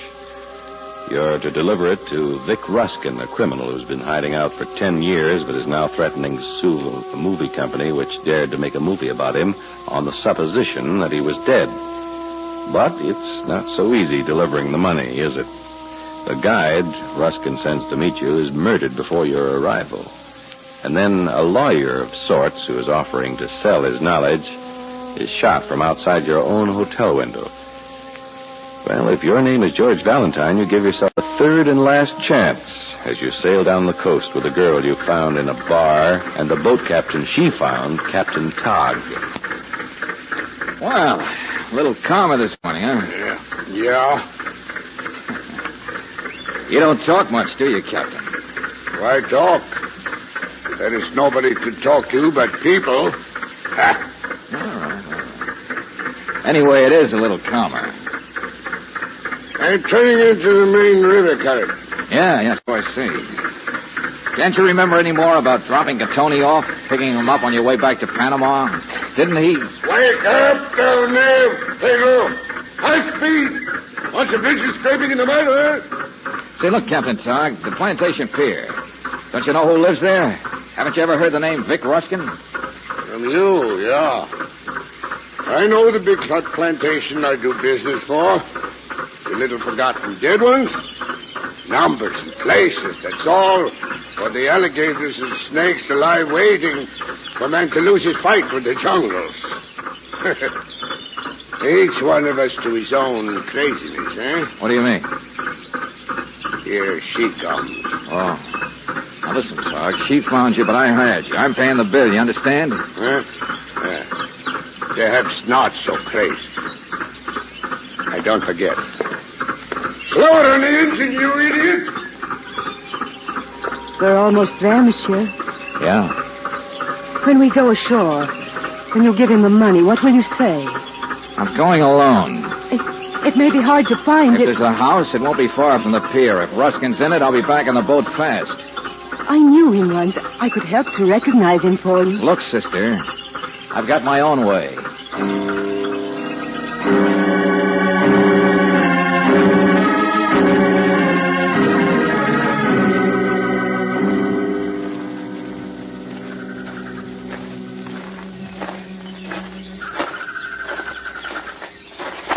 Hey, wait a minute.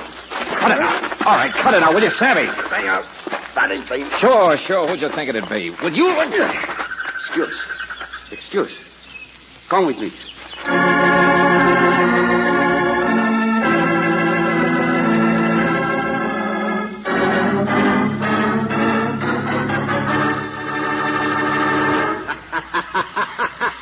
Oh, yeah, sure. It's real funny, isn't it? Your Indian getting my gun. Well, what do you expect, tourist? You don't think I'd let you come calling with a gun in your pocket? Come on. Sign the papers, Ruskin. I've got a date. Well, I gotta read the small print, ain't I? Boy, all them whereases.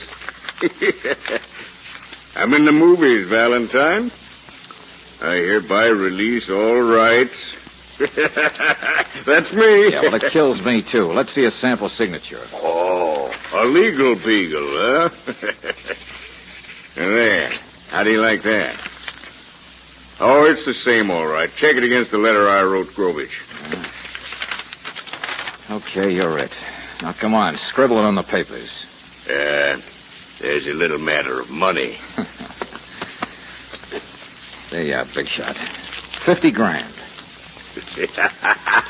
Look. Oh, baby, look. You don't know what they mean down here. That's too bad Tony can't be seeing this. He'd enjoy it. Look at him. You could drop one on his grave. Just look at all of it. What? I said on his grave. Whose grave? Oh, come on. Cut it out. Catoni's dead, and you know it. I laugh a lot, tourist. But I don't like jokes. I don't know any. The Irishman's dead, too. Bizarro Fane. But you know that. Valentine, what are you talking about? I live in the jungle. You said Catoni. Sure, you want me to think you've been a hermit 10 years, so I'll send the police in this direction, maybe. But your face isn't yellow enough. What? A guy in the bush lives on Ataprine, doesn't he? From malaria. And this place of yours, Buster, it's broken down. You haven't got enough supplies. What did you do? Come down just before me so you could meet me here? Shut up. Maybe you were even at Panama when I was. Maybe you even killed those guys so you wouldn't have to run a split with them. I said shut up. Give me that money. I'm getting out of here. Give it to me, I said. Stop it! Well, you've got your uses in a shore party after all, haven't you, lady? Now, just let me hold that gun. And... No. He was signing your paper, monsieur. Tasha. Hello, Tasha. Yes, I was just... He will sign your paper, monsieur. Sure, I'll sign it. There you are. And the money, monsieur. He's already got it. Then the business is over. Stand very still, monsieur, to one side. Oh, no, don't! Give me that, you crazy little... What's the matter with you? Drop it, I said. All right, monsieur. Well, the business is over, all right. He's dead. I know it. Well, what in the name of blue blazes do you... He was my husband. You're what? Vic Ruskin was my husband. I told you this trip was important to me. I was as anxious to find him as you. Oh, sure. So you kill him in front of a witness. Big love. You may do what you like. I've tried to find him for years. You were really married? In Venezuela 10 years ago. You ran away, took everything I had. My life isn't very pretty. And now you're a widow. And he was such a heel, a local court might let you off easy. And then you'd have $50,000 inheritance. Maybe it is worth it. I don't want the money. You take it. There, in your pocket, monsieur. What? Well, okay, sister. Now go on back. I'll take care of things here. Shall I wait for you outside by the bamboo? No. Go on back to the boat. Tog won't leave without me. Of course not, but don't you think... Go on, I said beat it, will you? Yes, monsieur. Something a wild Irishman said keeps sticking in my mind.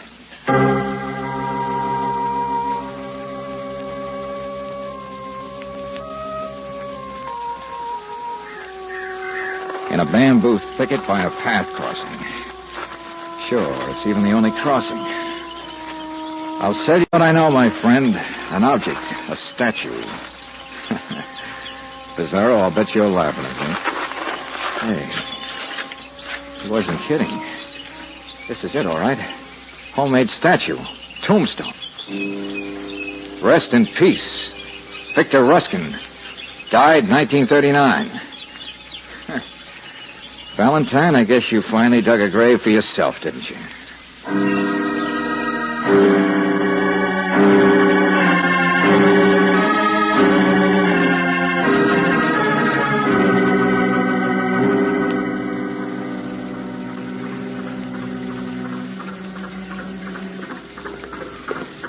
There's the sail, Mr. Valentine, huh?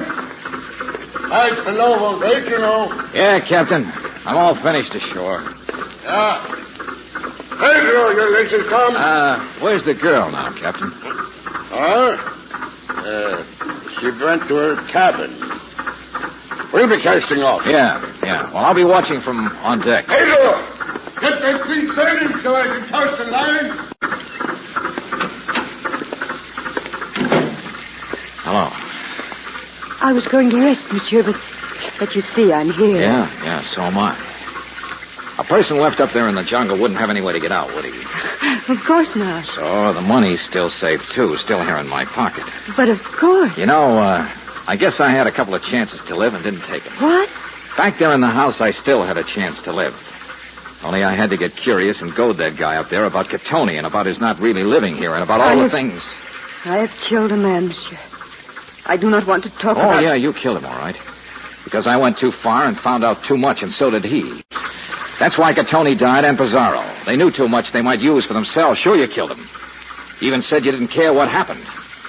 But it's like the money. You knew it'd come back to you. You knew you were safe. Because now I'm on the death list, too. Monsieur, because now no. I know too much, too. I know you were lying like a rug when you said he was Ruskin, when you said he was your husband. Get away from me. Oh, no, you don't. It's like this, doesn't it? He was a phony put in there for the job. Oh, sure, he's the same guy I wrote to the movie company, so the handwriting would check. And Catoni, he was going to be my guy. Let go of me. Let go of me. Only $50,000 is a lot of dough down here, isn't it? I guess the hired hands got greedy. Was that why Catoni was knocked off? The lawyer Pizarro, I suppose, gave advice on how to handle a movie company in the first place. But of course he had to get it when he came offering to spill me the whole works about Ruskin. I was on the telephone. I wasn't near your hotel room. I didn't do it. Keep that mouth shut. I want to live. I saw the tombstone, sister. Vic Ruskin died 1939. Only a guy named Lieutenant Riley convinced me that Ruskin's really alive. I'll say clear, Pedro. I've seen. He changes his identity. He builds a new identity he can live with and stay with even after engineering a fraud like this one. Oh, no. The pillow goes over the mouth. Don't mind if I tie the sheets a little tightly, do you? It's my life, remember? Sure, baby. A good identity. One that gets you around to all the places to arrange this business. To kill Catoni and the Irishman. All right, Tasha. The place for you is overboard. Don't worry, sister. You're not going overboard. A chair makes a better splash. Tasha! Baby, that something's overboard. Stop the engine, you idiot. Tasha! Pleasant dreams, Captain Ruskin. What are you going to do? You can't run the boat. You're still miles from nowhere. I'll do all right, sister. I can use Ruskin's gun on Pedro. I can use the wireless. It would have been so simple. Vic would have shot you aboard. You would have come back a casualty of the greedy dead man in the jungle. Sure, and I suppose with a sob story, the widow would have collected the money legally. And Ruskin could have gone right on being Captain Tog forever. I underestimated you, monsieur. I'm sorry, monsieur. Can't you at least look at me for once and, nobody has to know about the $50,000 and we can... The dance is over, Tasha. It's time to change partners.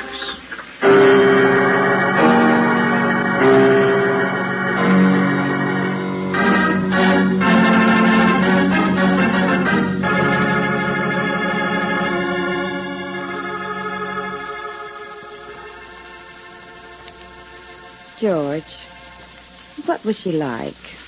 You've told me everything else, but what was Tasha really like? Oh, well, I don't know, Brooksy. Ask Lieutenant Riley when he gets back from Panama with Ruskin. What was she like? Oh, now, look, Angel, keep your mind on the subject.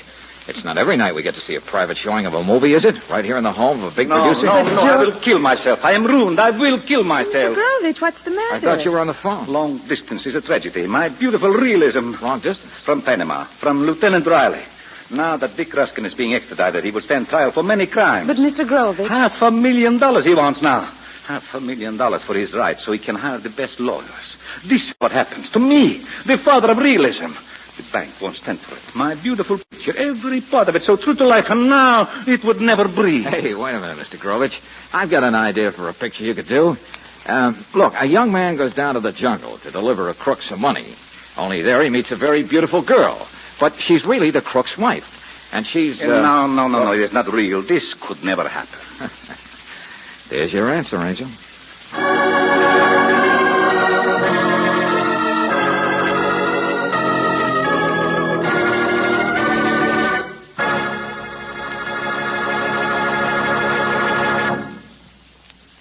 If your car seems to have lost its pep, if it starts hard, acts logy in traffic, and drags on hills, maybe you can blame it on the season. For the gasoline in your car is sensitive to climatic changes. That's why Chevron Supreme gasoline is climate-tailored. Based on year-round weather reports, it's tailored to each season and to the West's different altitude and temperature zones. To get the best out of your car any time of the year and wherever you drive, go on Chevron Supreme. It's a premium quality gasoline, and with the first tank full, you'll notice how much better your car responds. Faster starts, smoother pickup in traffic, powerful ping-free performance on hills. In fact, you can't buy a better gasoline for today's high-compression engines. Ask for Chevron Supreme tomorrow. Get it at standard stations and at independent Chevron gas stations where they say and mean, we take better care of your car.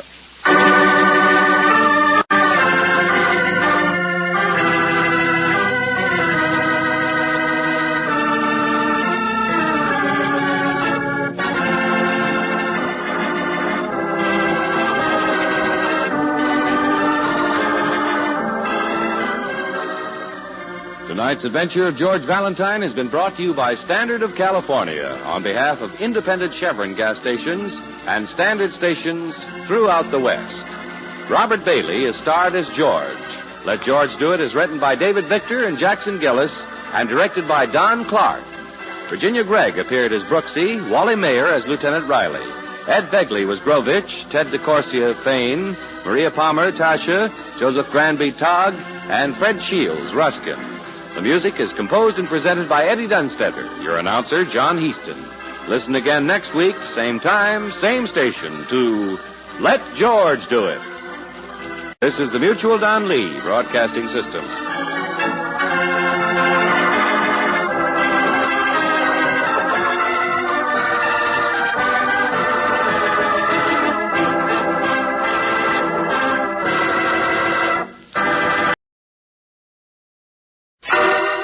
Personal notice, changes my stock and trade.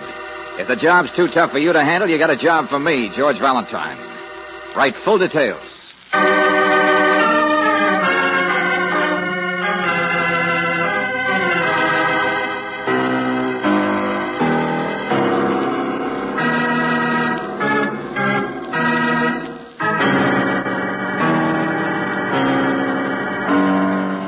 Standard Oil Company of California, on behalf of independent Chevron gas stations and standard stations throughout the West, invites you to Let George Do It.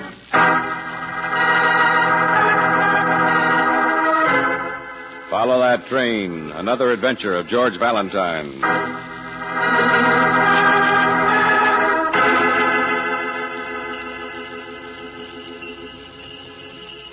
Dear Mr. Valentine, I need your help. There are some things that I want most desperately. Well, what I want is the following. A green electric train with a real whistle and a blue and yellow observation car, a jump-up turtle that snaps at you, an atomic rocket gun, M1 non-automatic, Yo-yo, and a pair of skates. Signed, Santa Claus.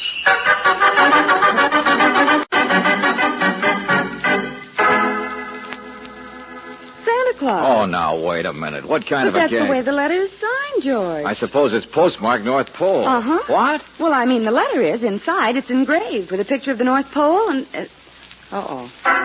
In small print, it says, Local Branch Office, Gumpert's Department Store.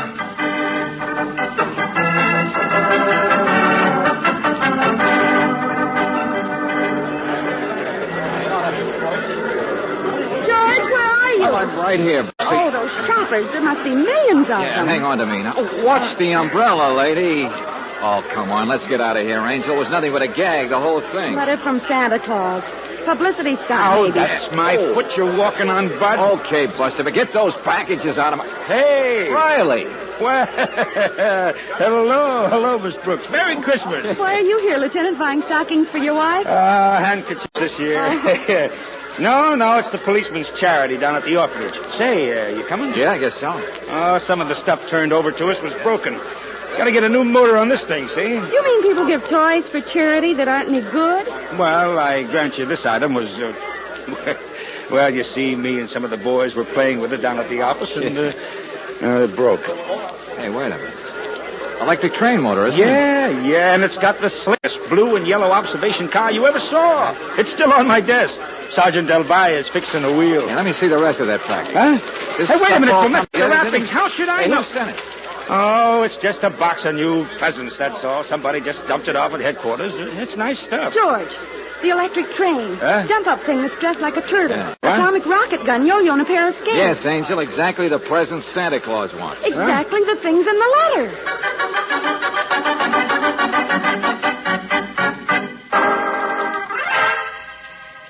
No. You misunderstand. All those men you saw dressed in Santa Claus suits go outside. Yes, they work on the streets for blocks around collecting money for charity. You mean ringing a bell and saying, buy your gifts at Comfort's? Well, people are used to commercials. But really, sometimes even I don't know how many there are. The agency always seems to send one more than we need. Yes, but look, inside. Is there only one Santa Claus inside? Well, but of course. His name is Joe Smith, the most reliable young man. A young Santa Claus? Well, he looks the part, all right. Oh, he's the real one. He's been with us several years now. The children all believe in him. Well, then he's the guy we want to see. Perhaps if you would tell me why we don't allow adults inside North Pole. There's a fence around it, naturally. Please, I'm a busy man. Here's my calling card. Yes, but... Oh, of course, Lieutenant. It's easier if you slip through the credit department here. This side door. Watch your step. That's supposed to be an ice floor. All right. I'll get the answer to this for you, Valentine. There's nothing to it. I'll just open the... What the...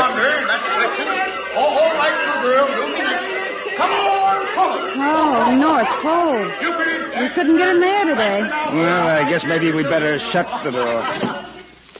Valentine, maybe we gotta forget. Riley, let me have that package, will you? Huh? And you, where does this Joe Smith eat his lunch? Why, he eats at home, I believe. Uh-huh. And his address is 17 West Federal. That's near here. It's one of the side streets. Okay, thanks. Valentine, wait a minute. Those presents are for Riley, what would you do if you got a letter from Santa Claus? Well, I'll grant you I'm still curious myself, but... Okay, you can have your electric train after lunch. Huh? Now, maybe this is crazy, but I don't want anybody disappointed at Christmas time. Especially St. Nick.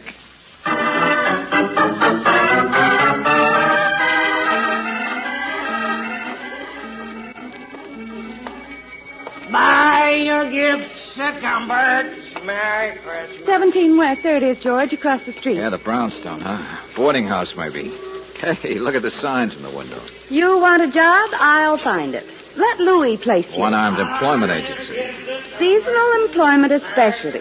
George, maybe it's the place that hires all the Santa Clauses. Yeah, maybe. Only the guy said that's where Joe Smith lives. So, let's get across here, Angel. All right. It's all right, I got the package. Buy your gifts at... Hey, look out for that taxi man! Jump, Angel! Holy. Oh. Boy, was that close. Yeah. Well, thanks for the warning, Santa. Darling, look, the driver stopped. Why don't you watch where you jaywalk, Mac? Now, look, Buster, you might watch where you drive for a change. Oh, yeah, I seen you stargazing at the sun. Maybe it'll help you to get bumped once or twice. Vice versa, Buster. I can oblige you. Yeah, you and who else? Show him, boy. George, look out!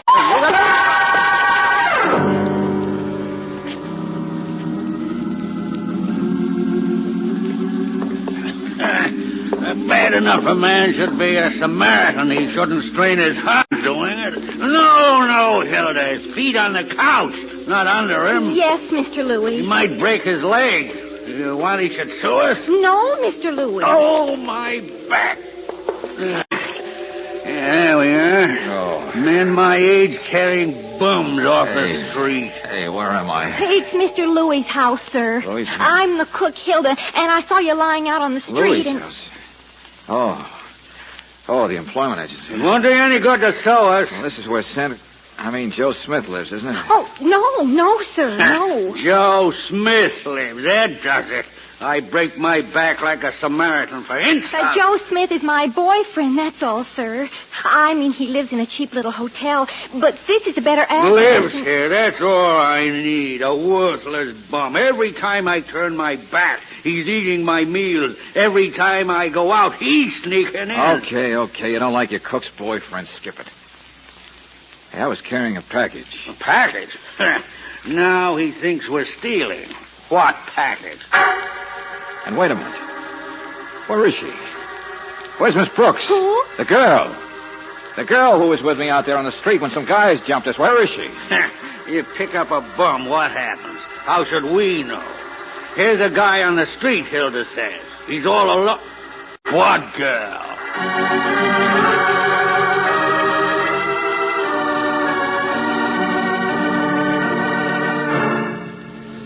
So she's disappeared, maybe even kidnapped. I'm just as worried as you are. Only will you please... Those guys jumped us.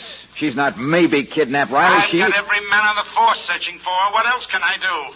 Now, look, if you could only remember... I don't know what they look like. Just a taxi driver. Some guys that happened too fast. Wait, what about that Santa Claus you said saved you from getting run over? No, he was way across the street. Oh, yeah?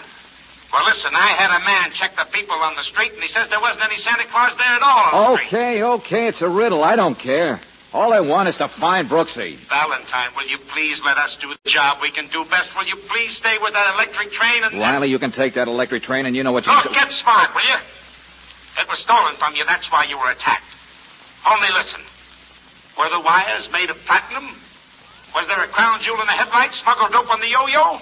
No. Me and the boys took every one of those toys apart down here at the office. They were just toys, that's all. Toys worth no more than $50. Okay, well, you figure it. Okay, Riley. Gee, Mr. Valentine, I know how you feel. Me and Joe love each other so much, only we can't get married. He only works part-time, driving fruit trucks in the summer and being Santa in the winter. Mr. Louis won't pay me enough to support both of us. It's no fun being apart. Hilda, let's talk about something else. The only times I see him is when the boss is out. But gee, if a person thought you would never see the other person again. Hilda, would you please answer the door? That might be Joe. Coast clear, honey? Uh-huh. Oh, Hilda, baby. Merry Christmas. Joe, show your whiskers. All right. Break it up. I'm George Valentine. Oh, well, how are you, Mr. Valentine? Say, isn't this a swell day, though? Yeah, sure. Now, you're the one who wrote me that letter. Why? Huh? Why did you write it? Santa Claus wants presents. What's the gag? Why those special toys you listed? Oh, it's no gag. They were stolen. Stolen? From the North Pole, I mean, yesterday. Go on. Well, it all started yesterday, Mr. Valentine. A guy I used to know once bumped into me on my way to work. Mo Dickerson. He asked me could he take my place today as Santa Claus and wear my stuff. What, Joe? No, take it easy, honey. Of course, I said no. I thought it was just a rib. Until last night, I saw some of my toys were missing. And then I get a phone call saying unless I let Mo do what he asked, those toys wouldn't be returned. What's so important about that? Well, if they weren't returned, I'd be in trouble. I'm responsible. Nobody's allowed in the North Pole except me and the kids. Not even store help. Oh, no, I'd be in trouble. Uh-huh. It was Mo's way of pressuring you into doing what he wanted. Only I wonder why he wanted to play Santa. Hey, Joe, if people can't get in there, how did he steal the toys? Gosh, I don't know. I don't know any of those things. I got the kids to think about, Mr. Valentine, and I wanted you to figure out... You don't know where Mo lives either, do you? No, I'm sorry. He's a skinny guy with a sort of a nosy voice, brown hair, a mole on his ear. Wait a minute. Eyebrows go up, little scar on his cheek? Yeah, that's right. He drives a taxi sometimes. Say, do you know him? Sure, I met that guy, and I'd like to meet him again. When was this changeover of his supposed to take place? Today, after lunch. Okay, you're going to make that changeover, Joe. Only with me.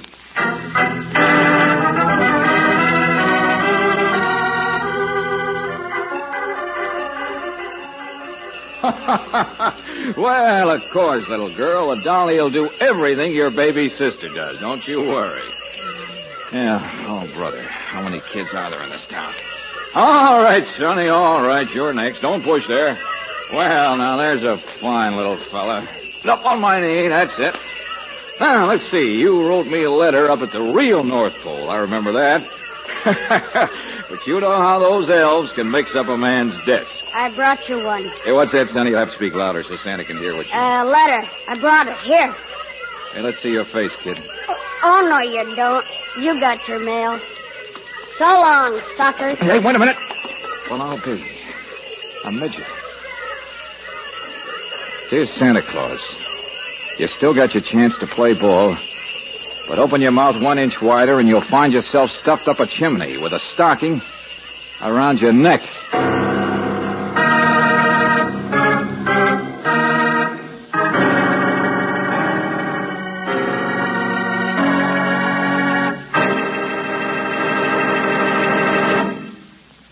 We'll return to tonight's adventure of George Valentine in just a moment.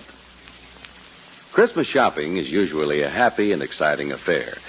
But when you have to do a lot of heavy traffic driving all over town, it can get a little rough on your nerves. Rough on your car, too. That is, if you have the wrong kind of gasoline. For perfect traffic performance, just try Chevron Supreme gasoline. It's a premium quality gasoline that gives your car a fast start every time. No delays, no extra strain on your car's battery. Smoother, faster pickup, and ping-free power on hills.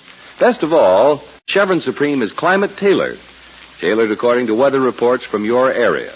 That's why this gasoline gets the best out of your car in any season, in each different altitude and temperature zone of the West, wherever you drive.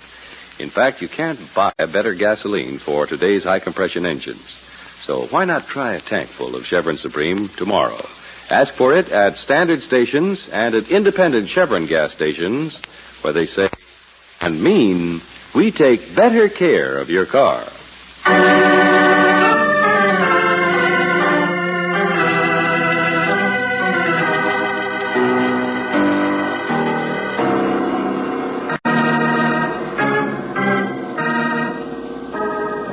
Back to tonight's adventure of George Valentine. You receive a letter for help from Santa Claus. For a while, you even play Santa at the North Pole, local branch office, Gumpert's department store. But in the meantime, your assistant, Claire Brooks, has disappeared. She was kidnapped, and so far, the police haven't located either her or the man who was there at the time, Mo Dickerson. All this and a midget, and a note threatening murder just because of a missing electric train, a few other inexpensive toys.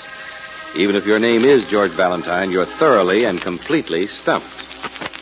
But I don't know whose writing it is, Mr. Valentine. Well, it's addressed to you, isn't it, Joe? It says Santa Claus. And the midget couldn't have known it was Valentine under that makeup. Hey, you jiggle the mirror. Burglar alarms, fire alarms, sewer pipes, wires. Is this the best Gumpers can give you for a dressing room? Well, the basement's better than a restroom. At least the other employees don't pull your beard all through a 10-minute break. Brother. Now, look, Joe, all I want to know Mr. Valentine, of course the note was meant for me. Oh, would you give me those boots and the bell over there? If there's any danger in being Santa Claus, I'll take it. Oh, thanks. I'm not afraid of those guys. But what guys? I tell you, I don't know. Now, listen, fat boy, somebody's in danger. Oh, Mr. Valentine, I'm sorry about her. I do wish I could help. I know how I'd feel if Hilda were. Oh, save the sympathy. Now, that note said, open your mouth 1 inch wider and you'll find yourself stuffed up the chimney. Okay, let's have that inch. No. I mean, I told you what I can about Mo Dickerson. I did. Joe, it's about you. That's what you're not telling. Look, I've been doing all right for years, you see. It's only happened once, and it was a mistake. I'm honest. I drive trucks, and it's hard to get jobs sometimes. But I like kids, and I'm in love with a girl. I'm making a life for myself. Joe, what was it?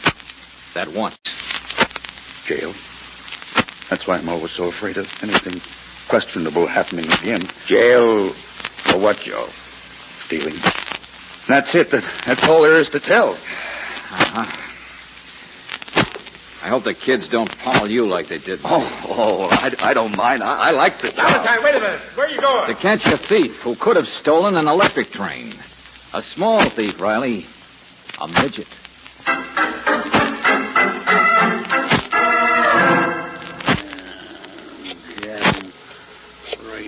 The trick jobs, Louie. If you can't be very many of them in town, they ought to...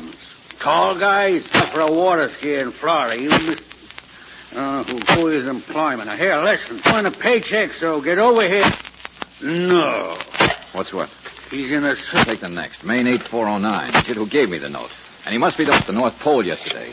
Tell me who he is, then he can put the rest of the boys. Yeah. It's a job for a radio announcer. Hey, results. Somebody at the door. Something I got a commission. Go on, what? It's all right, small fry. Don't worry. Look, dear. Brooksy. I want you to meet the most but you are charming. My name is Felton. Look, Angel, you were kidding the sidewalk. When it came to, you weren't there. Now... Married man, Mr. Valentine. No. George, no. I took the electric train. And the next thing I knew, I was wondering... And there she was, Mr. Valentine. She'd fainted. Naturally. George, he even took me to the emergency hospital. See my bandage?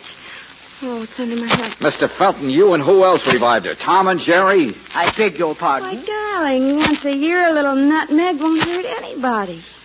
Oh, George. Hey, come on, Angel. You should have stayed in that hospital. Hilda, where are you? Oh, here I am, Mr. Valentine. She can lie down on my bed. I'll take her. Oh, poor thing. I'll go with you. Oh, great. Well, I guess I ought to be grateful to you, Wolf. Yeah. I'm sorry you were so alarmed. So were the police. Oh, dear. And me, a married man. Mr. Valentine, perhaps if there's no further way I could be of assistance... No, hold it. Hey, is this the place phoned about a... Hello, sucker. Let go of me. Put me down, you big boy. Hey, don't. Mo! Oh, good heavens. Hey, Mo! What's this? What's this all about? Mr. Felton, here's your chance to make up. Hold this half pint. Put me now. What's the matter? Wiggly, Well, Mo, welcome to the party. Mr. Valentine, really? Oh, stop kicking me, will you? Yeah, things happen pretty fast, Mr. Felton. I guess you can put the little man down now. He's not going anyplace. What's the meaning of all this? What is it? Shoplifting, I figure.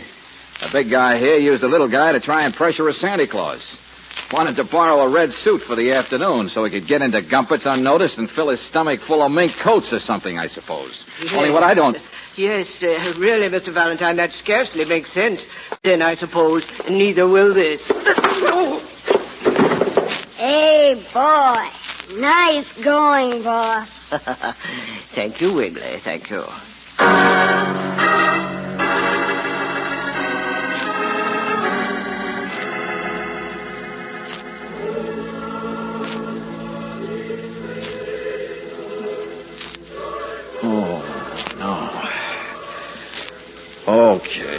Okay, so I am a sucker. What are you going to do about it, Mr. Felton? Yes, and why do you need me? I should be cooking supper or be upstairs with Miss Brooks. Oh, stop sniveling, Hilda. They're not going to hurt us. Bombs, that's all. Of course, no one will be hurt. No, we don't hurt people. Ha ha. Quite a convention you got on your hands, Felton. 7:53, boss. Plenty of time, Mo. Relax, Wiggly. Listen to the music. Yeah, you're a big wheel, Felton. That's where I went wrong, figuring it was just shoplifting, isn't it? Just shoplifting would scarcely make sense with all the effort you guys put out over that electric train. I assumed you'd come to your senses, Valentine. Naturally, I had to detain you. I could fix it so he loses those senses again, boss. Don't be so anxious, Mo. But you did want to play Santa Claus. And you keep watching the clock. Something's slated for tonight, isn't it? Sure, that's it. At closing time, the guy playing Santa Claus would go down to the basement to take off his makeup. He'd be there late. And the burglar alarm wires are down there. Boss, he talks too much. Buy your gifts at Gumpert's. That place must take in close to $100,000 a day this time of year and can't bank till next morning. Well, you've got a big organization, all right. The man inside the basement blocks the alarm system. The rest of the team goes to work. It's robbery. Big-time organized robbery. I know it. Bums, that's all they are. Oh, shut up, Louie. You're in it yourself. What's that? Yeah, you guys sit around acting like you don't know each other. Well, who hires people? Who knew about that basement dressing room? And why do you think I wanted you to phone midgets today? It was to see if the right midget would take orders from you, Louie, and he did. He came running.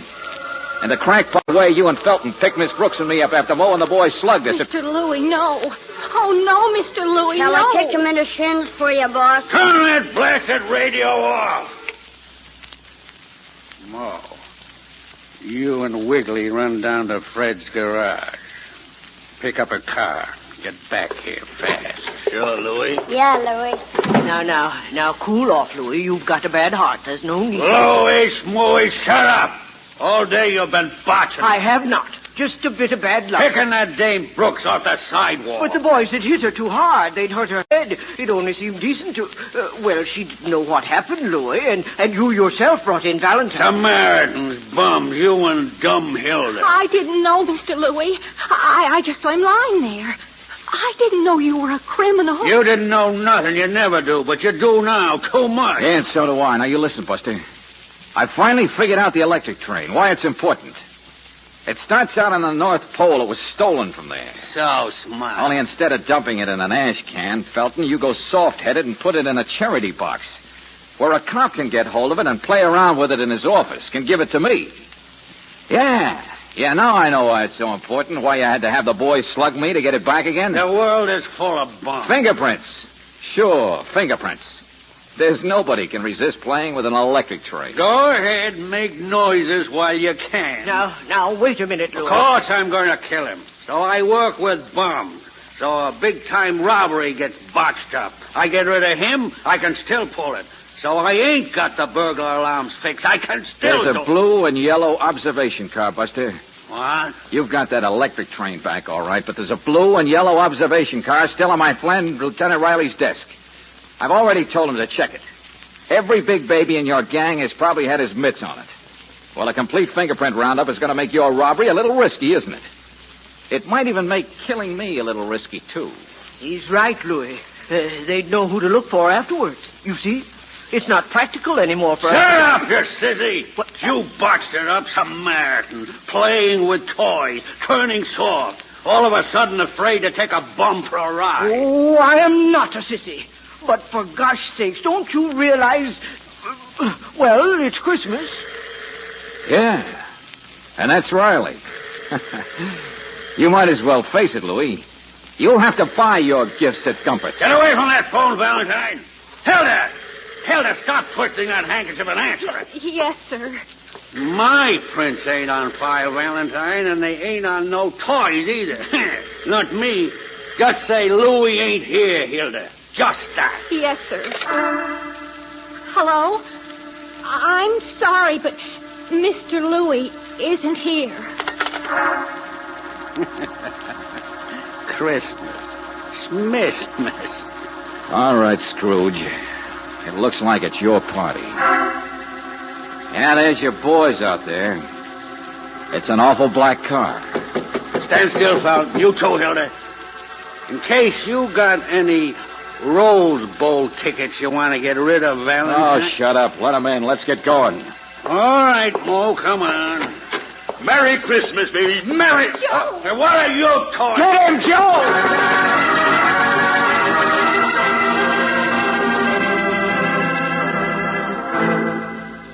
Gee, Mr. Valentine, you knew all the time it would be me on that telephone. Boy, I came tearing. Well, the only times I can see her when she tells me that old bum Louie isn't there.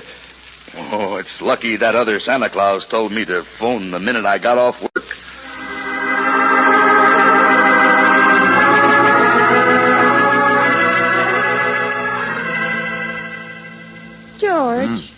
George, at least you'll admit it was lucky that Joe should telephone the minute he got off work at 8 o'clock. Well, I hope that was Joe on the phone. That's why I tried to keep Louie mad. Keep him from looking out the window to see who was really coming. Oh. But what about that other time when the Santa Claus practically saved our lives? when that taxi almost ran us down. Yeah, the one who warned us. Lieutenant Riley said there wasn't a Santa Claus on that street. Uh-huh. And in the store, who suggested Joe telephone? There isn't any other Santa Claus inside the store. It's only outside. George, who was it? Well, what's the matter with you, Angel? Don't you believe in Santa Claus?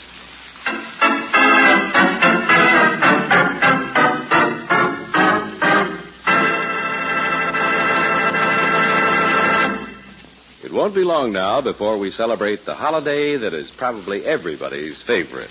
Stockings will be hung, old Kris Kringle will be stopping on every rooftop, and on Christmas Day there will be happy family gatherings.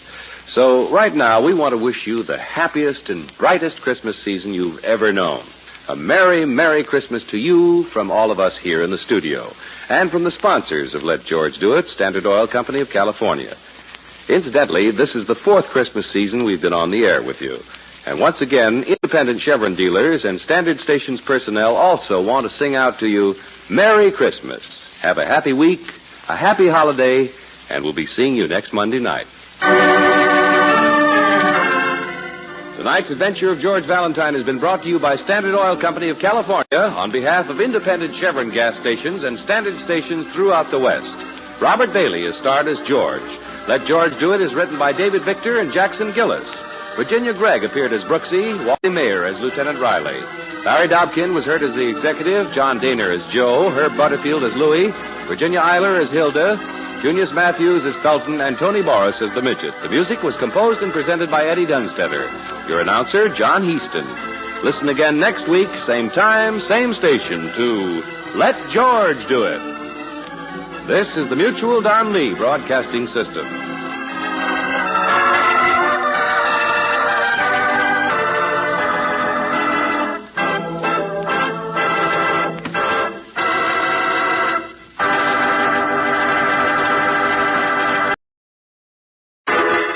Personal notice, danger's my stock and trade.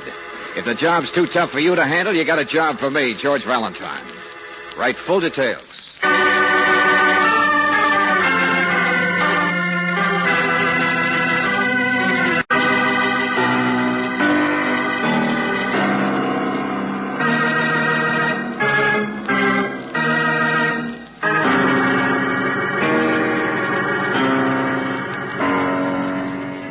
Standard Oil Company of California, on behalf of independent Chevron gas stations and Standard stations throughout the West, invites you to Let George Do It.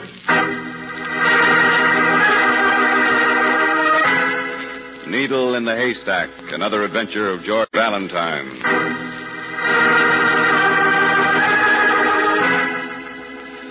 My dear Mr. Valentine, I quite appreciate the imposition of sending you this urgent demand on a holiday. But I must see you. I must have your help immediately. My entire life's work is in jeopardy. My labor, my love, the fruit of my brain has been stolen from me. 12 priceless objects, Mr. Valentine, the culmination of my life's endeavor. My entire fortune, stolen. Please meet me at your office regardless of the hour. Most desperately, Ferdinand Vaz.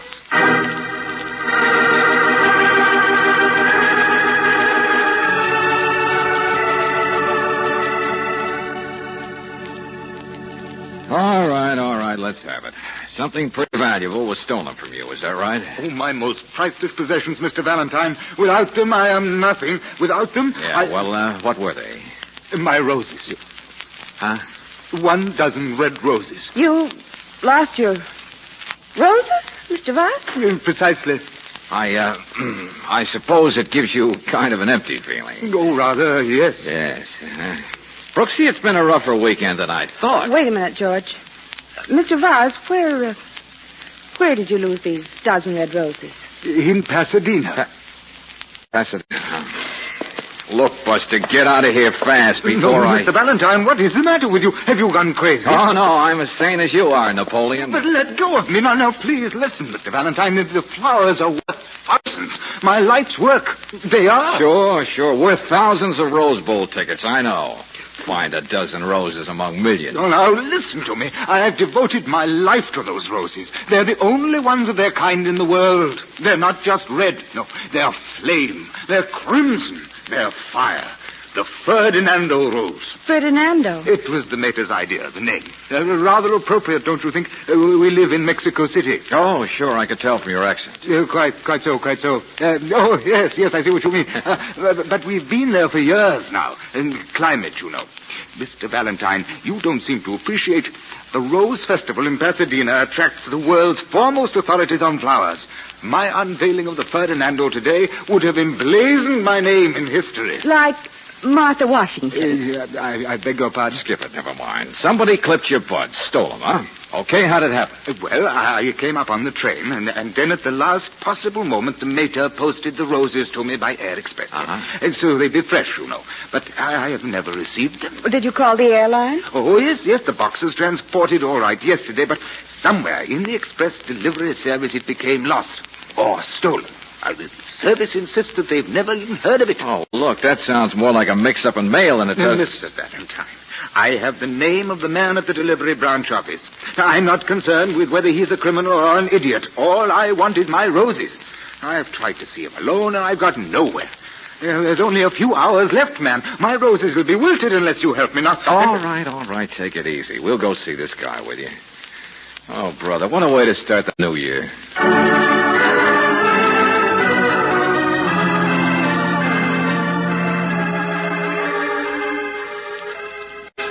Oh, waking people up. My aerial's busted. I can't see the game today. You got any idea how many packages we've handled the past 2 weeks? Flowers to Pasadena, coals to Newcastle. My good fellow, the package was distinctly marked F. Vase, Pasadena, California. Yet somehow your company has made a mistake. We don't make mistakes. Anyway, Oh, say, it's not a bad day once you open your eyes.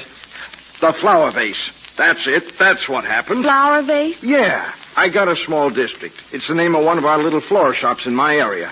It was marked for them, wasn't it? That's where I had the delivery boy take it. You sent this guy's package to a flower store. Oh, well, I mean, yes, but that was the way it was addressed, I thought. F. Vase. It was marked flowers. Naturally, I thought it was distinctly marked vase. Vase, I tell you. Oh, cut it out. Will you, both of you? The flower vase, huh? Come on, Brooksy, we can find it all right. What? Oh, wait a minute for me, old fellow. Oh, no, you don't, Buster. Apologize to the man and then wait for us at your hotel. If I'm crazy enough to go sniffing for roses, I'd rather go crazy alone.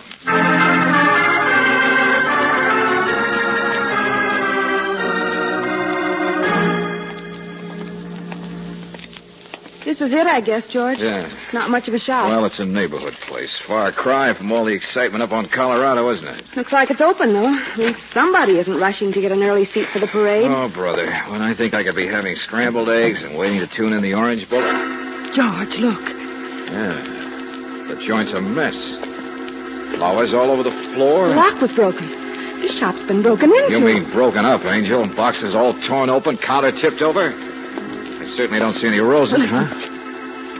Maybe this didn't happen so long ago, George. I mean, I thought I heard... Yeah, back room. Wait a minute, Phil. Slow down. You let go of me. I'll call the police now. What do you want? Just take it easy, Shorty. Take it easy. Now, what's the big idea of playing scavenger hunt in here? Oh, me? Well, I didn't do it. Well, I'm the owner, Theodore Herman. Flowers for funerals. That's me.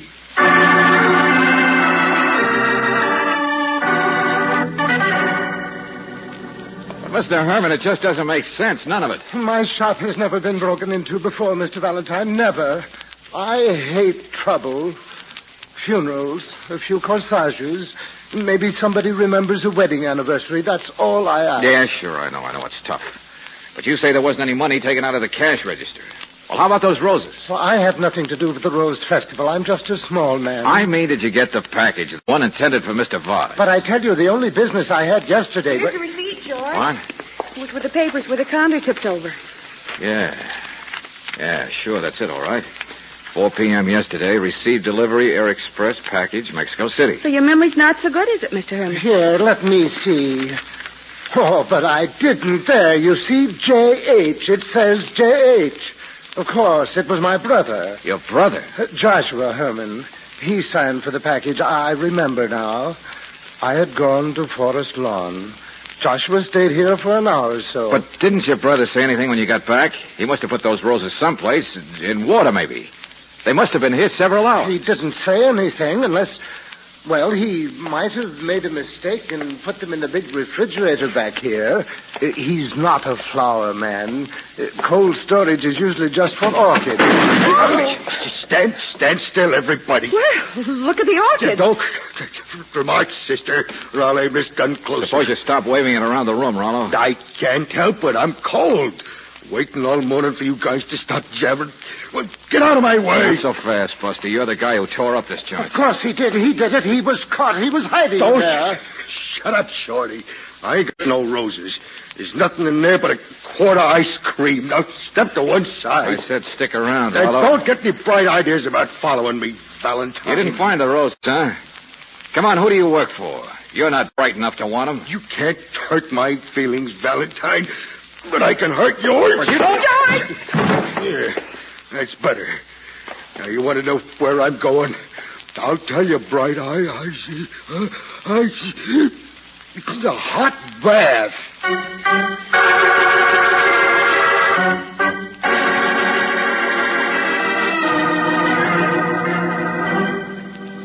Oh, dear. All I ask of life is a good, steady flow of funerals, and now... Oh, skip it, will you? There's too much excitement over a dozen roses, even for Pasadena. It certainly is, George. But he didn't find them. Well, that's what I mean. There's only one person who does know where they are, Mr. Herman. Your brother, Joshua. Now, where is he? I don't know. I loaned him my car last night, and he's been gone ever since. He's from out of town, you see. Gone? Well, why didn't you report it? Oh, there's nothing wrong. Don't misunderstand me.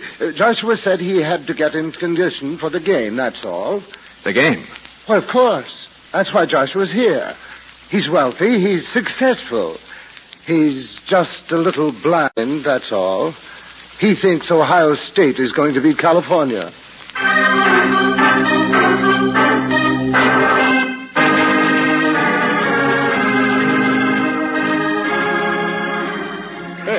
The California bear is losing all its hair. Its teeth are growing yellow. Come on. The roses. Let me tell you that any team from the Midwest can lick any team from anywhere. Solari, who's he? Bronc, I never heard of him. Step right up and place your bets, gentlemen. I will give you... Come on, bartender. Bring us 2 cups of coffee, will you? I say, that guy didn't want to talk football either. What guy? Well, I was there in my brother's store, like I told you. I signed for those roses, sure. And then this guy comes in a few minutes later. He didn't even know who Savick was. Can you imagine that? Did this somebody want to talk roses? No, he didn't talk at all. Big 6-foot monkey, flashy dresser, you know? Takes one look at the roses. They were the only ones in the joint. He grabs them fast, throws me a dollar bill, and then he runs. Uh-huh. You're getting warmer, brother. Remember anything else about him? Hey, he left a big Cadillac sitting at the curb with a motor running. Catch the license number? Well, sure I did. It was, blank something 38. Oh, yeah. great. Mr. Valentine, I just thought he was a big sport grabbing flowers for his wife, you know? Oh, yeah, something else, too. He was, kind of squint-eyed and had a mole on his cheek. Okay, thanks very much, Ohio. Stick around. What was he? Anyway, a crook or something? Say, I'm not really from Ohio State, I just happen to know a girl who was born in Dayton once. And let me tell you that we're football. But Joshua and I will be seeing the parade, going to the game. Keep your eye on Ohio, will you, Brooks? He's in the next room there beyond the palm. Sure, George. We don't want to be mixed up in any trouble. It's his holiday. I'm sorry, Mr. Herman, but I'm telephoning the police. And 2 bits say they want you both to stick around to answer questions. This 3-ring circus is getting wackier by the minute.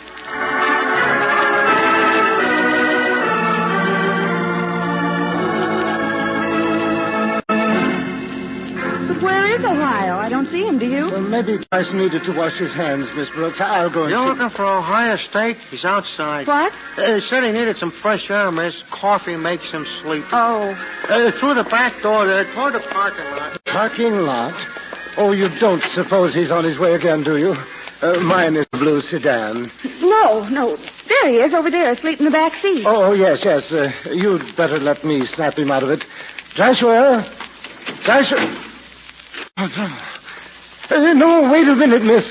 Stay where you are. What's the matter? Wait till I cover him with a blanket. He's... Mr. Herman? Go back inside. Get Mr. Valentine off that throne. Now, hurry.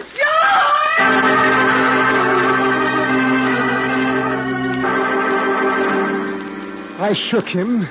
There was blood on my hands. Me asking for a steady flow of funerals. And there he was, dead. My own brother, stabbed.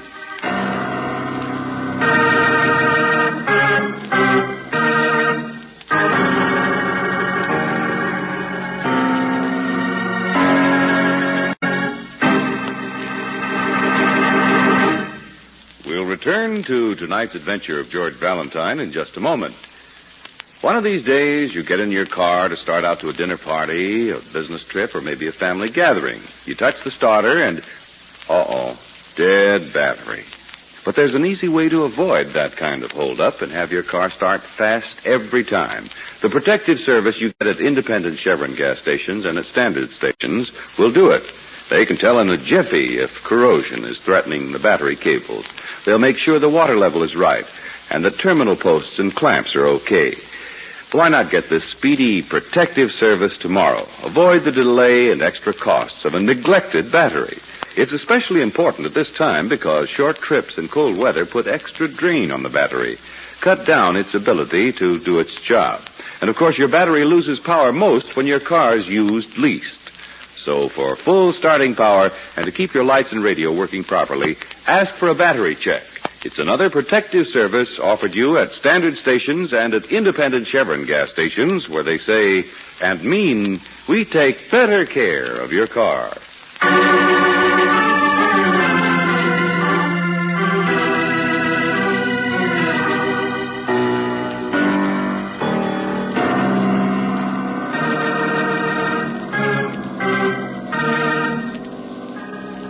Back to tonight's adventure of George Valentine. January 2nd, 1950. And where are you? Pasadena, of course. But you didn't come to see the Rose Festival. No, you only came to see 12 red roses belonging to Mr. Ferdinand Vaz. Well, you haven't found them yet. And you didn't come to see the Rose Bowl game like Joshua Herman did. Only, of course, he won't be seeing it either, now that he's dead. Is too full of thorns. Oh, fingerprints. A blanket with a hook, Caesar. But everybody's in a hurry. You had to go ringing bells. The city limits. All right. Let it happen. Oh, everybody's looking for a dozen roses. Car hijacked them last night, that guy, and let him get the rose. Yeah. Ohio State might remember some more. I don't know. Say, what told me about? The one with the gun, it might. Riley, I fell for risky anything else but true. What do you mean? That original story about the roses. Yeah, but there were some roses from Mexico City. We know that. Delivery service man told you he handled the package. Yes, and Joshua Herman told you he opened it. George, he saw the roses. And they're what the man came and took. Oh, yeah, sure. Thugs and hijackers and knife artists are all interested in a valuable new type flower. You mean you smell something besides the Ferdinand? Sure. Smuggling. What else? Smuggling? Oh, it goes like this, Riley. A smuggler in Mexico, or maybe a ring of smugglers, I don't know, decide to take advantage of the season. Must be a lot of flowers being shipped around right now for the Tournament of Roses. Well, it's a good time and way to send something in, isn't it? Inside the roses? Or maybe some of them are phony roses. Yeah. Only the other stuff still happened. The misdelivered package, the hijacking. All I'm driving at, Riley, is send out a description of Ferdinand Vaz. Find him and you'll find the answer. What? Well, that's right. I checked the hotel. Vaz never registered there. He's a phony. But at least he could tell us what it's all about. It was his bouquet. Well, come on, get to work. He can't be anything worse than a smuggler and a murderer. We got a lead on that car, Lieutenant. Cadillac blank blank something 38. The one you said the guy who took the flowers was driving? Good work, Sergeant. Who's it registered to? We're checking it up now. The guy driving was big, dark, squint-eyed with a mole. Where's the car? Just parked, that's all, Lieutenant. How can anybody move anywhere with the streets all cleared for the parade? It's right in the heart of Pasadena with the rest of the world. Oh, no. Grand Avenue, right where the parade is forming. Talk about nickels in a haystack. I'm not so sure. Good place to hide, but a good place to get caught, too. Not even a crook can resist a parade. That Cadillac's on this street somewhere. Look, Brooksy, you and Riley go ahead. I'm going to take a look around. If our hijacker is here, he'll be quite a magnet.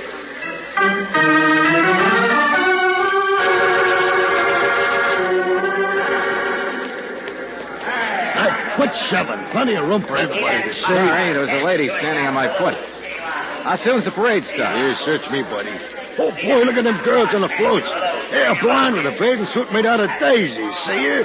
Oh, boy, she loves me. She loves me not. She loves me. Hey, quit shoving, you. You can see over my shoulder. You can...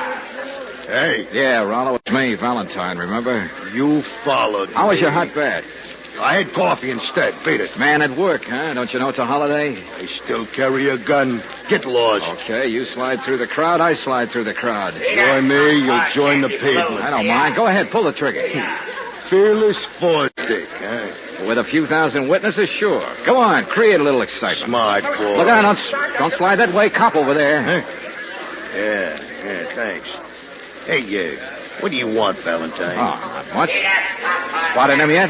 Shut up. You'll never find him staring at the girls like that. Come on now, keep your mind on your work. I won't interrupt. Oh, there he goes.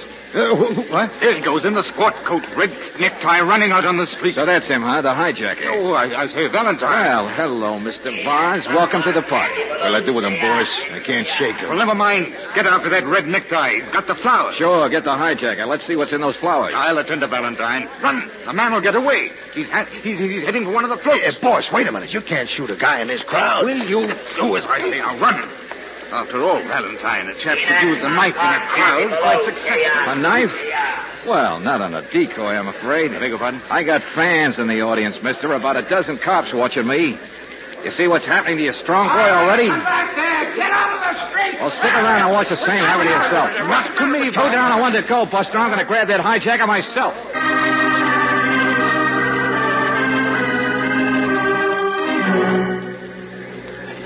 Hey, you, come back here. Get over past these. I saw you run up there on the float, hijacker. Stop, will you?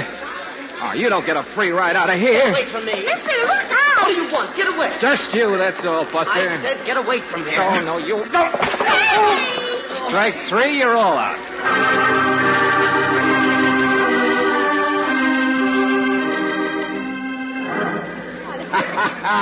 That's it, Valentine. We got 'em all. Smugglers, that's it, all right. And you know what it is? Diamonds. A fortune in diamonds. The Englishman folded up like a lawn chair and told us everything. Who did the murder, Riley? Huh? Oh, don't you worry. We'll sweat it out of one of them, all right. Joshua Herman saw too much of something, that's all. So they sent somebody after him to keep him quiet. Except for the Hermans, they're all tied together. And this guy, the hijacker, he stuck his nose in too, huh? Yeah, that's what I mean. Come on, buddy. Come on, wake up. Why, we'll be done in time for the parade, Valentine. Well, what happened? Yeah, you see? Here comes our answer to the dime. Come on, you're all right, Buster. Wake up. Oh, yes. Yes, somebody hit me. Oh, isn't that too bad? Yes, somebody was walking up. Get off this float. What are you doing on my float? Get off. Your float? Of course it's mine, you idiot. Most of the floats lined up for 10 blocks are mine. I'm a floral designer. Well.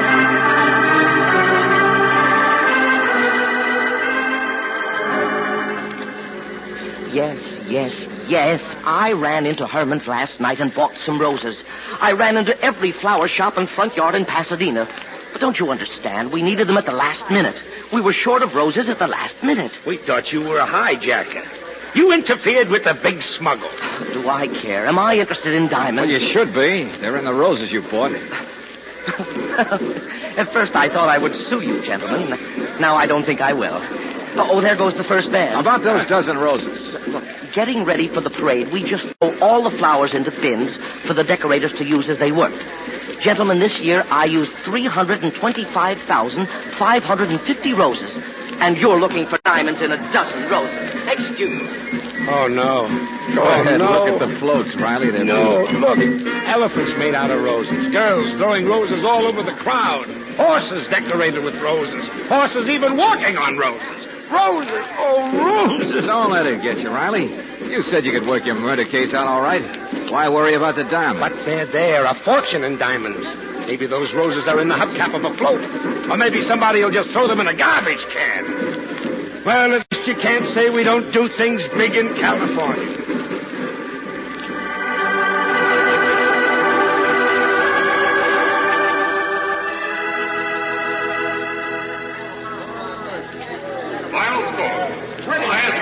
Well, that's it. We better be moving if we're going to reach the car before midnight. Oh, George, what a game. I only wish my brother could have seen it. It could have done his heart good. Well, I have to admit, they don't play bad football in the Midwest, Mr. Herman. Yes, and it was so nice of you to bring us. Not at all. Made quite a day for us. George, you forgot the blanket. No, I didn't, Angel. I've been thinking about it. What? But you left it back up there. You better run back Oh, and I get can it. get it, Miss Brooks. No, don't bother. Leave it there. Forget it. George. I don't want us to get separated in the crowd. But if you said you were thinking about it, It why was didn't... the other blanket I was thinking about, Angel. I've been thinking about it all through the second half and feeling guilty for sticking around to see who won. Why, Mr. Valentine, what are you talking about? A steady flow of funerals, Mr. Herman. Yours. What? Don't bother to look innocent. You killed your brother. I can wrap it all up in a blanket. The one the police have, Exhibit B. The one with a hole in it. George, what on earth... The one Mr. Herman here covered his brother's body with, Angel, remember? Remember how you walked outside and saw Joshua lying in the back seat and you thought he was asleep? Yes? Well, I guess maybe he was asleep. Oh, Mr. Valentine, no. Joshua was lying Yeah, there. Mr. Herman. It was you who went over to open the car door and then told Miss Brooks not to come any closer. You pulled a blanket over your brother so she wouldn't be upset by seeing him.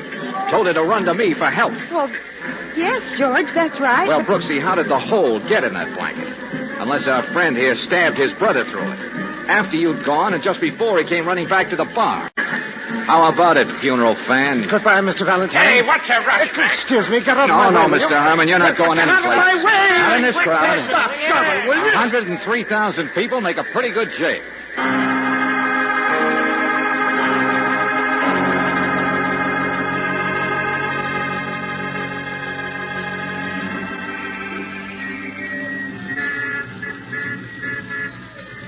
Yeah, sure, Riley.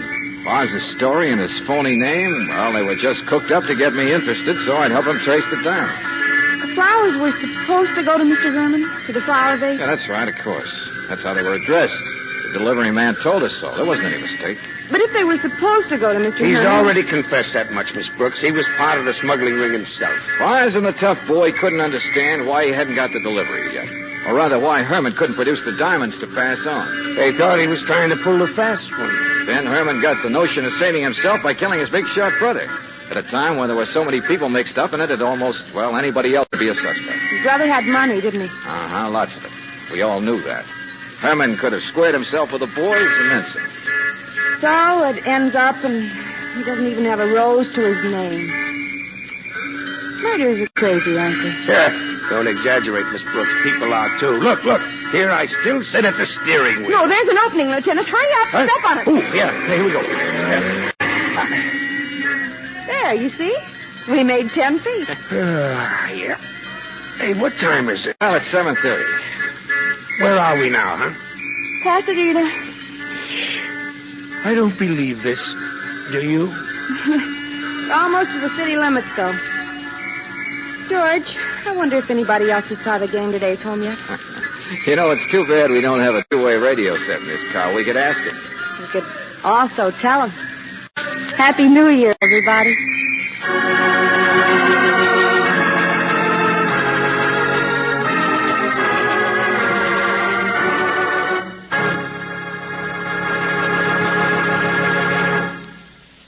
If the family car could pick up a pencil and write a list of New Year's resolutions, I bet you'd find this at the top of the list. I'm for Chevron Supreme gasoline, and Chevron Supreme is for me. Smart car. For this premium quality gasoline is climate tailored. Based on year-round weather reports, it's tailored to each season and to the West's different altitude and temperature zones.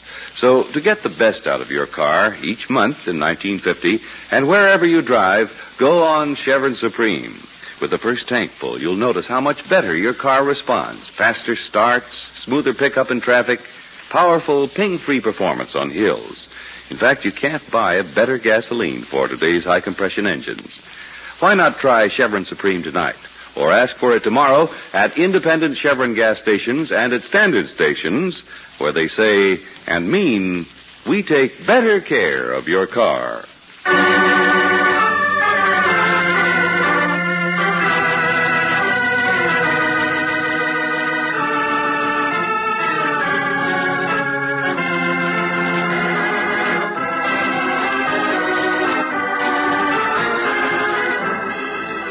Tonight's adventure of George Valentine has been brought to you by Standard Oil Company of California on behalf of independent Chevron gas stations and standard stations throughout the West. Robert Bailey is starred as George. Let George Do It is written by David Victor and Jackson Gillis and directed by Don Clark. Virginia Gregg appeared as Brooksy, Wally Mayer as Lieutenant Riley. Ben Wright was heard as Ferdinand, Stanley Farrar as the Expressman, Bob Griffin as Teddy, Clayton Post as the Thug, Bill Conrad as Josh, and Sidney Miller as the hijacker. The music is composed and presented by Eddie Dunstetter. Your announcer, John Heaston. Listen again next week, same time, same station, to Let George Do It. This is the Mutual Don Lee Broadcasting System.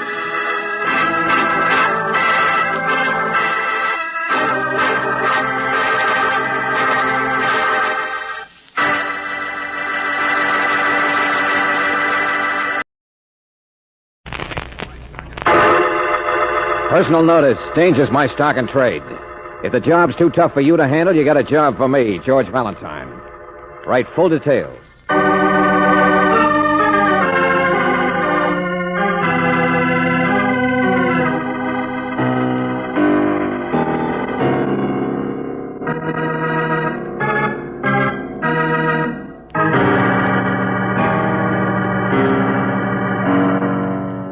Standard Oil Company of California, on behalf of independent Chevron gas stations and standard stations throughout the West, invite you to Let George Do It. The Silent Waterfall, another adventure of George Valentine.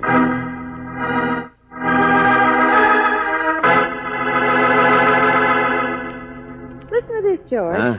Dear Mr. Valentine, my name is Dora Duncan. I need your help desperately. I don't know any man that I... Hey, wait a minute, Brooksy. When did that letter come? Just now. Yeah, but the mailman was here an hour ago. Oh, well, she brought it herself, George. What? She's out there in the waiting room now. You know, the deep, dark problem type. Writes a note so she won't have to confide her secrets to the underlings. Well, didn't you explain your lofty status in this menagerie? No, she's like a duchess imitating Greta Garbo, George, so I just opened her note instead. Okay, what else is in it? I don't know any men that I can trust. I don't know any man to turn to. Will you please come to my home this evening at 8 o'clock? I live in the country. Waterfall House on South River Road, signed Dora Duncan. Yeah, sounds anxious. Well... It sounds fishy. Come here, George. I left the other door open. There. You can see her through there. Oh. You mean you can't quite swallow that I don't know any men routine? Oh, well, she could use a little more makeup. Makeup would only get in the way, Angel. George, she's not that good looking. That mink coat she's wearing is real, so she must be wealthy. She has jumpers on underneath, Angel. Maybe she's only attractive to horses. Uh-oh, she's looking at me. Well, let's go. What's your step, pony boy? Miss Duncan, I'm George Valentine. Now, why are you so anxious to have someone at your house tonight? I mean, couldn't you explain it a little more? Yeah, well, now, look, Miss Duncan, Miss Brooks here is my assistant. You can say anything you want to in front of her. You can... George. You understand me, Miss Duncan? She's nodding her head. Yeah, but she can't hear. She can't speak either. Oh, George, it never even occurred to me that... Wait a minute. She wants to write. Here's a pencil. Here. I can read your lips. I could read them through the open door in the other office, too. Mr. Valentine, I wouldn't, for one instant, consider troubling you. Oh, now, wait a minute, Miss Duncan. George, stop her. Look here. I'm sorry. We didn't mean anything. Now, don't turn away. Watch me. Watch my lips. I said I'm sorry. Miss Duncan, you shouldn't be so touchy. Of course we'll be there tonight. I said we'll be there. 8 o'clock. Do you understand me? Do you? George. She kissed you. Yeah. And she'd been crying.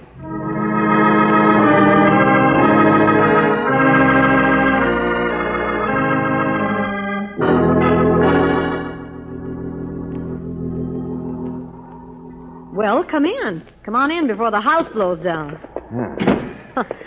I'm her sister. I'm Cynthia. Here, I'll take your coat, Miss Brooks. Oh, thanks. Okay, there we go.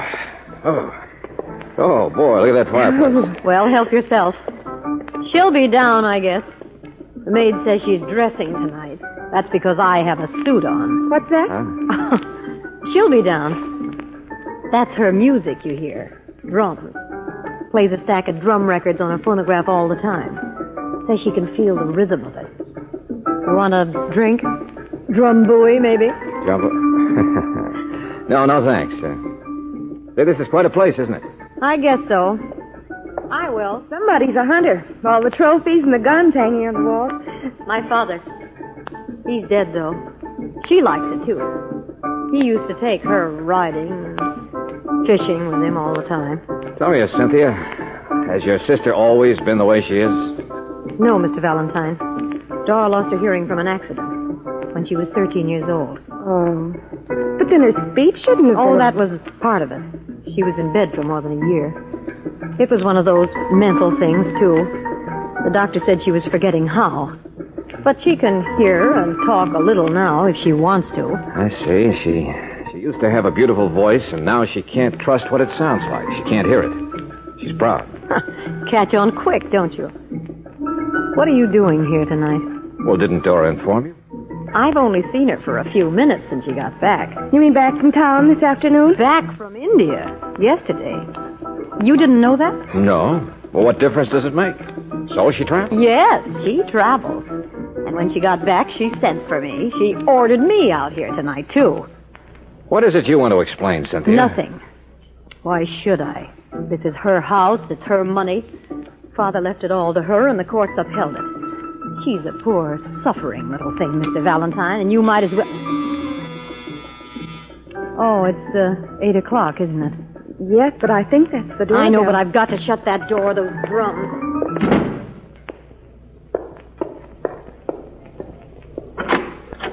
Hello. Oh, it's you. Can I come in, Cynthia? Of course, Jake. Oh, thanks. Dora wanted me to... I know. Yeah.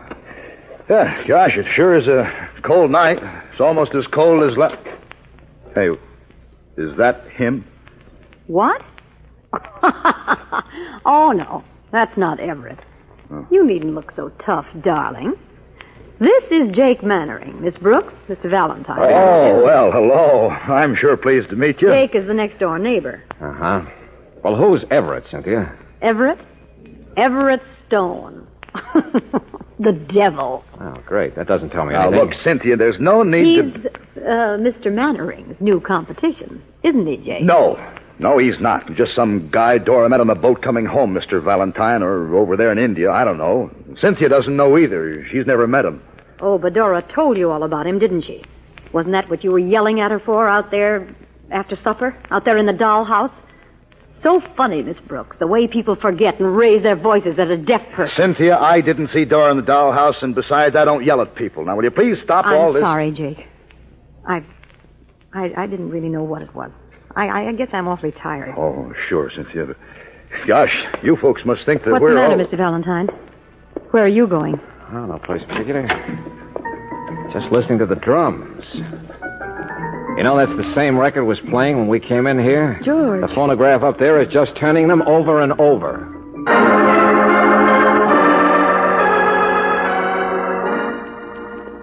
Dora.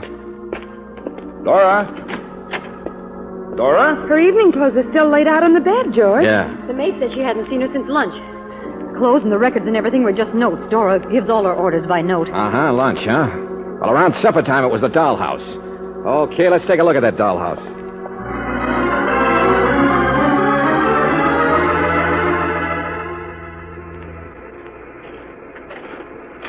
How about that? A perfect little dollhouse right on the river by a waterfall. Oh, the fall's upstream a little ways. Oh, here, will you flip your flashlight over? It's a pretty fancy dollhouse. Her father built it for Dora. She likes the rhythm of the water, I guess. She always has. But, George, she's not here either. Oh! That's Cynthia. Come on! No, this way, upstream.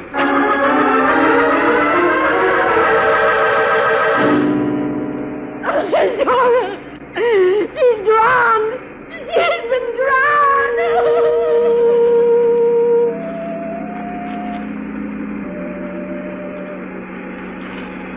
Okay, I'll call Riley when we get back to the house. Yes, George. Hey, Brooksy, Dora was upstream from the dollhouse, just below the waterfall. So it must have happened farther up someplace, and the body was washed over the fall and then against the bank there.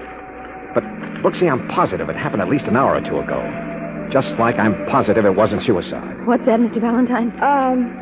He was just saying... Who else could have been around here a couple of hours ago, Cynthia? Well, anybody with all the woods here. What do you mean? I mean, there was nobody supposed to be here. Except maybe that stone person. Uh-huh, him again. I don't really know, of course. Hey, wait a minute, hold it, listen. Hello there. Hello, where is everybody? I say hello. Oh, Mr. Frail. Cynthia, there you are. What on earth's going on out here? Mr. Frail, something How do you do, terrible. Mr. Frail? My name's Valentine. What's that? Let's both say it together. Who are you? Well, any friend of Dora's is a friend of mine, young man. Cynthia, I'm so sorry I couldn't make it out any earlier, but the traffic... Oh. Valentine, huh? I thought perhaps you were this stone chap. I'm Dora's lawyer, you know. Business investments and those... I say, who's that coming now? That's Jake, isn't it? What on earth is he carrying in that blanket? He's carrying your client, Mr. Frail. Stick around. Maybe you can defend somebody for murder.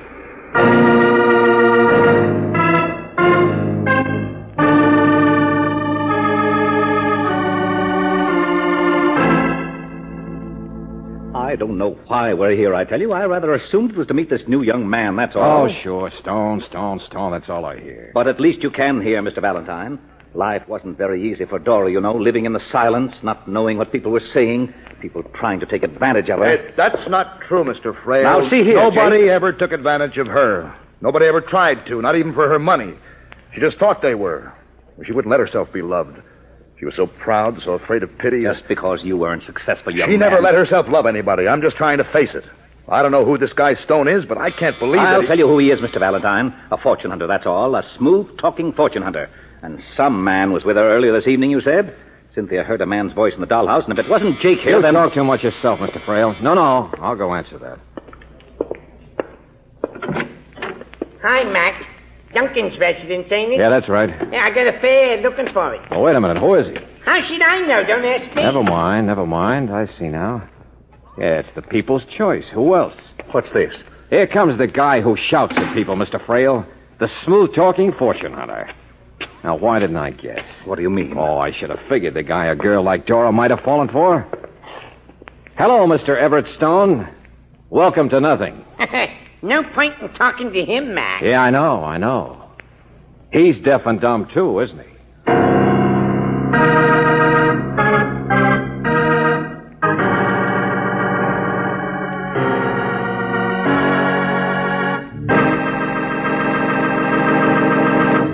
We'll return to tonight's adventure of George Valentine in just a moment.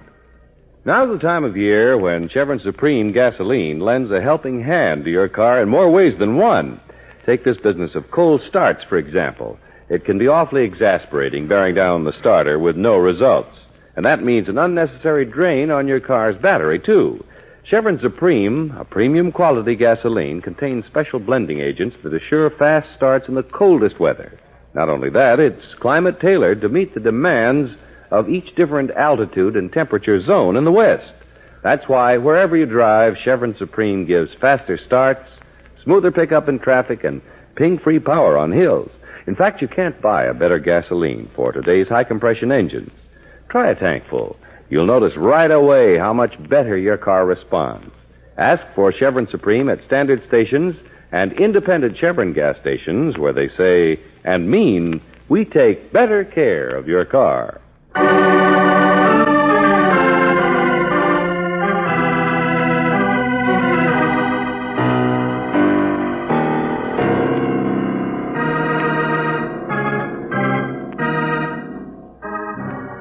She was a strange, proud girl, oversensitive about the fact that she couldn't speak or hear. She asked you and several others to keep an urgent evening appointment at her palatial home in the country, Waterfall House.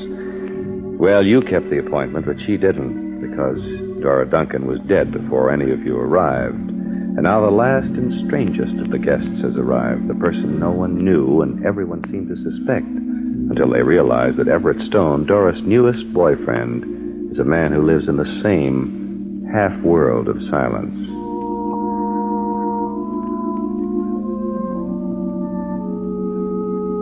I'm watching, Mr. Stone. Write some more. That's who I am, Miss Brooks. A bum, I guess. Until a friend brought her to me there in Calcutta. She was wonderful to me. Maybe because I was even worse off than she.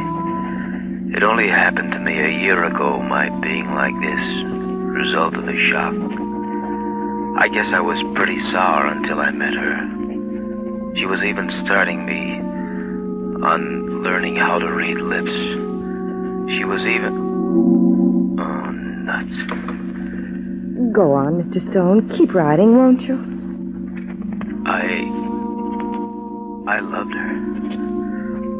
Now look. Welcome to nothing. I know. But did she say anything to you about planning to meet a man out here around supper time at the dollhouse? Oh, here.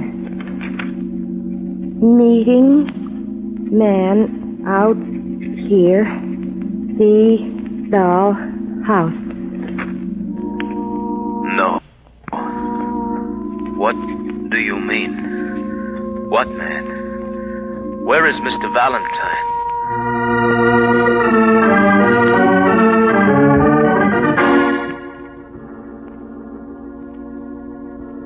No, Riley, I haven't found the place it happened yet. It was out in the woods, up the river. All right. I'll be out there as fast as I can. We'll get some men to help after I get out there. The local doc says she was dead before her lungs filled, so it wasn't drowning, you understand me? Oh, Valentine, how you can always manage to get mixed up in... Now, look, I tell you what you do. Never mind, I know what to do. Find a guy who does exactly what you're doing. Huh? Yells at people, even if they can't hear.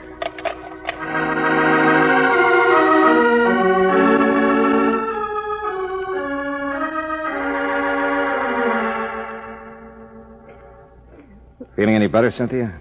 Oh, I've just been crying. I can't help it. Why have you been crying, Cynthia? You didn't like her. She's dressing tonight. That's because I have a suit on. What? She's a poor, suffering little thing, Mr. Valentine. Stop it. Cynthia, you hated Dora. You made that clear. Mr. Valentine. She ordered you out here tonight, you said.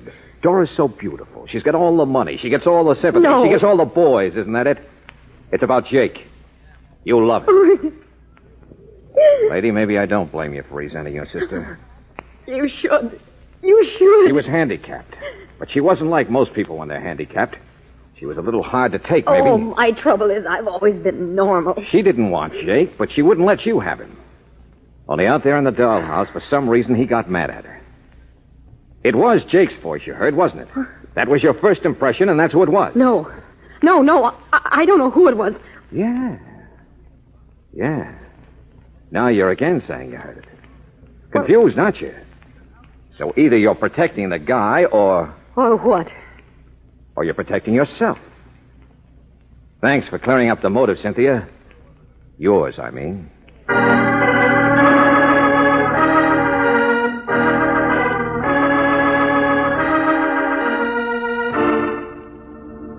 The question was nice and simple, Mr. Frail. Now, once again, how much money did Dora Duncan have? But really, with the current value of investment... How much? I should say 800,000 or 900,000. Of course, one can't be sure, Why? Well, it's a stock poser my friend Riley always asks the minute he comes in the door. Money, motive, money. Yeah. I'm just an old cynic. Now, where's this guy, Jake Mannering? I'm here, Lieutenant. I'm sure pleased Save it to... and listen.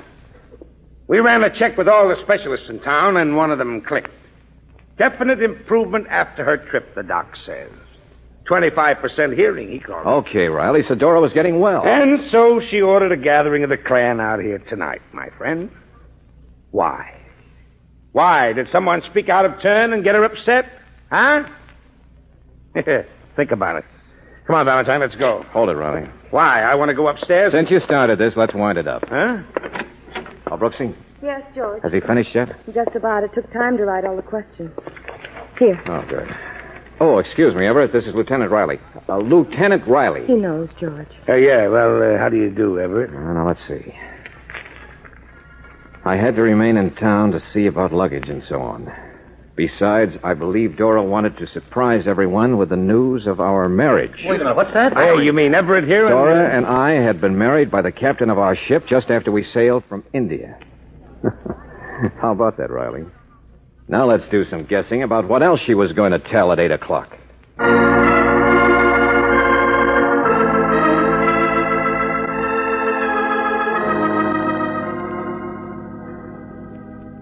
All right. So you put a bee in everybody's bonnet. Well, that's all you were doing, Lieutenant. But I didn't try to get a bullet put in somebody's bonnet. Yes, George, don't you see?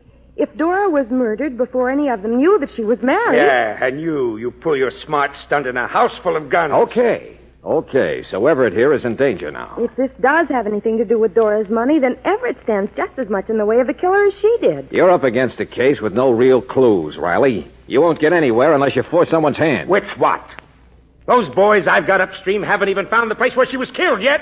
They haven't even found... Besides, if there are any bullets aimed at the kid here, I'll get him first. What? Yeah, come on, Everett. Hey, Valentine, wait You a too, minute. Brooksy. We got places to go.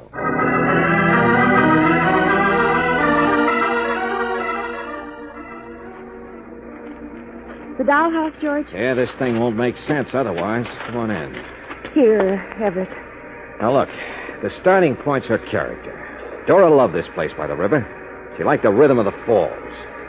Well, she was unhappy this afternoon, so where else do you think she'd come? But, George, her body was upstream. George, what are you doing? Here, write him a note, Angel. I don't want him to think I'm crazy throwing a wooden tray off the balcony. There it is. See? George, it's going toward the waterfall. Uh-huh. Floating in a circle. But it's moving upstream. It's an eddy, that's all, from the waterfall. There, see? Now it's swinging toward the bank again. And a body would do that, too, wouldn't it? There. It's right where we found her body. Uh-huh. So she was killed here, wasn't she? She was killed and thrown off this balcony. Hey, look at this, Brooksy. Spot on the rug. Blood? And that mark on the railing out there. So there are clues. Maybe even fingerprints. The murderer wasn't able to... Oh, he tried to clean up all right, but he needed time. That back current out there gave it to him. Now, Riley's men are still a mile away, beating the brush. I can run over to the house. No. Now's the murderer's chance to come out here. And now that he's looking for Everett anyway. What? There's nothing, I guess. I wonder if the kid over there would be game... Here, Everett. Give me the pencil. Now. Hey, did you hear that? No. Well, now, look, Brooksy. Take the flashlight and get out of here fast. Oh, but Never George, mind anything. Get going. Move upstream. Make lots of noise. You're supposed to be all of us. Understand? Come on, now, hurry. Okay, George. Now, take it easy, Everett. It's all right. Oh, your note. Here, I'll write another one. We're the welcoming committee. I've spotted enough evidence in here to hang the murderer. He has to come back to destroy it. Just keep quiet and... What's the matter? What is it, Everett? You want the pencil? It will be welcome to nothing, Mr. Valentine. There are guns up in the house. Huh? What do you mean? Oh, yeah, he'll be armed, won't he? Well, hey, wait a minute. Dora kept her things down here. She liked to hunt, too, didn't she? Sure. Come on, help me find something. That's it.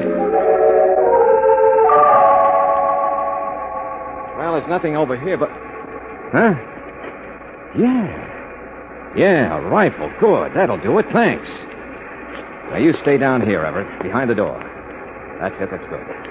I'll get back by the balcony. See better from there. Now, don't you worry, kid. It's about over. Funny how it gets in your ears, the rhythm of the waterfall. Gets in your head, and you hear nothing else. Hey, listen. No, that wasn't anything. She was a lonely girl, Dora. But she was proud, like the waterfall. Wouldn't let herself love anything until you came along. And you were worse off than she was. Wonder what it's like to hear nothing but water falling and drums pounding. Valentine. Huh? Valentine. What was that? No, I don't hear anything. Just the water. Wait a minute, what's that? He's here. Something outside, I guess. I can't say who it is, but it's... Cynthia heard something down here at supper time. A man's voice. The man who killed her sister. The door open? Can't tell. The waterfall makes so much noise. Where is he? I can't hear him. Where is he? Fire, Mr. Valentine, soon! I guess you can stop standing in the doorway, Riley, and turn on the lights. Okay. Thanks. Wait. Well, that waterfall does get in a guy's ears. Oh, no. It would have been hard for Cynthia to tell what man's voice she heard down here yelling at Dora. But Dora could hear a little herself, couldn't she? No wonder she was so upset when she came to my office. Wanted a man she could trust to be here tonight. Despite the fact she had a brand new husband. Yeah. That was going to be the 8 o'clock announcement, I guess. She was going to say that she heard a voice. A voice that tonight yelled at her. The poor kid, Riley, was going to expose the biggest heel in the world. Let me out of here. Let me out of here. Take it easy, bud. That's better. That's it. The guy who couldn't hear or talk. How about this guy, Valentine? Fortune hunting with a new angle. No voice.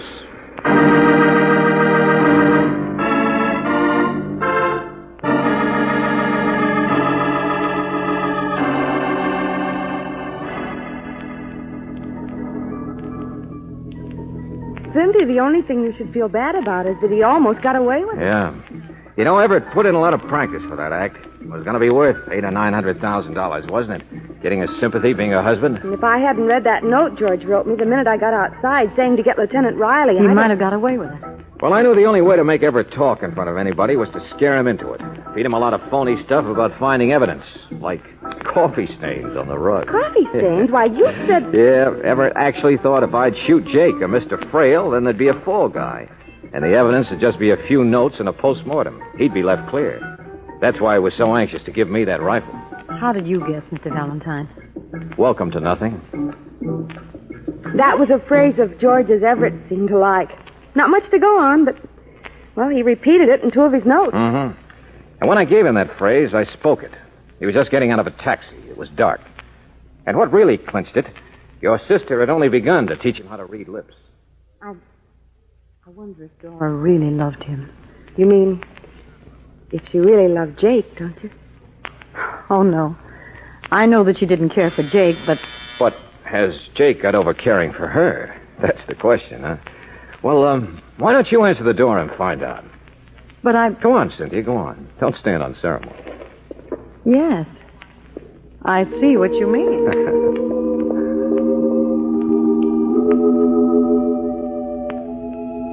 George, well, you are in favor of love, aren't you? Angel, let's sort of put it this way. I think it's here to stay.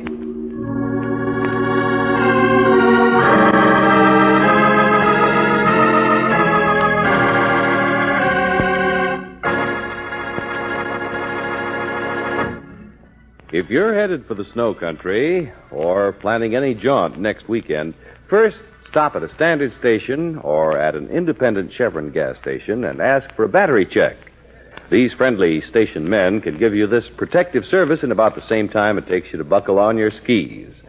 They'll make sure the battery's charged, that its water level is right, its terminal posts and clamps clean, and they'll inspect those all-important battery cables for signs of corrosion. Remember, a battery in A1 condition helps your car start fast, keeps the lights bright, assures top performance from your car radio and heater. But you don't have to wait for a long trip before asking for this protective service. For your own safety and comfort, wouldn't it be wise to get a battery check tomorrow? Ask for this speedy service at an independent Chevron gas station or at a standard station where they say and mean, we take better care of your car.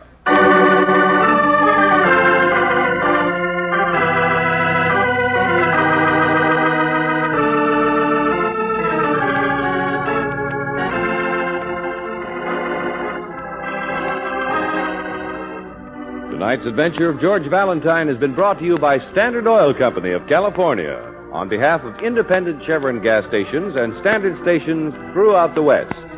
Robert Daly is starred as George. Let George Do It is written by David Victor and Jackson Gillis and directed by Don Clark. Virginia Gregg appeared as Brooksy, Wally Mayer as Lieutenant Riley. Jeanette Nolan was heard as Cynthia, John Daner as Jake, Ed Begley as Frail, and Tony Barrett as Everett. The music is composed and presented by Eddie Dunstetter. Your announcer, John Heaston. Listen again next week, same time, same station, to Let George Do It. This is the Mutual Don Lee Broadcasting System.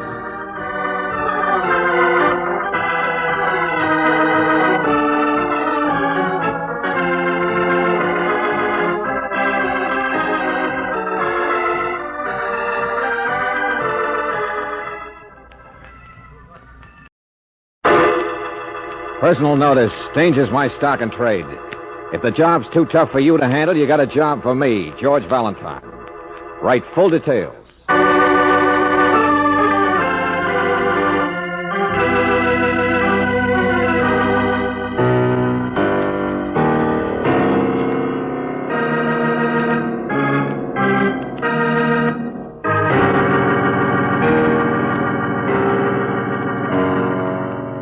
Standard Oil Company of California, on behalf of independent Chevron gas stations and standard stations throughout the West, invites you to Let George Do It.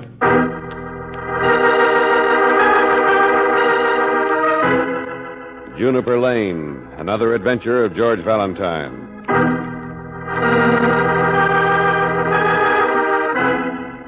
I am writing this most tardily, I fear. Christmas has come and gone, and the New Year, too. But perhaps the trembling of my hand will explain it. I could not write before this or drop by. The two faithful guardians of my confinement, the butler and the maid, will bear witness to the degree of my suffering. A suffering that is so prevalent among us here in Juniper Lane.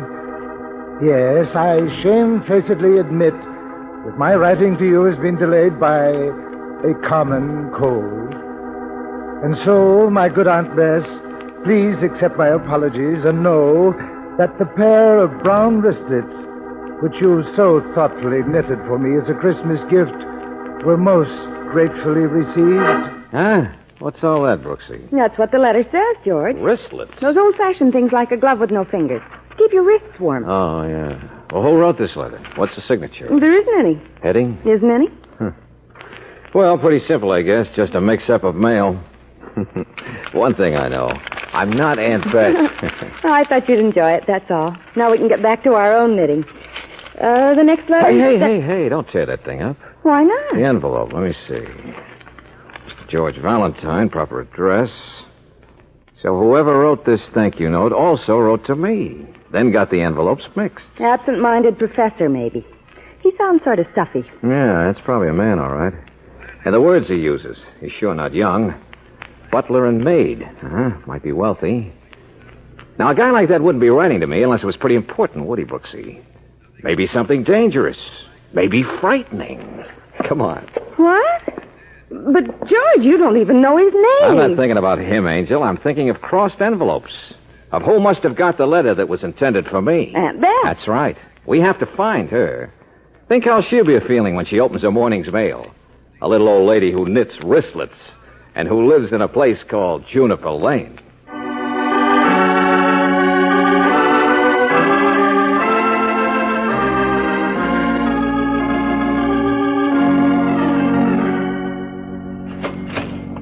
Sure it's Juniper Lane, Bud. What'd you think it was? Barclay Square? Well, at first we didn't even realize it was right here in the city. Bounded on the north by Industrial Street, on the south by Noise, Gasworks to the east, and the west is too smoky. Yeah, I get the idea.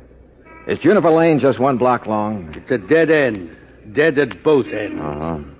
Now, you own the only store on this street. The rest are all brownstones. So maybe you've heard of somebody's Aunt Bess. Everybody's Aunt Bess. What? Huh? Bess Botwell. The good Queen Bess. Used to run a millinery shop. Always claimed she made a hat for Queen